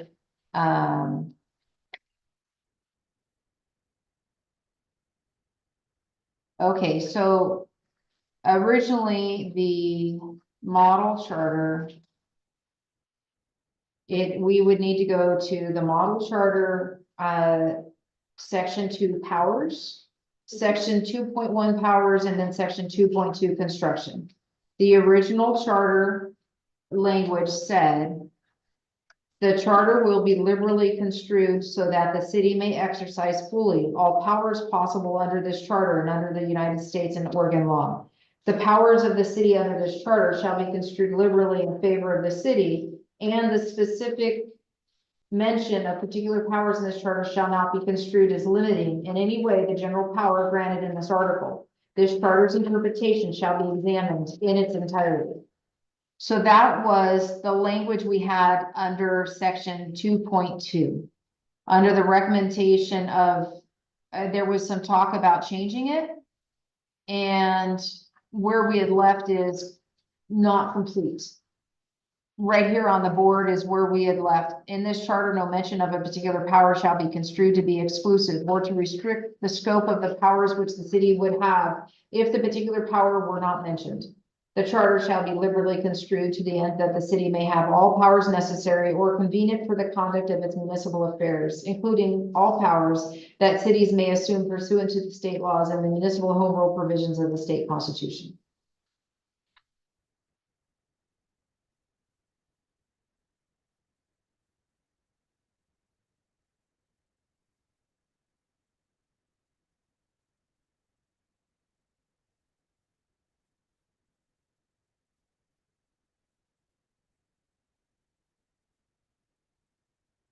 I don't see a big difference at this point. So 2.1 is the same as our existing charter. As section 4. Yes, almost word for word. But section 5, the charter, I think what you see on the screen is part of our old charter. In this charter, no mention of a particular power shall be construed to be exclusive or to restrict the scope of the powers which the city would have if the particular power were not mentioned. That's word for word in our existing charter. Yeah.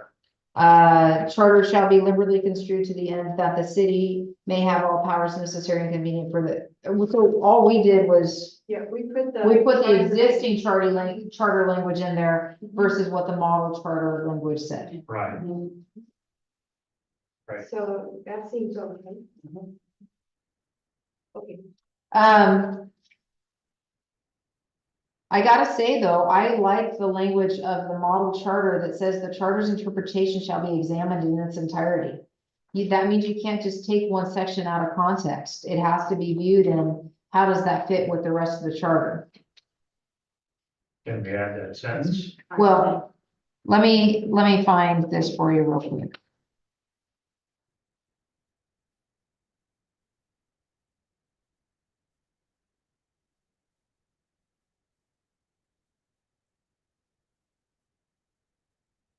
Says the reason for that is it shall be intended to negate the effect of a rule of strict construction of city charters known as Dillon's rule.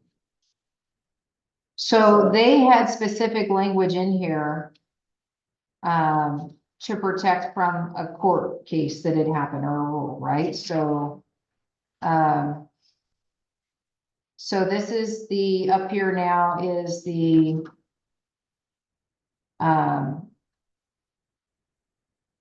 model charter language. The charter will be liberally construed so that the city may exercise fully all powers possible under this charter and under United States and Oregon law. Powers of the city under this charter shall be construed liberally in favor of the city. And the specific mention of particular powers in this charter shall not be construed as limiting in any way the general power granted in this article. This charter's interpretation shall be examined in its entirety.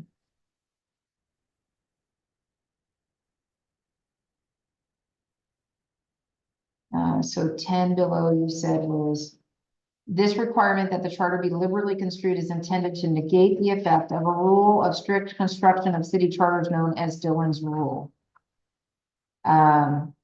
So we definitely want the language in there that it gives us the favor. I think the model language is a little easier to understand. Yeah. But this was one of the first things we did on the first day. And we've now looked at the whole thing, and in light of the language of the whole thing, where are you guys leaning? First model charter. I could go with the model. yeah, I don't think, it's the same thing that we keep talking about. It's like, we don't want to be restrictive. And that's, if you read the next,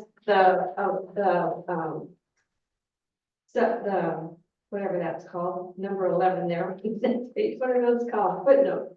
Yeah, it says that, it's to interpret the powers of the city as broadly as possible and discourages restrictive interpretation of the general powers statement in 2.1. If the charter enumerates powers, this section may prevent courts from interpreting the list of specific powers as evidencing intent to exclude other or broader powers. So I think we would find ourselves between a rock and a hard place if we didn't have this in there. I agree. So should we replace this then with the model language? Okay. Okay, if we are going to replace section 2.2, construction, with the language from the model charter, thumbs up. Okay.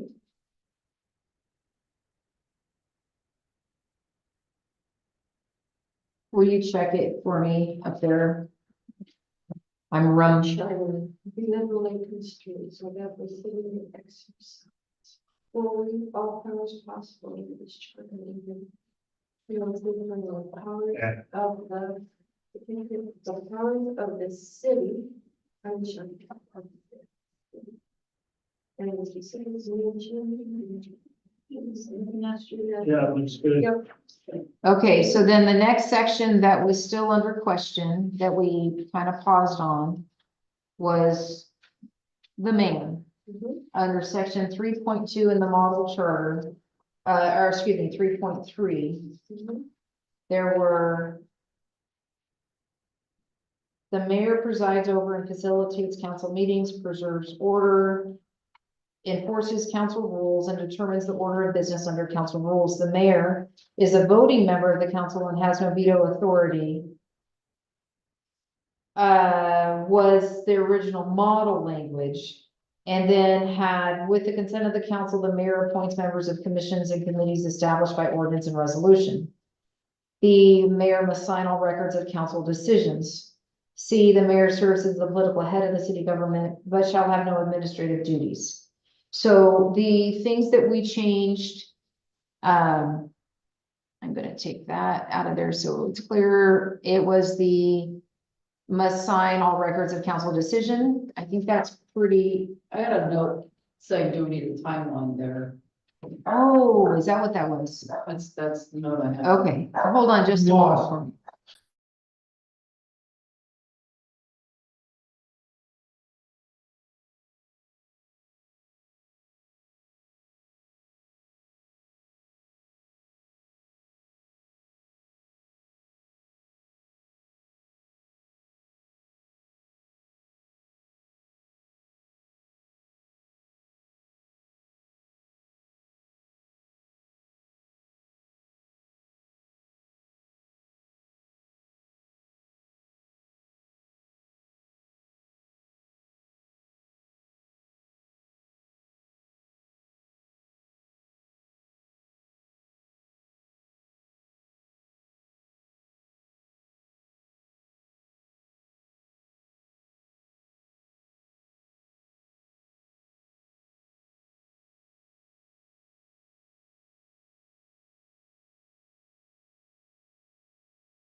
Go. Okay, So section 3.3, the change was the last sentence in the mayor presides over and facilitates council meetings, preserves order, and blah, blah, blah. The mayor shall not vote except in the case of a tie and has no veto authority. That was the change we made there. And I think we're all still good with that, right? Yeah. consistent with what we currently have, yeah. Okay. And then, and B was the mayor must sign all records of council decisions. For some reason, that was, So we had, I wanna say that there was something about the mayor signing within like 3 days or something like that, right, but I don't know that we have to. Seems a little too specific for a charter. Our current charter doesn't have it. It says that he shall sign all records of proceedings approved by the council. It says he shall have no veto power and shall sign all ordinances passed by council within 3 days after their passage. Since he has no veto authority and it just says they have to sign everything, I think this keeps it simple. But if you guys wanted to have a time frame, but sometimes time frames are hard to meet. Yeah. I wonder if it was maybe in somebody else's charter that they had a timeline, so we. Well, ours had 3 days in the ordinances. Oh, okay, so that's. Yeah, I'm good with that. I don't, there's a time with it. All right, so looking ahead, those two issues, Mark, Yep, so thank you for helping the citizen. sure. Okay, so what we looked at is what we had changed before was the mayor shall have not vote except in case of a tie, has no veto authority. That's what we currently have. Right. Then the next one was B, the mayor must sign all records of council decisions. Did we need to add a time frame? And we were just kind of hearing consensus that we don't need it. Probably don't. Simpler. well, I just want to add that, we had quite a discussion about with the consent, about A, with the mayor appointing members of commissions and committees. And there is a lot of reference in the rules, governing rules of the council that refer to the commissions and committees. So I felt like we pretty much were on the right page.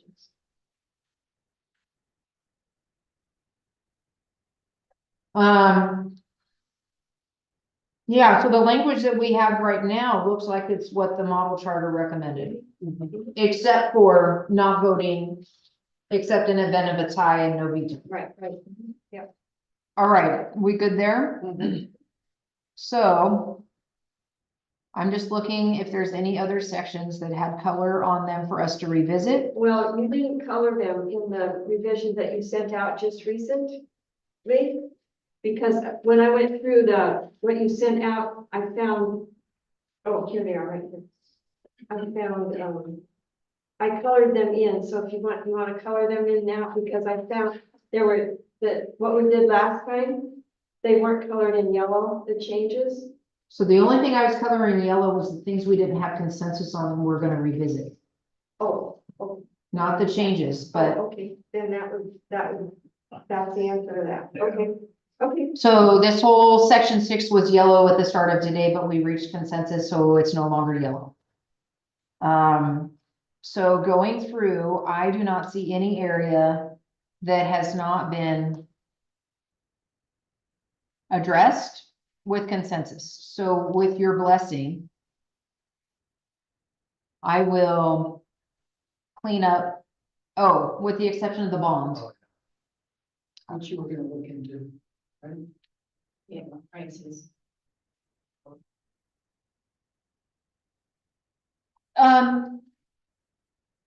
What page is that on?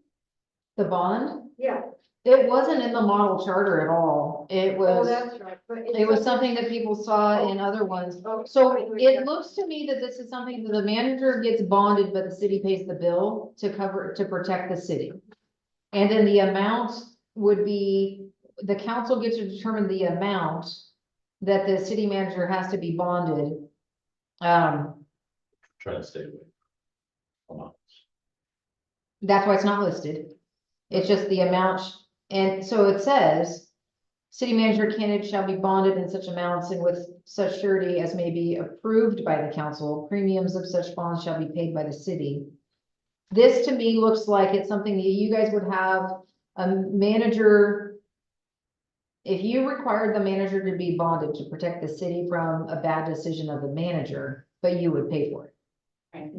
Correct. There's, That's what Medford does. Pays the bond, pays the price. but so I would go to my insurance and say, I need a bond. How much is it? And then I'd take it to the city and have to pay for it. If the city refused to pay for it, does that mean you don't start the job? This charter. City's got to City pay. has to pay for it. Okay, so. And I think my contract said if a bond was required, the city would pay for it.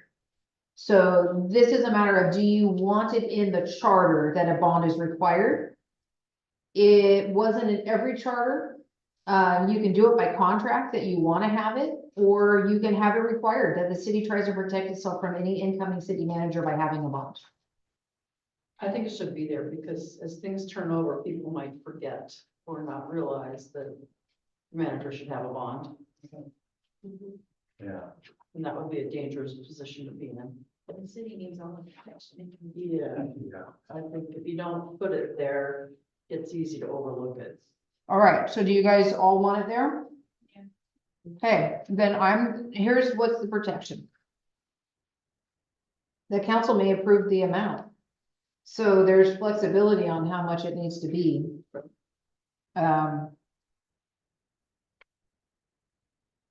But I can also still find out from our insurance, if they're doing this for other people, what the amounts are, if you guys want to know before we approve it. Do you want it to stay yellow?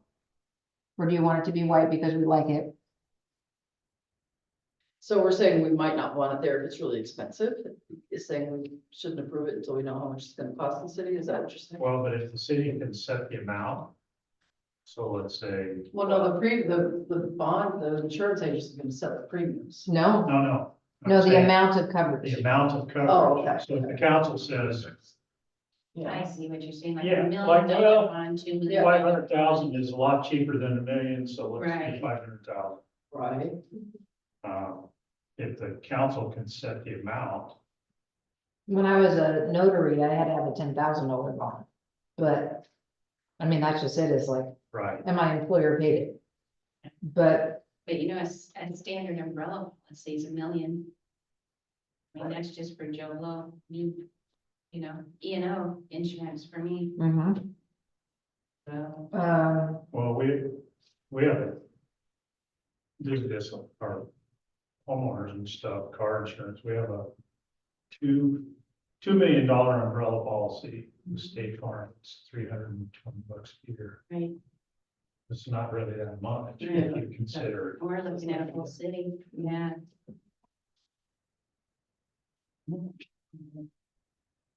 It doesn't look like Bend has anything regarding There's no- it bonding. feels like something that shouldn't be in a charter to me. That can change with time, and you can do it via contract as you go along. You can do it as part of the job offer. Say, we're not gonna offer you the job unless you're bonded. We'll pay the bill, but you have to be, I mean, that's where that can come into play. It doesn't require it in the charter. As long as it's not real. That's the problem. That's the problem. The way With things- turnover. The way things have I happened can around see here. that Mhm. falling by the way, and I then, don't- you know, we get a manager that makes a big mistake, and there's no bond, There may be other insurance though, that I think we have that covers our executives. So that's why I feel like I should, Okay, why don't you look into this? Let's do that Yeah. yellow and come back to If you it. can. That might be the last thing. Is that the last yellow thing? The last. I'm gonna make it yellow again. Yellow. Okay, so that appears to be, Nice. Yeah, West Lynn and Ashland didn't either, I was looking.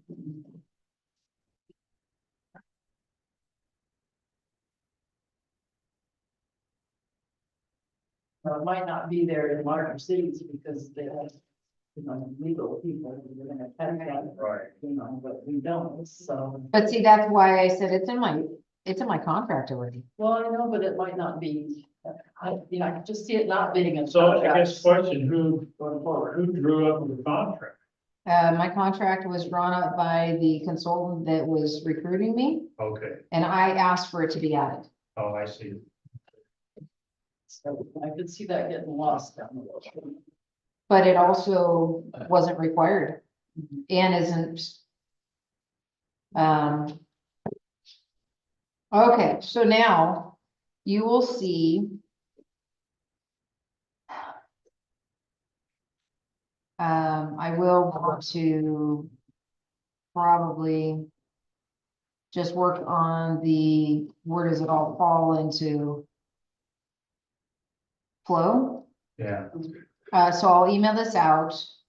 And timeframe, we have a resolution, that we'll bring before the council. I have 2 forms that have to be done. 805 is and an 802. And I'm trying to get council on getting those at the ballot title. The other ones that we'll have to do, those are the deadlines in August, so we'll want to pass the resolution before then. So that's probably what will go before the council on the August 2nd meeting. So we'll present to the council, we'll have one final wrap up to see if there's anything else. We'll look at everything I can bring to you on that 9th. And then we'll present it to the council the 16th. Carol, will you be the one presenting to the council If you want, as the chair of the charter review? or someone else can, I will, it doesn't matter to me. That's a task force decision. Carol. So I will let you. So the last time I was before the council. Anything else to do? So then we will, You and I can settle it. so. sounds good. I guess my question is, just as a general. You know, a lot of times you might, like, you take our old existing charter, you might have a Word document Like a red line. that had track changes. And you present that to the council and it may be all in one document. That's obviously probably not gonna happen. We're gonna have a Correct. fresh new document. Are you gonna maybe then?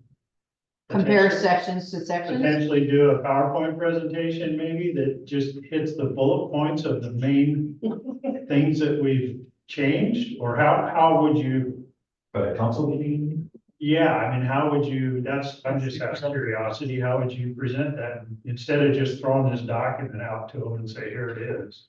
We obviously wanna hit the major bullet points of the major changes, you know, like the nepotism stuff that we put in there. And but I'm just curious how you want to present that to council. I think that because you've gone to a different format with different sections, it would be appropriate to present as a replacement charter Yeah, as a whole. And you go section by section and go through each section. And in those portions, yeah, can discuss, this is what changed. yeah, You could offer to have copies of the old charter for people to refer to, Absolutely, yeah. absolutely. but not necessarily. But, you know, this council doesn't like to be read to, so, Some of them don't like. and having read that personal back to experience, So, I'm not for like, I don't wanna read anything. So if I mean. So maybe we should elect, I'll just say it up front, I think this council listens to men better than women. Well, maybe you should present. I'll just say it. but I am happy to have a PowerPoint created. Well, Joe's not on the committee. Oh, yeah, I yes, sorry. I can do that, I mean. and that really Because is- I understand, there's, Yeah, they were absolutely. they were, I understand your reluctance and I see why, yeah, Well, and color. you've done a good job. Yeah, I'm sure you would do a good job. You know, But there's this perception among the council that you battle, that he wouldn't maybe be battling as much. I don't know, just put it out there. You two decide. I battled over the sewer for a long That's time. true too, that's true too. I don't know, maybe Joe wants to do it. We can decide that on the 9th. I am going to Yeah, send this why don't out. we do that? Think about it. All right, I'm gonna, You weren't there. Well, you're in. we got to where we wanted to be and we're probably a fair bit ahead of schedule, so I mean, it's good. And I think we, having these longer meetings can get a lot more done than just an hour and a half, It's easier to see the Once or whole. twice. also. yeah. Yeah, so it's important to see the whole. It's exhausting though, I'm used to concentrate on this. I think we brought your brain. I'm squeezing it, see what else. Well, it's been my pleasure to facilitate you all and there's cookie back there. We're gonna have one. And if you have a spouse at home, you can take them home too. all right, we good?